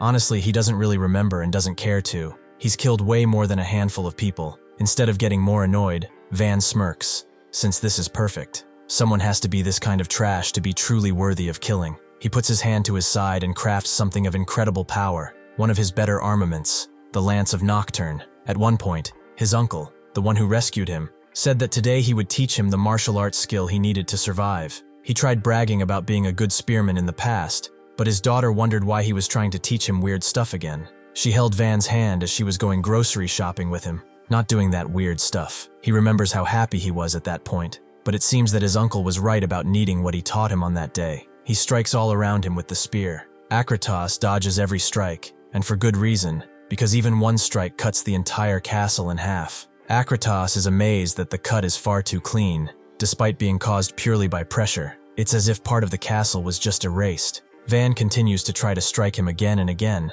but Akratos just pushes his strikes back and unleashes some of his own through the spikes of his tails. Van easily deflects them and rushes in again, smacking his spear down and letting out a lot more of them. He manages to cut Akratos's tail, splintering the earth behind him. Now, Akratos is actually starting to get interested and rushes in, wanting to see if he can withstand a little flick to the forehead. Akratos punches Van extremely hard, sending Van flying through mountain after mountain. Van only stops after the fourth one. He immediately gets back on his feet, impressed that just a simple mana-infused punch had this much power. It appears that he will have to release all the seals up to the extreme stage if he wants to win. Akratos rushes in through the holes he made, noting that he still has one more hit left, but Van defends with a shield he just crafted, a Nocturne shield. With the punch blocked, he charges mana in his other hand, summoning the spear again, which aims to go right behind Akratos. He dodges it, of course, but this allows Van to do something else. He uses the secret art taught by his uncle to unleash strike after strike at Akratos before telling him to vanish without leaving anything. He lets out a strike that's similar to a deadly hellhound, which overtakes Akratos and puts him through his fair share of walls. Naturally, he is not defeated and gets out of the rubble, noting that he really is the best. In that final moment, he felt like he was once again watching the Crown Prince, who stood above the entire continent. Of the many sorcerers he has met, he is certain Van is the number one without question. He is genuinely impressed, which has not happened in a long time. He should come with him to the kingdom of Zoe, as he's been waiting for a genius like him. He tells him to stop with the crap, as Van has already told him that he's done with him. One of us dies today. He uses all of his mana at once to let out a devastating strike that looks like a three-headed dragon. Naturally, Akratos is annoyed that he won't listen to him, so he will just pin him down first, right? He uses the rune of the scorpion to let out a bunch more tails, and completely brushes off Van's strike with that. He pushes himself off the entire earth and lands right behind Van, striking him before he can react. He doesn't want to kill him because that would be a problem. He just wants to give him a light slap with his hand, so he will just slap him. However, this slap pushes him into the ground like a meteor, and Van can no longer feel his mana. Akratos lands in front of him, noting that this is a technique he personally crafted. How about it if he comes with him to Zoe and serves as his king's dog? He will teach him every little trick, just like this one. Would he not want to have such power? Even in this state, Van refuses to let go and calls him a dung beetle. Naturally, this annoys Akratos, and he notes that he will have to start beating some manners into him first. He rushes in and punches him hard in the sternum, sending him flying again. As the others are fighting, something suddenly rushes between Kirion and the others, separating them. Is it actually Van? He has a hole through his belly, and his hand is gone completely. They are all shocked to see him in this state, and Van slowly gets up. It's nothing. This is just as expected. He is no ordinary mage. He tells everyone to wait, and buy him just a little more time. It looks like these will heal with no issue. Artie thinks that he's completely insane. How can he still move and think in this state? Just what kind of grudge drives him to go so far? Leon knows that his treatment should come first, but Akratos, who appears right next to him, notes that this kid is pretty reassuring. He actually thought he struck him way too hard. Before Leon can turn fully to Akratos, he sends him flying with a tail strike, incapacitating him. Charlotte and Volkov rush in. Akratos, seeing them use their respective runes, knows what they are. Scarlet Eyes and Foresight, right? Self-sacrifice is an admirable thing. He can agree to a certain extent, however. It's also foolish. He takes out Charlotte's eye and Volkov's hand with just one flick and unleashes a bunch more strikes into them, noting that they really should have chosen their opponents more carefully. Russell tells him to back off from his comrades and unleashes his rune to the maximum potential, forcing a blast of mana towards Akratos. He doesn't even flinch or move. He just analyzes that burst of mana. He has a Doom-type rune, perhaps? That's a pretty decent thing he's got, but he's quite unlucky. He unleashes his own rune, the Rune of Bombardment, which completely overwhelms Russell's strike, making it look puny in comparison. It hits him directly, eradicating the earth where he once was. Akratos thinks Russell is unlucky simply because he had to run into him. Janil screams for him, which annoys Akratos, as his ears are still rather sensitive from that voice strike. He grabs Janil's head and punts him into the wall, telling him to stop being so loud, and Akratos moves his attention to Versa's daughter. It seems that she can't use any proper rune art since she hasn't been fighting all this time. So should he just kill her or not? Does she want to choose for herself, perhaps? Artie knows that she needs to move, needs to do something, but her body just refuses to listen to her at this point. With everyone already down, she doesn't know what else to do. Akratos decides to just kill her, and Artie just closes her eyes, not knowing what to hope for. But as soon as he tries to grab her, she disappears. He scoffs as if she had run away completely. She would have lived at least one more day. Instead, she is just throwing herself straight into the pits of hell. Naturally, he is talking about Anna, who rescued both Artie and Van. She knows that she hasn't gotten her payment yet, and she will chase money even into flames. More importantly, it seems that he has more guests. Suddenly, a horn is sounded, and hundreds, if not thousands of knights appear around the mountain, as these are the Behind Kingdom's vanguard forces, commonly known as the Knight's Blade, who have all come to defeat this evil. Their commander notes that it's rather regrettable they meet like this, though he expected as much. Beforehand, at the Leon family estate, Leon, after Anna explained the plan, told them that even if it's no different from jumping straight into hell, they still have a faint glimmer of hope left. Just a moment ago, he sent the fastest rider they had to the Behind Kingdom, explaining the current situation and requesting reinforcements. As to why those blockheads would ever help them, Leon asked if she had some kind of problem with the Behind Kingdom, but she immediately said no, sheepishly, and she was just joking a little. Leon told them that, naturally, the chances that they would simply accept a request for reinforcements from a small country like theirs and send an army without a practical reason are zero. On top of that, they're already in a situation where they need to head straight to the Argo Kingdom. They cannot just sit back and wait. However, if there's even a 1 in 10,000 chance that the kingdom would truly send reinforcements, then they still have hope. That is why they have come. Akratos recognizes that flag. It's the Behind Kingdom's hunting hound unit, right? In the continent of Atun, beyond the 6 great powers that rule the continent, there are countless other kingdoms. Among those kingdoms, some with severely weak military forces, are vassal states. They bear the title of kingdom in name only. It's a derogatory term for kingdoms whose military power falls below even a small city. Beyond those few small nations, among the ordinary kingdoms that occupy most of the continent, if any kingdom had military power strong enough to shake the thrones of the great powers, those select kingdoms would be called the Throne Guardian Kingdoms. Among those Throne Guardian Kingdoms, the one powerful enough to rank in the top 3 was the Behind Kingdom. With nobody really expecting them to have come though, Akratos tells Kyrian to head back to the Argo Palace right now and take the Blood of Arrogance to the Zoe Kingdom, along with Lapin. Kyrian understands, but what about Leon Sapphire's body? Akratos fixes him with a sidelong glance and tells him,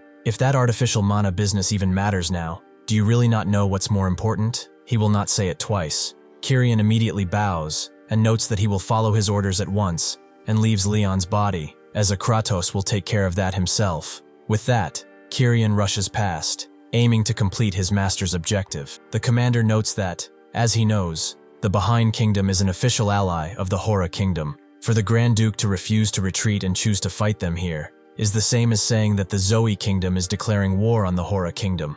Akratos thinks that's a laughable threat. Did he really think that the Zoe Kingdom fears war? The commander wonders, does he intend to destroy the Crown's covenant that has been honored for decades? Akratos wonders if all of them just died right here. There wouldn't be any pact, right? The commander sighs, and he can see that there is only one path forward. He calls out all of his soldiers and tells them to charge, and they begin pouring towards Akratos like ants, spreading out to their designated positions. The rear artillery units begin suppressing fire. Akratos looks at this without even moving. He wonders how long it's been since he last fought an army of this size, so he would like to stretch a little first. He unleashes a ranged strike into a few units, taking them out. The support attacks from before begin landing on him, but he protects himself with his tail. The knights refuse to give him any breathing room and charge in once again, but he simply begins taking them out, one by one. He uses both his martial prowess and his tail to achieve a complete defense against this horde of ants. The supporting units continue their ranged attacks, and this actually gets Akratos excited. He dodges expertly through them and lands on his feet, smiling with an evil expression, before charging in and taking them out too. They came charging in so boldly, but this is all they've got. This is truly disappointing. It seems that Behind Kingdom's combat power has fallen quite a bit. The artillery fires without letting up from behind, and Akratos is naturally getting more annoyed, so he uses the Rune of War bombardment to overwhelm their strikes. He even goes beyond that, aiming to kill them. They know they cannot dodge, so the commander arrives. He thanks them for holding him off, as now he's gathered enough gravitational force. They should leave it to him from here on. He charges up the Rune of Gravity into his blade and creates a force field with gravitational repulsion, one that completely stops Akratos. It is blocked, like it was stopped by time itself. It still creates a gigantic explosion where it lands, but it completely misses the soldiers. The commander puts his blade into the ground and notes that he is worthy indeed of being called one of the 5 extremes. His skills have not dulled with age. Akratos notes that he's been pumping in quite a lot of mana, hasn't he? He hasn't seen Balmug, the Grand Duke, in a while, and he's gotten a lot stronger than before. Before he can continue making light of the situation, someone else, rushing in, calls him an insolent arthropod. He uses the Rune of Flame to unleash a blazing sword beam into Akratos. Naturally, he gets out of the fiery blast, as he hates hot weather, but then someone else arrives, noting that he will cool him down if that's the case. She uses the Rune of Tears to unleash a freezing rain onto Akratos, and asks if this helps him become any cooler. The guy with the Rune of Flame from before rushes in, as he was hit too, and asks how many times he's told her to aim properly. She apologizes, as she's a useless rune arts master after all. Balmug tells Isabel and Baron to stop playing around now, as their fight is not over yet. Akratos notes that this is fun, quite fun, actually, and yet he goes on rambling about some nonsense war. This is Edvil Balmug, the Grand Duke of the Behind Kingdom, a divine rank 3.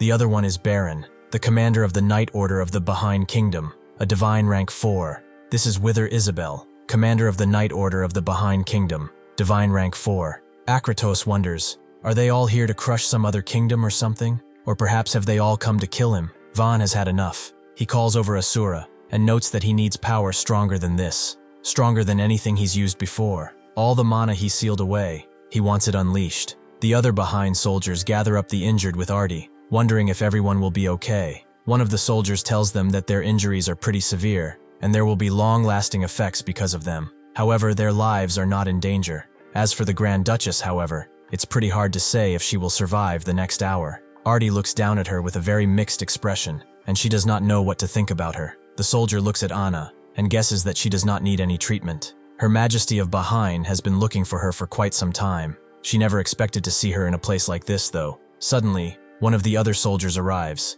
telling the woman that the Grand Duke Balmug has begun the battle, so he ordered them to deploy the barrier formation magic. The woman understands, and tells all forces to fall back to the rear and stand by, in the designated formation. From this moment forth, they will deploy the barrier. This barrier is bestowed upon them by the Unbroken Empress. This is Rael, captain of the Behind Kingdom's white-clad squad, 5th divine rank. They unleash the barrier, and Akratos is quite impressed. They really prepared thoroughly, did they not? This is on the level of starting a war of conquest against another nation. They are quite cheeky, aren't they? They came here with the full intention of fighting. Balmug tells him that he's the one who is pretty unpredictable, so he just prepared for the worst-case scenario. Akratos rushes in with a fist, and notes that it's a pretty obvious lie, and not even a fool would fall for it. Balmug tells him to watch his step instead of talking, and Akratos looks at his feet, not realizing that the real attack is behind him. He senses it just as it is too late, with Balmug noting that he has quite a naive side,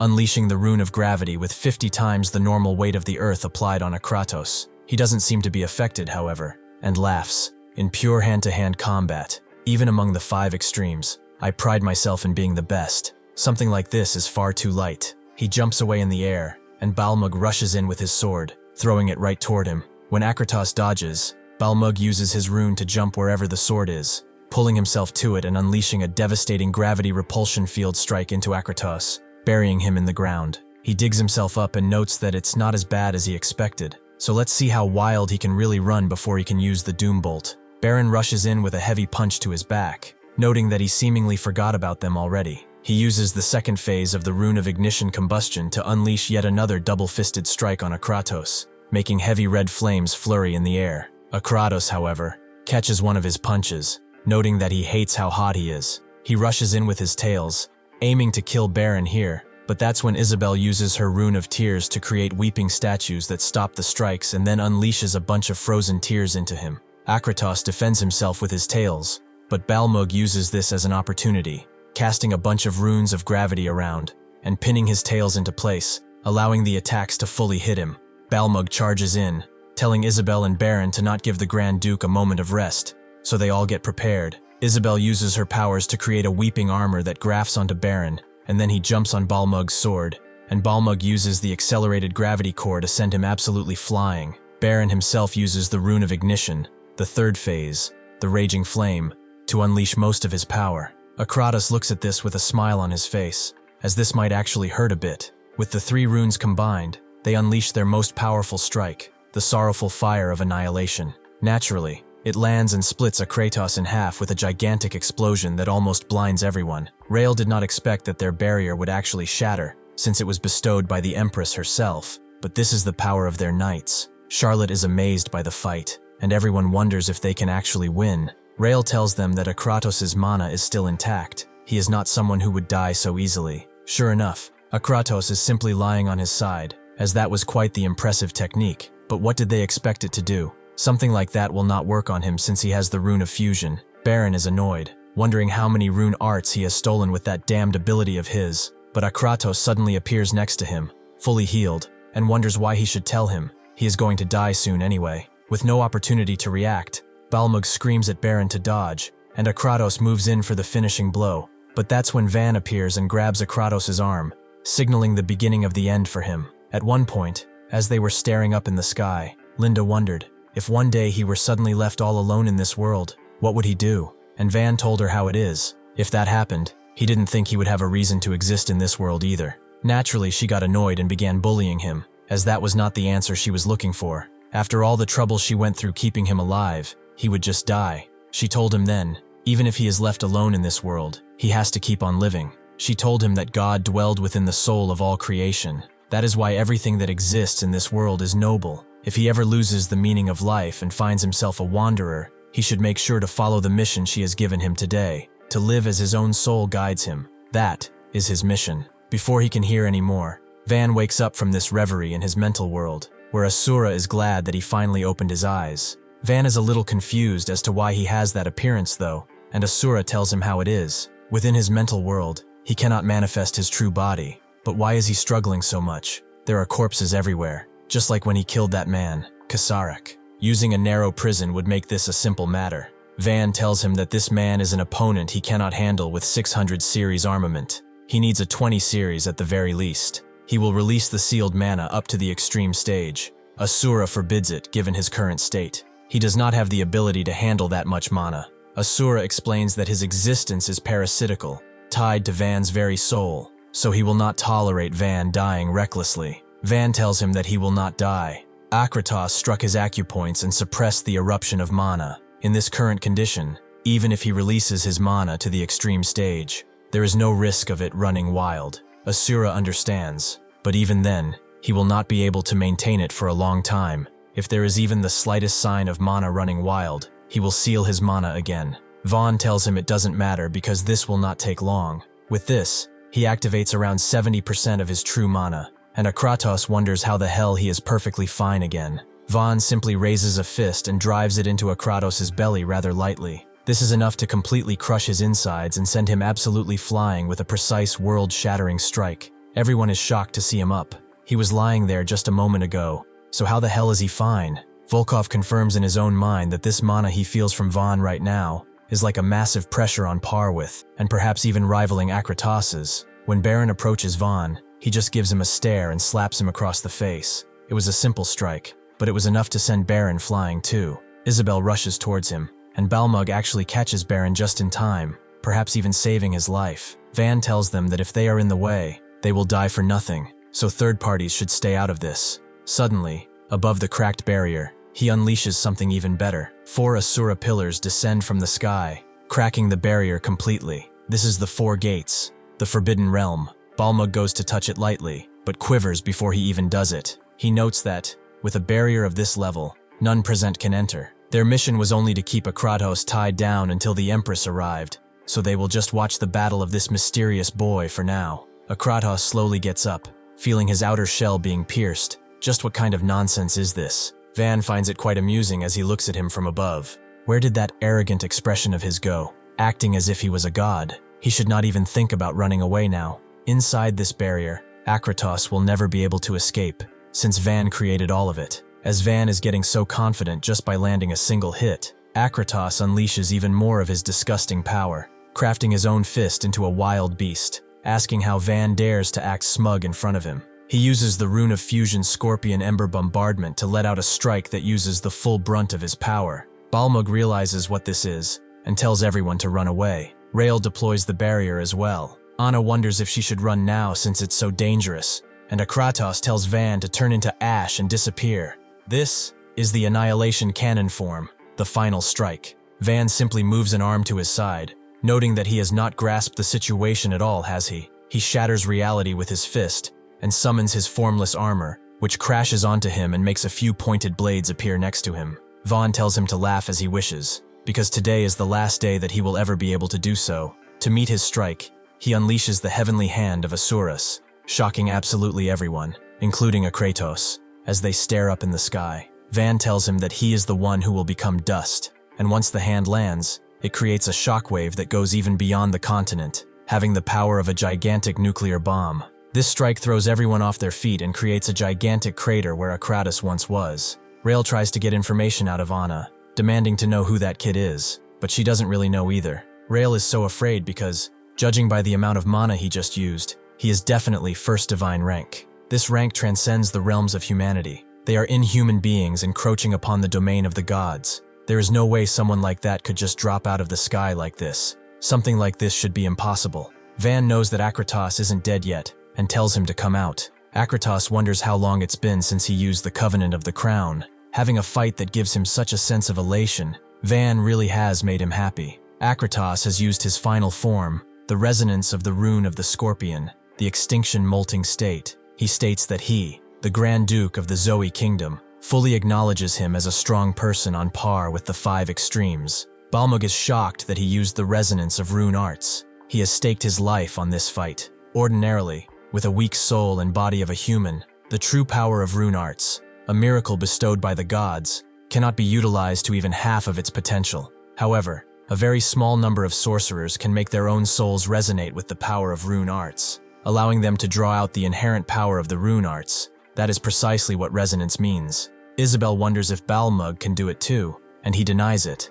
In order to achieve this, a mana capacity of at least 2nd divine rank is essential for resonance. If one does not protect their souls with a massive amount of mana, their souls will be torn asunder the moment they resonate, because their very existence will vanish. Akratos wonders where someone like him came from, rushing in to strike at Van. Is he perhaps the Empress's hidden child? He lets out a devastating strike from his tail, but it completely misses Van as he simply appears behind Akratos. Van wonders, with Akratos being that slow, when will he ever hit someone like him? He lets his blades fly towards Akratos, and then clenches his fists, making them strike so hard that only a hand and an arm are left of Akratos. However, he immediately regenerates and tells him that it's useless. He rushes in at Van with a devastating kick, which actually does manage to land, sending Van flying into the ground. Akratos knows he landed a clean hit, so why the hell does he feel so uneasy? Van appears behind him, noting that he still does not remember who he is. Akratos knows he messed up. He doesn't know what kind of rune arts this is, but even if he knew, he feels like it wouldn't be enough. He notes that he should be the one asking that. If he's a sorcerer with power capable of something like this, there's no way he wouldn't be known. And to think they even met before. Why doesn't he just come clean and tell him directly so they can both be comfortable? Van tells him that would be a rather meaningless gesture, and there are plenty of ways to make him remember. First, he needs to make him shut that annoying mouth of his. He begins cutting him again, but Akratos simply regenerates. Van understands, so he will have to test the power and limits of his regeneration. He rushes in along with his blades, and continues to cut Akratos again and again. The ability of the Rune of the Scorpion in a state of resonance is not merely the regeneration and restoration of a damaged body, it goes even beyond that. That is why he is able to withstand so many devastating strikes. His survivability as a living creature reaches its absolute limit, and the moment a caster's body would take lethal damage, the body is resurrected into an even more perfect form. In essence, he is immortal. He rushes in at Van again, telling him that it's useless, as he will never die. They continue fighting, and both Vaughn and Akratos review what has happened so far, and each analyzes the other. His rune art must be a summon or creation type that summons or creates various types of armaments. Additionally, each armament has its own unique characteristics and abilities. He knows all 1,000 rune arts that have existed throughout history, and he can firmly say he has never heard of something like it. Could it be the birth of a new type of rune art? He wants it. He wants it so much it drives him crazy. Asura speaks to Van, telling him that he is reaching his limit, and that he should put an end to this. Since he has no choice, he stops, and Akratos wonders what's wrong. They were just getting heated up, so why is he backing out now? Is he already tired? Van wants to play further with him and kill him slowly, but he does not have time, so he will be wrapping this up because he is sick and tired of missing opportunities right in front of his eyes. Akratos laughs, saying that Van cannot kill him either, but Vaughn wonders what he's talking about. He puts a hand through his chest and lets the blood gush out on the ground, using the same resonance that Akratos just used, as 1,000 armaments appear in the sky. Resonance. This shocks everyone, as an entire valley of weapons appears with the Asura armory fully opening. Akratos is more amazed than the others. Resonance is not something that is achieved by simply having enough mana. Just, how is this possible? Van tells him that he has not even pulled out all the armaments that he has. So what will he do if he's already scared just by this much? He should not worry though. He does not intend to use the weapons here anyway. This will be solely for him because he wants to pull out something that he's cherished for the past 1,000 years. He makes the soul-crushing gloves appear on his hands and tells him that he has been under a rather large delusion about having an immortal body. Ultimately, isn't that ability nothing more than the power of rune arts? If he smashes the very soul that serves as the foundation, then he will also die, wouldn't he? Akratos tells him to stop talking nonsense, although it comes out shaky. Does he really think he's some kind of god or something to directly affect his soul? Vaughn smiles and wonders if he remembers the day they both met. The words Akratos said as he walked toward Van. Hide well, or I will find you. Akratos should hide well now, because Vaughn is coming for him, though Van can already see him. Feeling this amount of pressure, Akratos actually begins to tremble. This heavy pressure, this fear that etches into his bones, feels like when his master stood before him. He knows now that he messed up fully, and begins to walk away slowly, before bursting into a run, as he needs to get the hell out of here. This is not someone he can handle on his own. He needs to bring all the Royal Guard's forces to him. But before he can finish thinking, Van catches his ponytail and puts him on the ground before beginning to pummel him again and again with his fists. Van remembers the celebrations he received for finally marrying Linda, though some said he was going to have a rather tough time. He finishes his flurry of punches, and Akratos isn't actually regenerating anymore. Van grabs him by the ponytail again and sends him flying into the air before putting his hands up, making a few armaments rise from the ground. He remembers the way the villagers used to take care of him, as if he was one of their own, because to them he was, and he was able to freely enjoy their kindness and banter. He clenches his fists, making a bunch of weapons, specifically spears, surround Akratos, before he jumps in the air too, and unleashes a two-fisted strike, sending him back into the ground. He remembers training with his uncle, and he also remembers how he had his authority challenged by his wife, who just told him to rest whenever he needed to. He crashes his knee into Akratos's chest, and then smashes his entire leg through his belly, sending him flying into a few mountainsides. As he continues flying, Van appears behind him and crushes his fists into his belly once again, sending him flying once more. Akratos can feel that the speed of his regeneration is getting slower and slower. Does this mean he's truly inflicting wounds on his soul? It wasn't just a bluff, but how on earth did an unknown monster like him appear in a place like this? As Van charges in again, Akratos tries to reason with him, but Van is not having any of it. He crashes his foot into his back, crushing his spine, and unleashes strike after strike at him.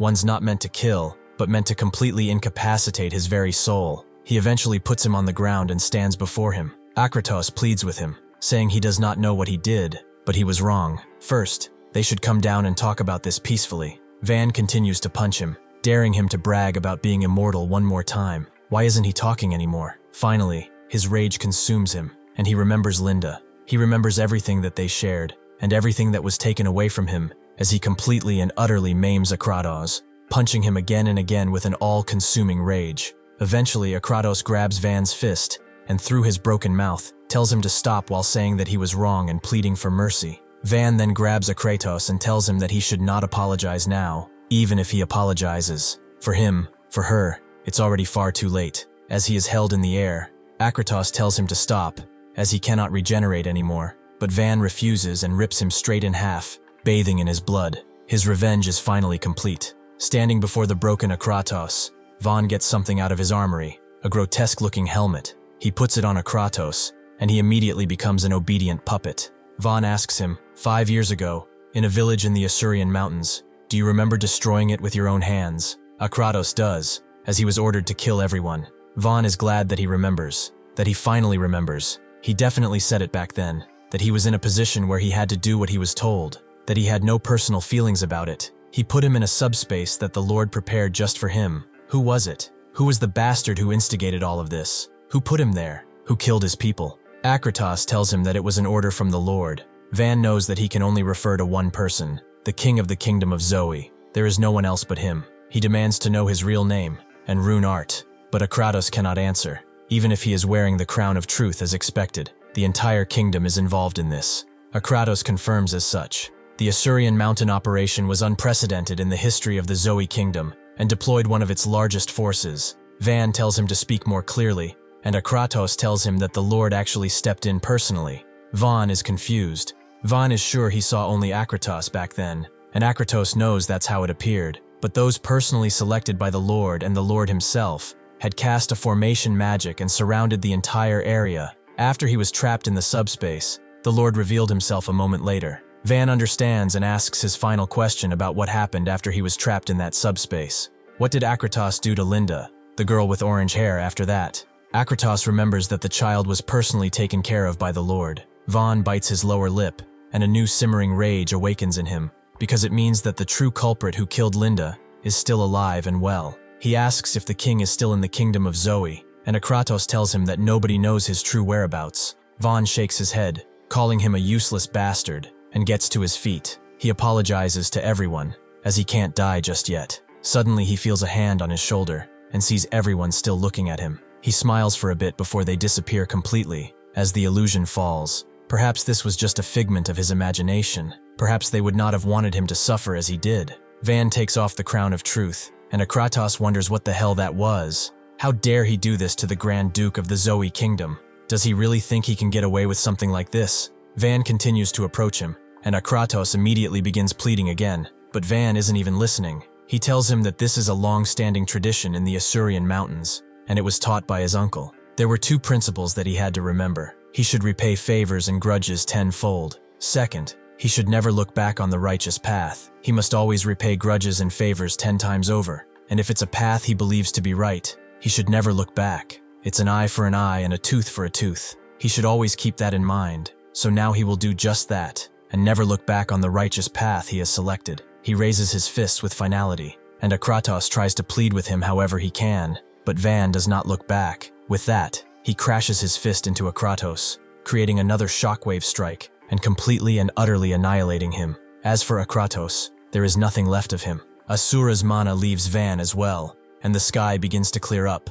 The formation he set begins to dissipate. Everyone can see that it's over. Akratos has finally been defeated. Balmug thinks that the Grand Duke of the Zoe Kingdom dying was not part of the plan, so what should he report to the Empress now? Van looks at the remnants of Akratos, who was the object of his obsession for a while, but now he has found a new one. He turns his head, aiming to walk away and begin his new journey, but suddenly a woman appears behind him and notes that this is quite surprising. He actually killed him, huh? The Grand Duke of the Kingdom of Zoe? When Akratos' soul turned into a handful of cosmic dust and vanished about 10 minutes earlier in the royal palace of the Argo Kingdom, the Grand Historian Sue was told by one of her assistants that they were a bit too late. They could not find a single piece of evidence related to the blood of sin. She believed that was troubling. It means that the Zoe Kingdom has already secured at least one sample. The assistant, however, claimed that they found something strange. While searching for evidence, they discovered this cave. It's far too artificial to be a natural one.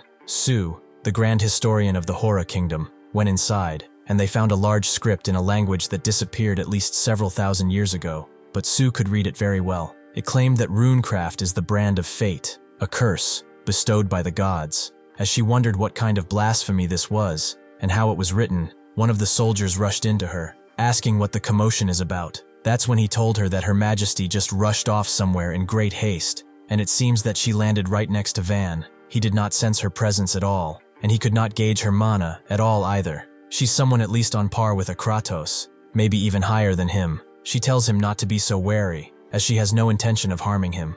Before Van can ask who she is, Balmung and Isabel rush in and land on their knees, honoring the Majesty's presence and humbly paying their respects. The Empress is a little annoyed that they are doing formalities and tells them to rise. She asks Van if he sees now. She is actually someone of considerable status and quite well respected, though she is just kidding now. She should introduce herself formally. She is one of the 5 extremes and the Empress of the Hora Kingdom, Eleranara Hora. Though they are few in number because of the low birth rate and short average lifespan, they are an elite race that naturally reach at least 4th divine tier on their own. These are called the Spirit Tribe. The Spirit King is chosen as the ruler of those spirits and presides over the kingdom, capable of boldly challenging the hegemonic Zoe Kingdom. That's the ruler of the Hora Kingdom, the Unbroken Empress. Just as Van thought, she's a figure on the same level as a Kratos, and this is rather troublesome to meet her now, as he can't really release his mana. Eleranara tells him that she has no intention of fighting him,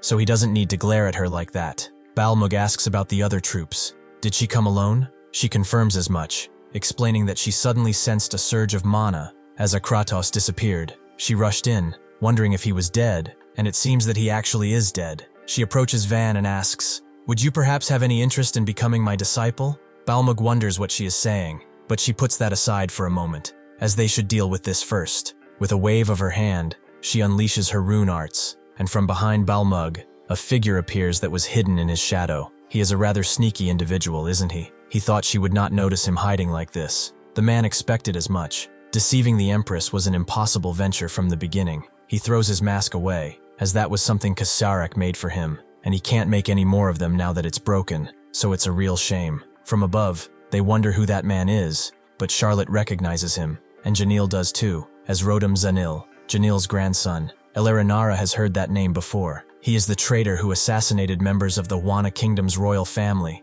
and fled to seek asylum in the Zoe Kingdom, right? Rodam is touched that she remembers someone as lowly as him. He is honored beyond words. Eleranara wonders what brings him into this death trap that he is standing in. Rodam tells her that Kratos' men suddenly disappeared, so he rushed in, thinking that he could help, but it seems he arrived a bit too late. However, even if she is the Empress, killing a Grand Duke of the Zoe Kingdom is no different than declaring all-out war, right? Eleranara knows he is purposely misrepresenting this, implying that she killed a Kratos. However, if he thinks accusing her like that would make her afraid, then he has another thing coming. She activates her rune arts, putting everyone on their knees with a pressure far, far greater than Akratos's. She tells Rodam to go back to his little king and tell him this: the Crown's covenant is hereby dissolved as of this very moment. Even if the Zoe Kingdom chooses war, the Hora Kingdom shall not stand idly by while they burn down villages and slaughter people. Now you shall get out of my sight. Rodam understands and bows again. Until the day they meet, may you remain in perfect health and enjoy your boundless longevity as long as that will last. He disappears completely, with Eleranara wondering if she should have just gouged out his eyes before sending him off. Rodam appears somewhere further away with someone leaning on a tree, asking what happened. Rodam apologizes for keeping them waiting and confirms that the Grand Duke has fallen in battle with the man, noting that they should return to the homeland immediately. Rodam, however, asks if he wants to leave just like this. His mother will soon close her eyes forever, yet does her son Daryl not wish to see her off? Balmung wonders if it was wise to let him go that easily, but Eleranara tells him that he was concealing his mana. He was at least a sorcerer on par with them. If she had made a move, he would have likely taken him or Isabel down too. Balmung understands and asks what happened to the blood of sin. She explains that they failed. By the time they had arrived, it had completely disappeared. He apologizes deeply. He hurried here as fast as he could, but it seems that he has failed. Eleranara wonders why he's apologizing. They have not lost at all. They will discuss the details once they return to the kingdom. She returns to Van's side, wondering if he thought of her proposal, and he immediately disagrees, telling her not to touch him. Eleranara gets annoyed and grabs his hair, and Van is unable to shake her off. She explains that there are 3 mana reservoirs within the body: the lower, middle, and upper reservoirs. Of course, for most ordinary sorcerers, restoring mana in the lower reservoir is enough. When the lower reservoir becomes filled with mana, they open the middle reservoir to accumulate more. Only after the middle reservoir is full can they open the upper reservoir. In other words, the middle and upper reservoirs are organs meant for sorcerers above 6th divine tier. Yet despite clearly possessing mana beyond 1st divine tier, he hasn't opened either his middle or upper reservoirs. She lets go of his hair and explains that the mana should be evenly distributed, and circulating through his lower, middle, and upper reservoirs, but it has been forcibly sealed within his lower reservoir. Even that was not enough, so he sealed massive amounts of mana randomly through his body. If he were to make the slightest mistake in controlling his mana when he dealt with a Kratos,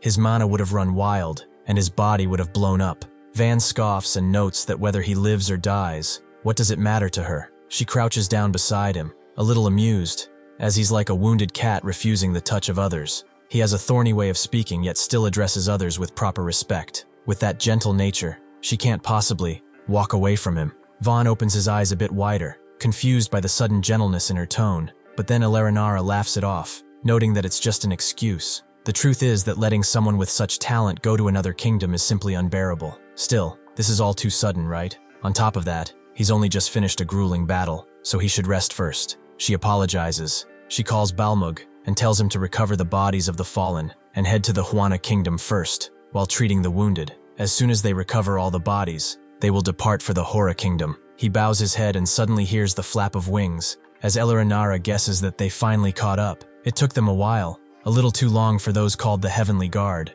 They all descend on dragons, and the commander wonders why she ran off by herself like that. She should have some awareness of her own position. They couldn't just leave the Grand Historian Su behind in the Argo Kingdom either. This is Morvain, the second divine tier, and the Hora Kingdom Royal Guard captain. She tells him that it's fine, and that they're heading to the Huana Kingdom immediately, so they should prepare for departure. Back at the Huana Kingdom, burials for the fallen immediately get going. Versa did not make the journey, and she died along the way, buried right next to the empty casket of Russell, who was pulverized. Charlotte, Artie, and Volkov are the only ones attending the burial, and Artie falls on her knees, unable to bear. She cannot bear the death of her mother. Leon watches from the window, and Janelle tells him that, as instructed, the gravestone that bears the Grand Duchess's name holds her real name, Versa. Leon thanks him, and asks what they said they would do with the casualties from the Behind Kingdom. Janelle explains that once the bodies have been recovered, they will be transported back to the Behind Kingdom. The funeral will be held in their homeland. Leon guesses that's only natural. Everyone deserves to be buried in their homeland, as is proper. The Grand Duchess always said that if she died first, she did not want a grand or extravagant grave. She wanted to be buried quietly in the Leon family's communal cemetery. Looking back, perhaps that was the guilt she carried as a spy, and her own way of seeking atonement. Well, he has rambled long enough. Everyone else must be waiting. He goes inside the strategy room and apologizes for keeping them waiting, but Balmug says it's fine, as they've just arrived themselves. Sue, who is there, guesses that, with most of the key figures gathered, they should get straight to the point. Evidence that they uncovered suggested that the king of the Argo Kingdom has long maintained close ties with the Valrava order. They are a group of heretics who worship the god of death, Valrava. They preach an extremely radical doctrine. They seek to kill Vishura, the god of faith, and free humanity from the chain that binds them. Leon clenches his fists. Worshipping the god of death and chaos is not enough for them. They intend to kill a god of faith? Just how much blasphemy can they commit? Balmug tells them that originally they were no better than common street thugs, but thanks to the force backing them, they've expanded rapidly over the past few years. And as they may have suspected, the Zoe Kingdom has been supporting the Valrava order. Leon smashes his hands into the table and gets up. The ruler of the great continent's greatest power supporting a heretical cult. How can this be? Morvain tells him that alone isn't even the most serious matter compared to what the Zoe Kingdom is creating through the Valrava order, the blood of sin. Sue begins explaining it, noting that it's a massive heart-like mass filled with the blood of life. In the distant past, when the world was filled with only chaos and death, the god of fate personally tore apart a certain being's heart and divided it into 7 pieces. The ancient ancestors gathered those 7 pieces, chunks of the heart itself, and called them the blood of sin. By now they have probably already guessed that the owner of the heart divided into pieces is the god of death, Valrava. Leon wonders, so the ultimate goal in creating the blood of sin is that,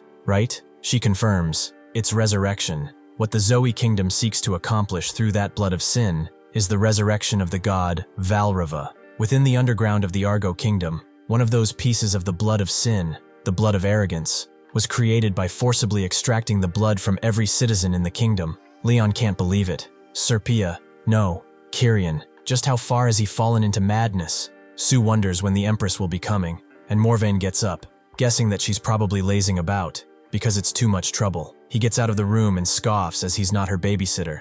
What's the point of being the royal guard captain if he's just going to have to drag her away each time? He knocks on her bedchambers and notes that he is coming in now. He opens the door with a little too much force, noting that they're in the middle of a critical discussion that could determine the fate of the entire continent, and yet she's lazing around in her room. However, he shuts up as he sees that she's on top of Van, who, with an extremely straight face, tells him to get this crazy woman off of him. This is just a misunderstanding. She was just getting him a muscle relaxation massage.